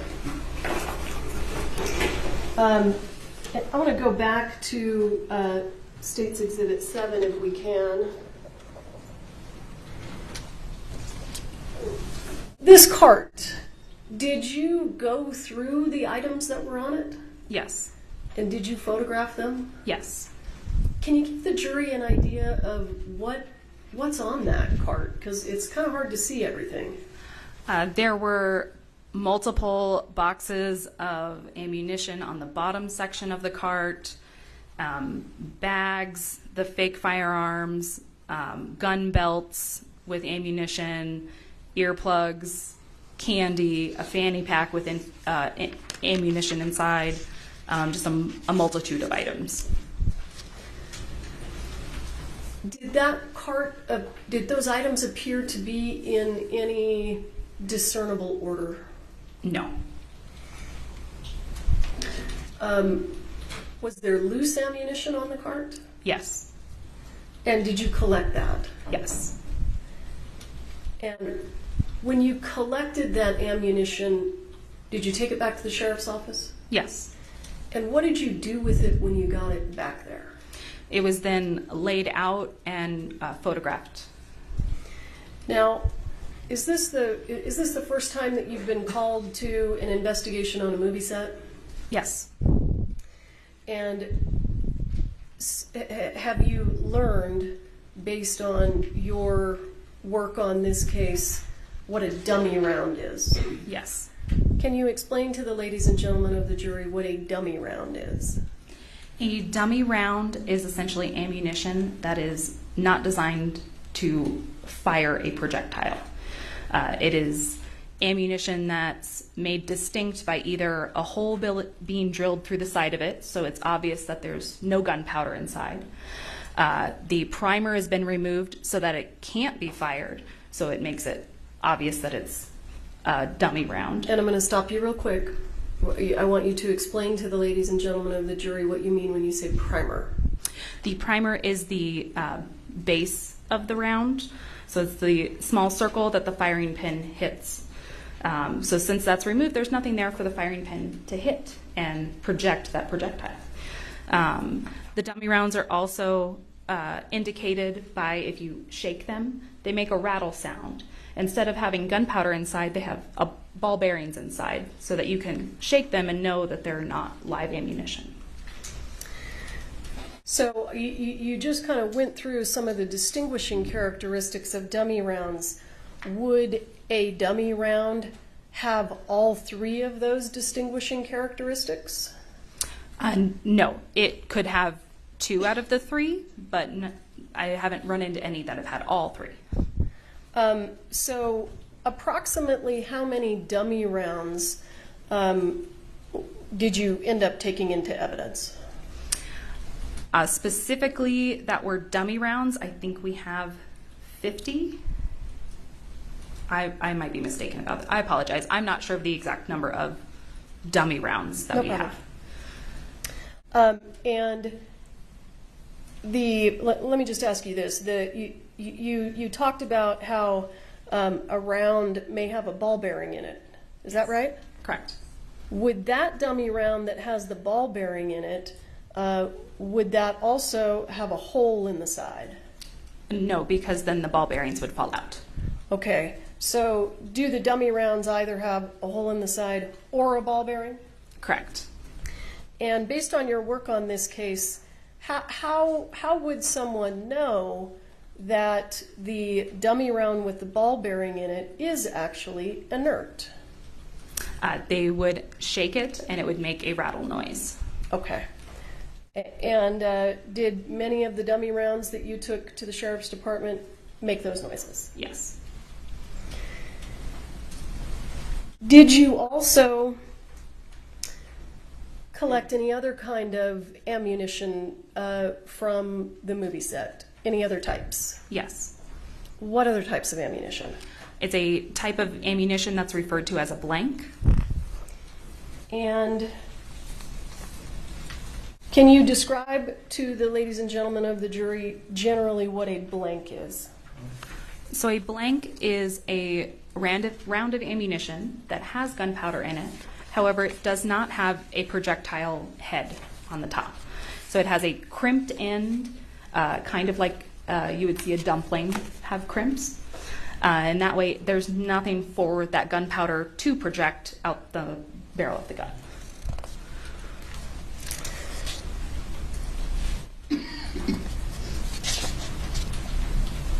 And when you collected all of this ammunition, you took it back to the sheriff's department? Yes. And at some point, did you examine closely all of the ammunition? Yes. And did you develop any suspicions? Yes. What suspicions did you develop? There were several rounds that, when shaken, did not make the rattle noise, and they all had a silver in color primer at the end instead of a brass colored primer. And did the primer appear to be intact? Yes. And did those have a hole in the side? No. You indicated that you had some suspicions about them. What was your suspicion? My suspicion was that they were live rounds. And what did you do with those live rounds, or suspected live rounds, rather? They were sent to the FBI for testing to see if they were live rounds or not. So you didn't take them apart there at the sheriff's department? No, I did not. Can you describe to the ladies and gentlemen of the jury what a casing is, or a spent casing? Once a live round is used in a firearm, the casing is what was encasing that round. So in a regular firearm, it was what would be ejected out of it, out the side. In a case of a revolver, it's what's left in the cylinder. So the projectile has come out of the firearm, and the casing is what's left behind. Did you collect any spent casings from the scene? Yes. How many did you collect from the initial scene? 1. I'm going to show you what has been, I believe, previously admitted into evidence as State's Exhibit 10. Is that a photograph that you took? Yes. Let me make it, there we go. And can you tell us what we're looking at? Yes, this is a close-up image of the top of the cart. There was a spent casing on top of the cart, which is what we see up top here, where it has no projectile head on the end. And then there was another round next to it. Let me move this. As you sit here today, do you recall whether that round was the one that we're looking at that appears intact? Was that a dummy round or a live round? That was a dummy round. Okay. So, in addition to collecting this ammunition, did you also collect other items of evidence? Yes. Did you collect any gun belts? Yes. And let me also ask you, and let me show you, if I have it here, I'm going to show you what's been previously admitted into evidence as State's Exhibit 12. Do you recognize that? Yes. And what are we looking at there? These were 2 boxes of ammunition that were inside of Lieutenant Benavidez's unit.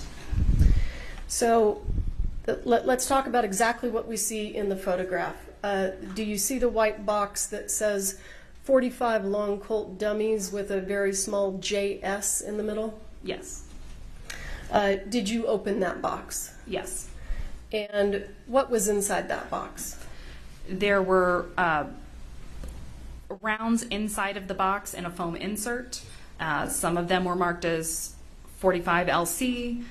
Some of them were 4440 rounds. And what's the difference between 45 LC and 4440? They are different caliber rounds. And were there any rounds inside that box that you suspected to be live rounds? Yes. How many? 1.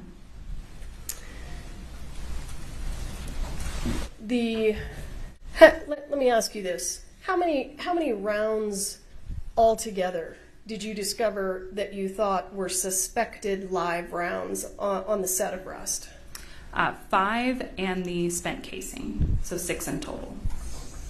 And I want to talk a little bit about where those rounds were located. So we've got 1 that you suspected came out of this box. Is that right? Yes. And just so that we're clear, the box on the right in the photograph, what was inside that box? There were blank rounds inside that box. And were they all legitimately blank rounds? Yes. And give me just one moment to pull up some additional exhibits here.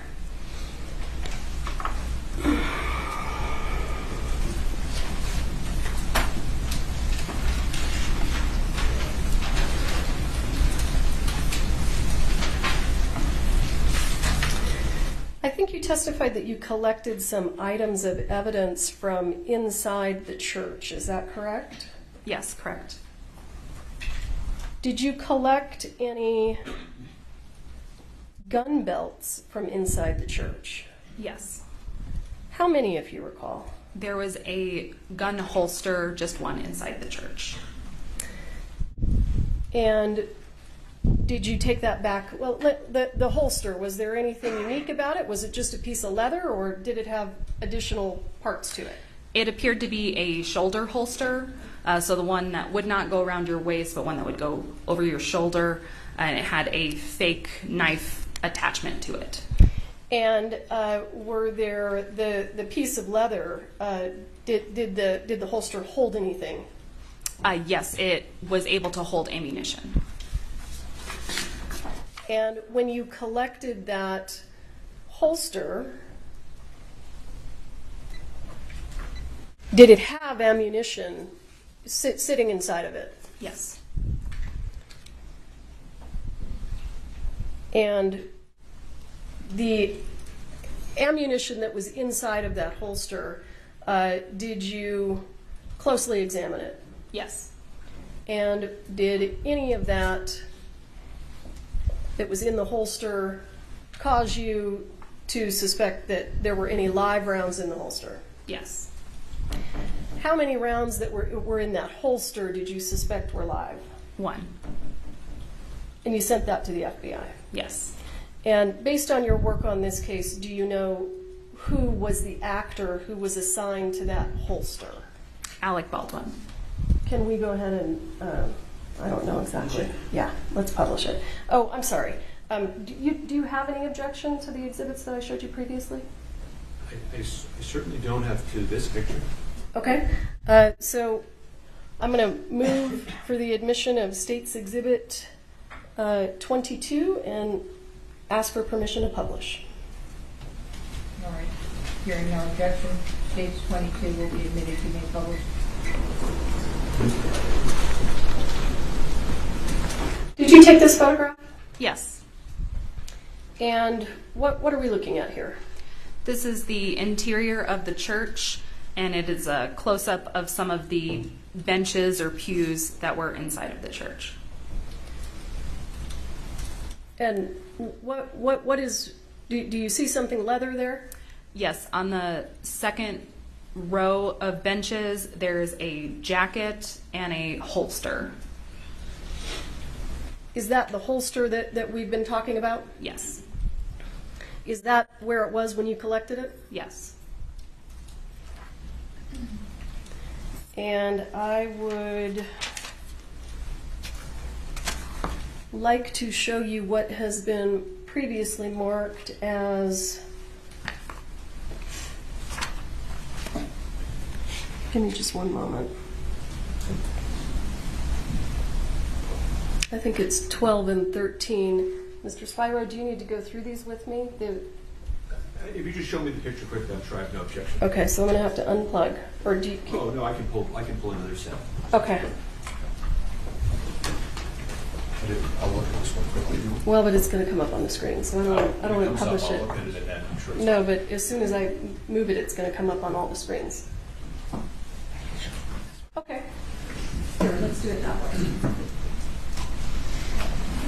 I have no objection to exhibits 12 and 13. Thank you. And how about let's do 15 and 16? No objections to 15 and 16. 17? No objection. 18? No objection. I'm happy to stipulate that whatever Ms. Investigator Popple recovered at the scene. Well, we need a little more identity, but it's 12, 13, 15, 16, 17, 18? There's hang on, there's a little bit more than that. It's 19, 20, 21, 26, 27, 28, 29, 30. We have 31, 32, 33. Okay, so what's missing is so you're not doing 22, 23, 24, 25, right? 22's on the screen. All right, what about 23, 24, 25? I didn't hear you name those. There's no issue. The only one. I just want to get the numbers. This becomes a problem later. 23's already in evidence. What were the other ones you had? 24, 25. I don't think I'm. All right, I'll go ahead and do 24 and 25. Wait, No objection? okay, so 22 is in evidence. I don't have 23. You don't either, do you? What do you mean? Well, we've been keeping track, and we don't Right, have. so I think that, I think this is what we're moving into evidence. Show me 23. Okay, just, I don't need to be, yeah. 22 22 is already in evidence. Or maybe it's, here, what number is this? Because I'm looking at the same picture that's up here. That's, I think she's tested the church benches. Oh, that's not it. 22 is the church bench. Mm-hmm. What's up on the screen? 7 and 8, so that's wrong. That is 22. You can see in the lower left there. This one on the screen? We can't see on the lower left.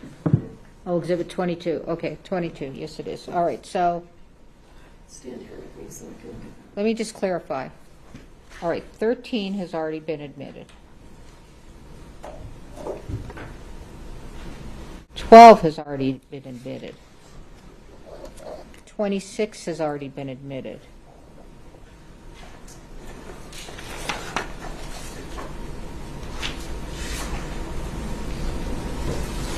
You're tracking me as well, right?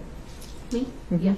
Okay, so what we don't have, 14 has been admitted, so 15 through 21, 22 was just admitted. We don't have 23. That's fine. I'm not moving for the admission of 23. I think it's a duplicate. Okay, let me just, all right, we don't have 25. We do have 26. Right. So did Okay. you want, so you said, what about 25? Yes, I will be moving for the admission of 25. Okay, and then 27, 28, 29, 30, 31, 32, 33. Correct. Okay, so on the record, the court is going to admit 15, 16, 17, 18, 19, 20, 21, 23, 25, 27, 28, 29, 30, 31, 32, 33. Your Honor, there's objections, as I think the court might remember, to 31, 32, 33. They're not relevant. All right, well, let's not confuse me at the late day, so I'm just going to write down what's been admitted, and then we will go from there. Thank you. Okay. This gets to be a real mess later, so 15.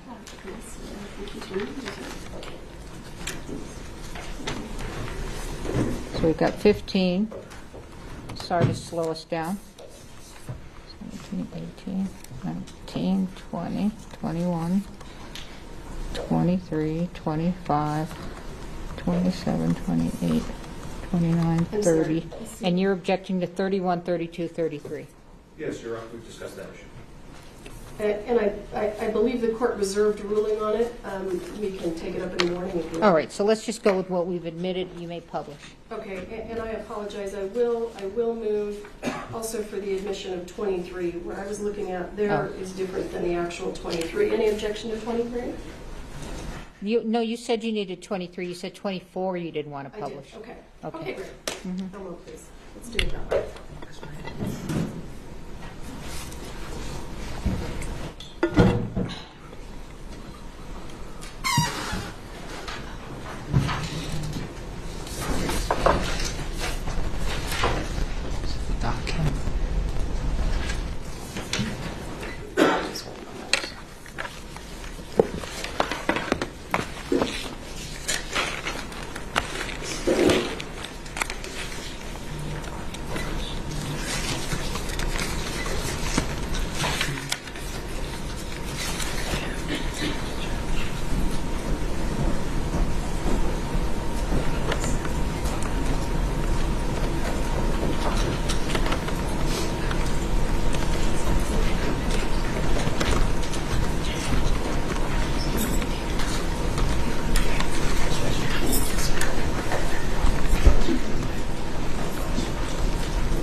Okay. Do you want to approach? What's this? Court's 4? This is Court's 4. Court's 4?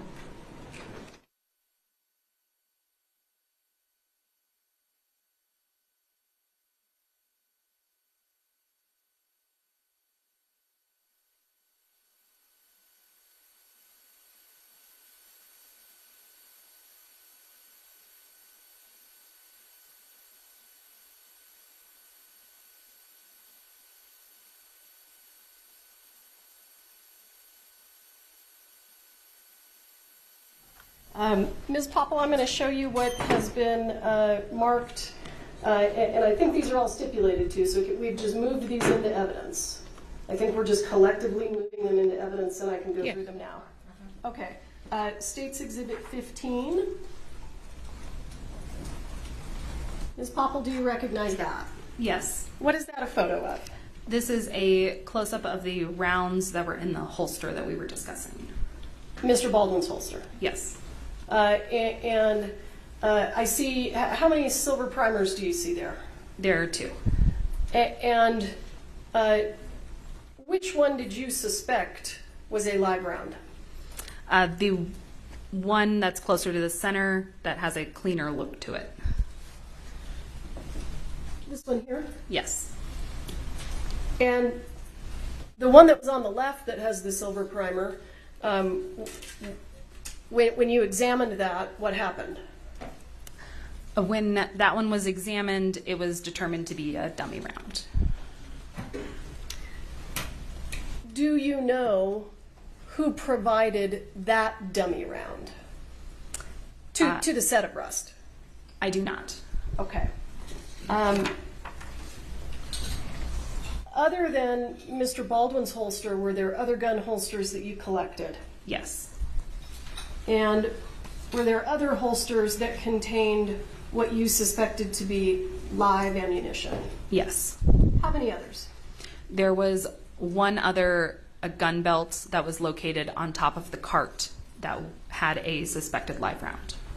I'm going to show you State's Exhibit 16. Can you tell us what we're looking at there?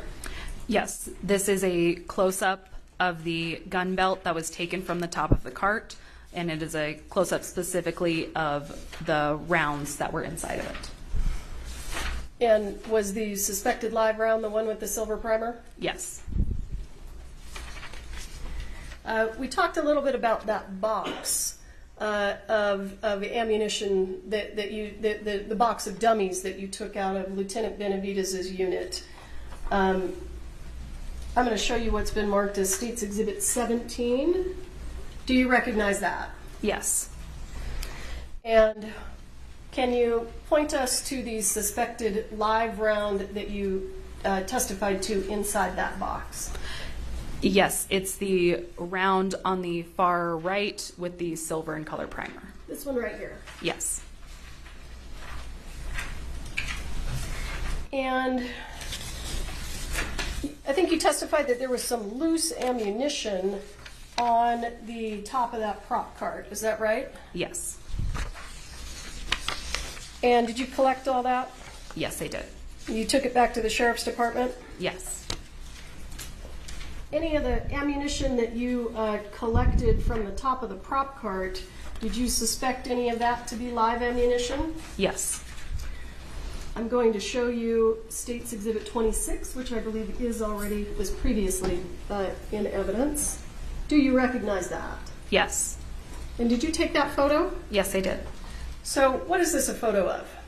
This is an overall photo of all of the loose ammunition that was collected from the top of the cart.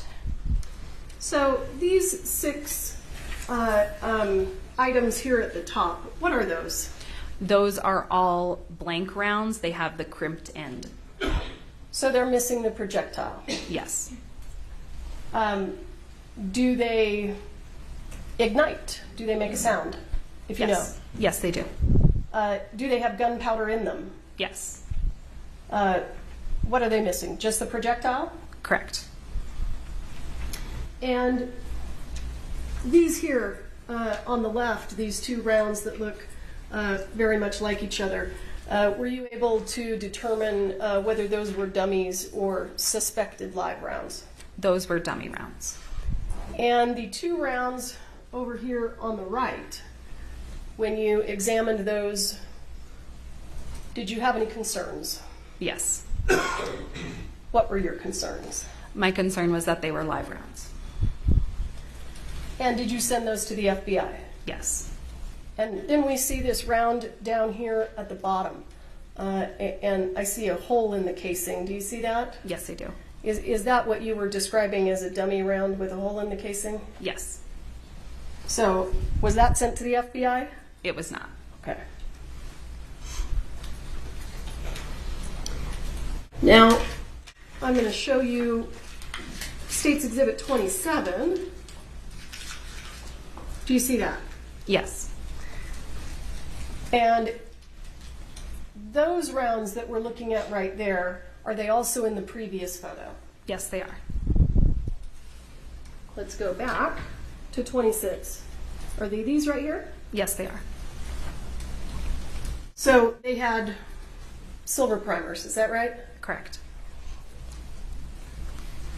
And did you collect and photograph that spent casing? Yes, I did. I'm going to show you what's been marked as State's Exhibit 28. Is that the spent casing? Yes, it is. I'm going to show you what's been marked as State's Exhibit 29. Do you recognize that? Yes, I do. And what is that? This is the bottom of that same spent casing. So when you talked about the primer being the area that the firing pin of the gun strikes, are you referring to this silver right here? Yes, I am. And do you know what that little dimple in the top is called? That is made from the firing pin. Okay. That's the mark that's left? Yes. All right.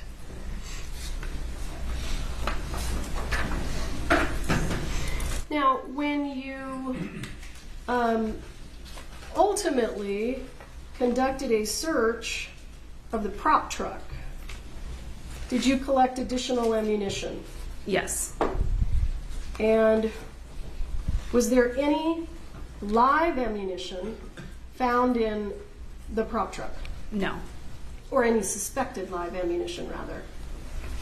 No? No. So what kind of ammunition did you take out of the prop truck? We took blanks and dummy rounds.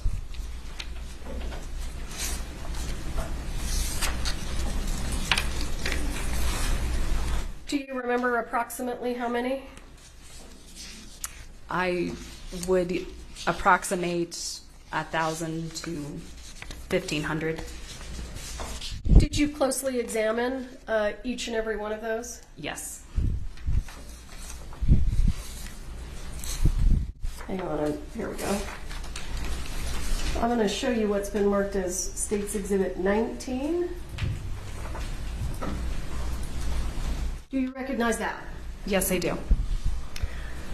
And where was that located? This was located in a bag on the prop truck.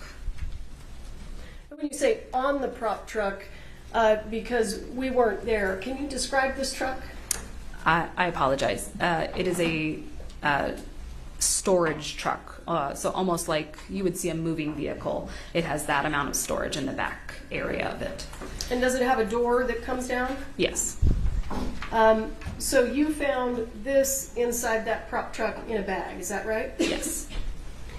And did you go through the contents of this box? Yes, I did. And there were no dummy rounds? I'm sorry, there were no suspected live rounds? There was one round that did not make a sound, so it was sent to the FBI as well. But okay. I'm going to show you what has been marked as State's Exhibit 30. Do you recognize that? Yes. And what is that, and how does it relate to the previous photo that we saw? These are the rounds that were inside of that box, but they were taken out of the box and laid out to be photographed. Is there anything unusual or noteworthy about these dummy rounds compared to the other dummy rounds that you found on set? Yes. What is that? The dummy rounds found on set had this almost new shine to them. These rounds that were located have this antique look to them. And do you mean that kind of brown color, that sort of antique color on the brass? Yes. And was one of these dummy rounds located in Mr. Baldwin's bandolier?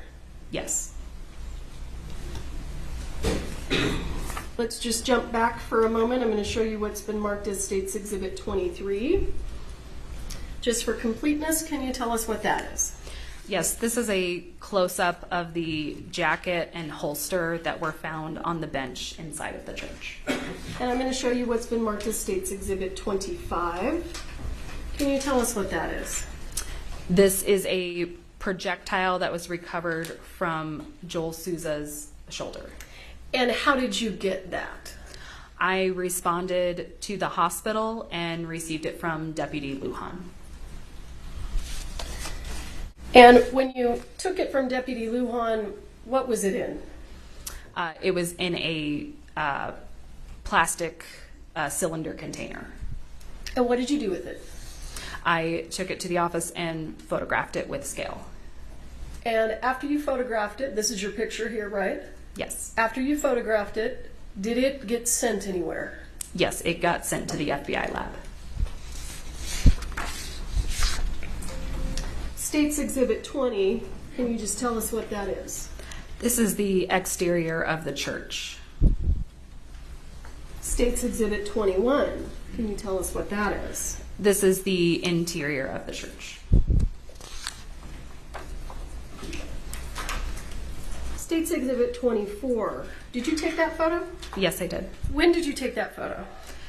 This was after the firearm was recovered from Lieutenant Benavidez's vehicle. Is this the condition the firearm was in when you recovered it from Lieutenant Benavidez's vehicle? Yes. Is this the condition it was in when it was sent to the FBI? Yes. All right, bear with me. Let me catch up with you here.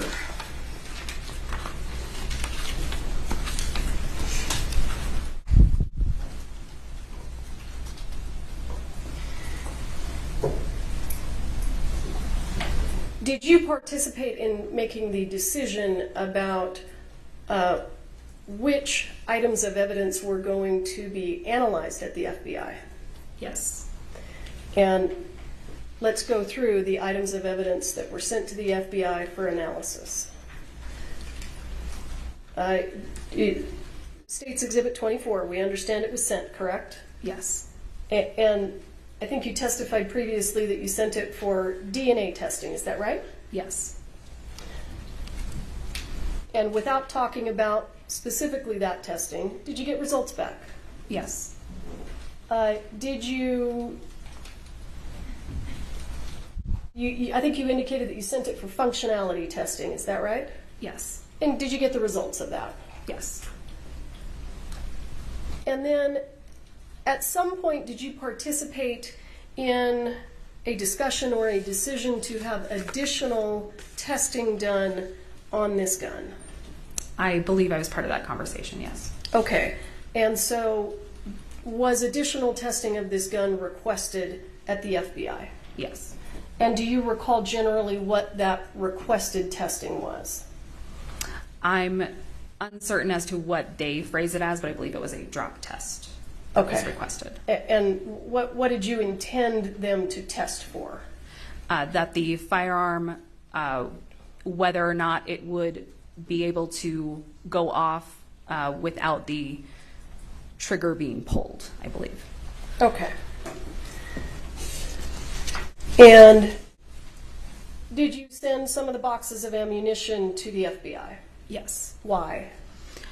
We sent all of the suspected rounds, suspected live rounds, to determine if they were in fact live rounds. One additional round was sent that did not make a sound to determine whether or not it was a dummy round.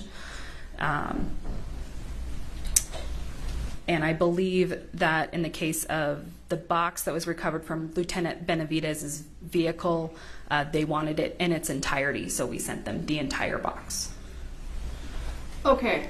And when you're talking about the box, are you talking about the box that we saw earlier that said 45 long Colt dummies with a JS in the middle? Yes. And what kind of analysis did you want done on the box? Did it have anything to do with the box itself? We wanted latent prints completed on the box itself. Okay. And is it customary, if you can explain to us how this works, is it customary that the Sheriff's Department swabs items of evidence for DNA? There are times where we will swab items for DNA. However, most labs, when we are requesting that they assist us, they want the items in their entirety. So they want to complete the swabbing themselves. So with regard to State's Exhibit 24, which is a photograph of the firearm, with regard to that firearm, did you swab it for DNA? No. Why not? Because we were sending it to the lab and that determination had already been made. We wanted to send it in its entirety to the lab. So was it swabbed at the FBI? Yes. And in terms of, it sounded like you did another search. You did a search of a business in Albuquerque. Is that right? Yes. Do you know why the Sheriff's Department wanted to search that location? It was my understanding that because the owner of that business had assisted in supplying dummy rounds to the set, that we wanted to ensure that we weren't finding any additional live rounds. And to determine that, we needed to search that warehouse as well. And what was that person's name, the person who owned that business? Seth Kenny. And was Mr. Kenny there when you conducted the search? Yes. And did you find live ammunition inside that business? Yes. Visibly, in terms of the details of the ammunition, did it appear to be identical to the live ammunition that you collected from the set of Rust? No. What did you do with the live ammunition that you collected from PDQ, Mr. Kinney's business? It was sent to the FBI. Why? What were you asking them to do? We were asking them to compare the gunpowder inside of the rounds found at PDQ to the gunpowder found inside the live rounds on set. Why? We wanted to determine if they originated from the same place. And did you get the results back? Yes.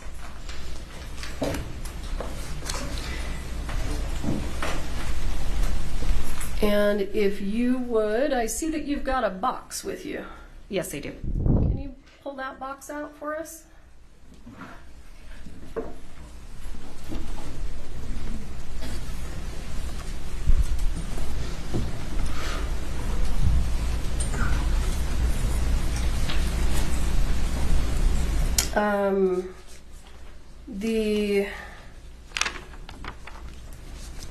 May I approach? Yes. Let's have a look at what's in your box.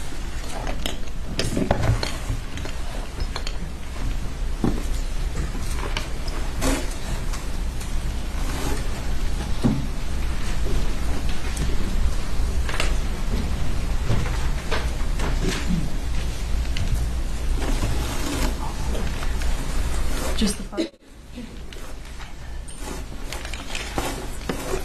Okay. Can you give them to me? Yeah.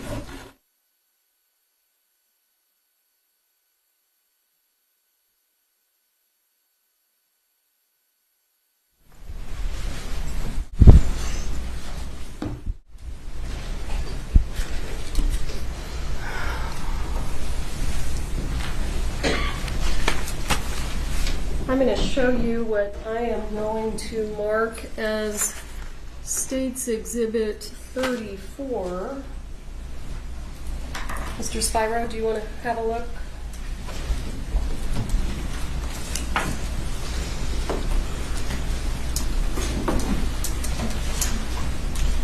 I think because it's in the box, I don't have a... Do you want to come up here and have a look? Sure.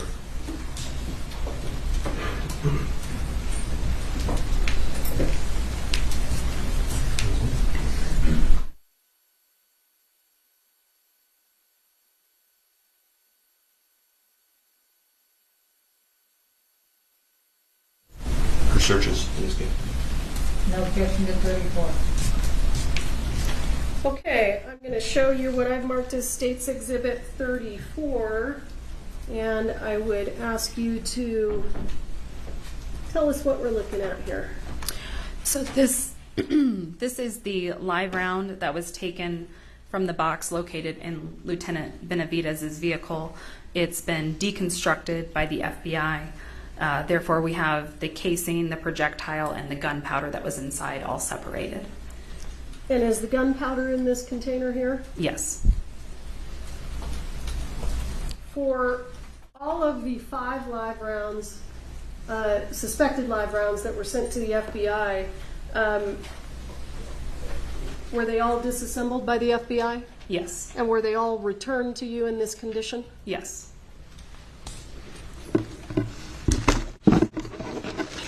Do they all look exactly the same? Yes. I'm going to move into evidence States Exhibit 35, 36, 37, and 38. Your Honor, if I could just ask one clarifying, just to find out the date of that, just so I know, because I haven't examined this. The date of what? When she received them back, or the date I think she- approximately even is fine. Do you know approximately when you received them back? I do not. I have that back at the office, but I don't have it on me at the moment. Can you give us an estimate? Was it a month? Was it a year? I would estimate 6 months to a year. That's fine, Your Honor. Thank you. Did you also say 39 or just end at 38? I ended at 38, but there will be a 39.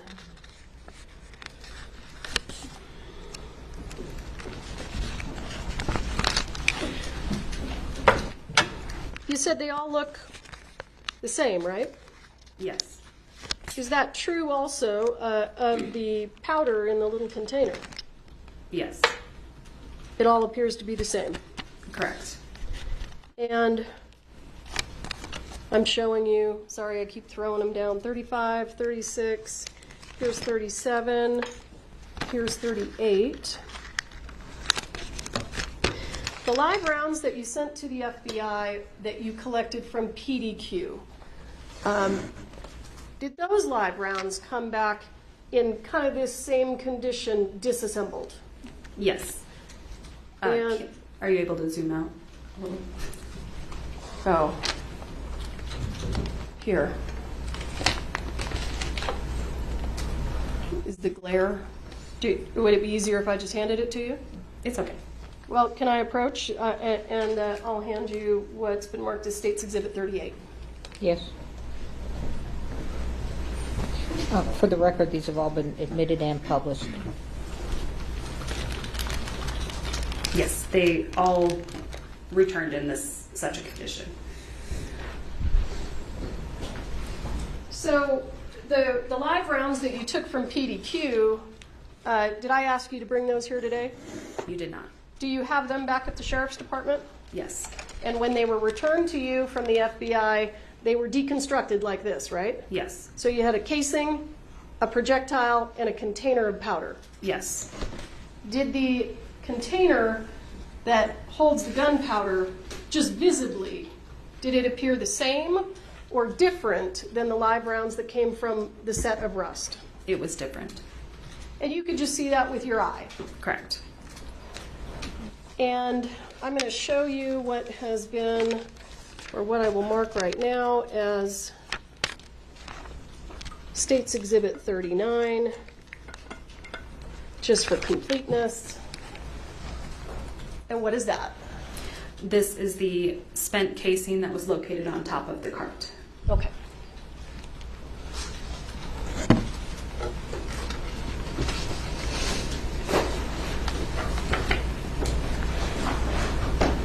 there anything else that you did in this case, generally? In general terms, I was also asked to collect DNA standards, fingerprint standards from various parties so that those could also be sent for comparison at the FBI. And what parties did you collect DNA standards from? I collected them from David Halls, Hannah Gutierrez, and I believe Lieutenant Benavidez as well. Did you, I'm sorry, do you know whether or not a DNA standard from Mr. Baldwin was collected? It was collected by another agency. Okay.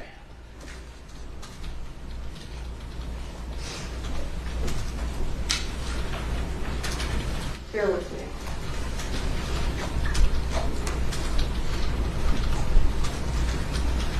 When you took the firearm out of Mr. Benavidez's patrol unit, did it appear to be damaged or modified in any way?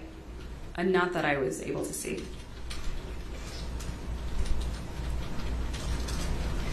And let me go back to State's Exhibit 21. What are we looking at there? This is the interior of the church after I've laid down evidence markers. So just explain to the ladies and gentlemen of the jury so that they know what are evidence markers and where do we see them in this picture so they can make sense of what they're looking at. Evidence markers are utilized so that when we go back and reference photos, we can easily determine where things were placed in a scene, where things were when we went there. So in this photo specifically, any numbered areas were physical items of evidence or possible evidence that was collected by myself. Any areas that are marked with a letter were areas of suspected blood that were also swabbed and collected.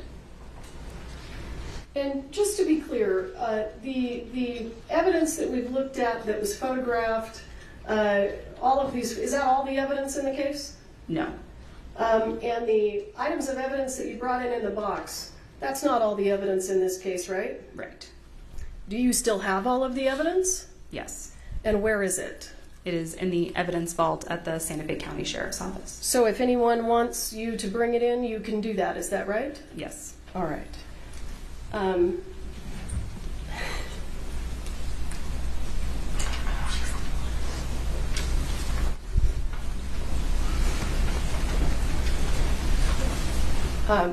Thank you. I will pass the witness. Thank you, sir. I think we're going to end for the day so that you all can get your exhibits together for Faith. Okay? David. Sorry, I looked and said give the right name. Okay, thank you. Jury, please don't talk among yourselves or anyone else about the evidence received here in court. Don't be looking at anything about the trial, anything about the subject matter, either on TV, Googling, research, whatever, news accounts, what the caution I've told you, okay? At 8:30, according to Steve Bing, have a good evening. Thank you. All rise to the jury.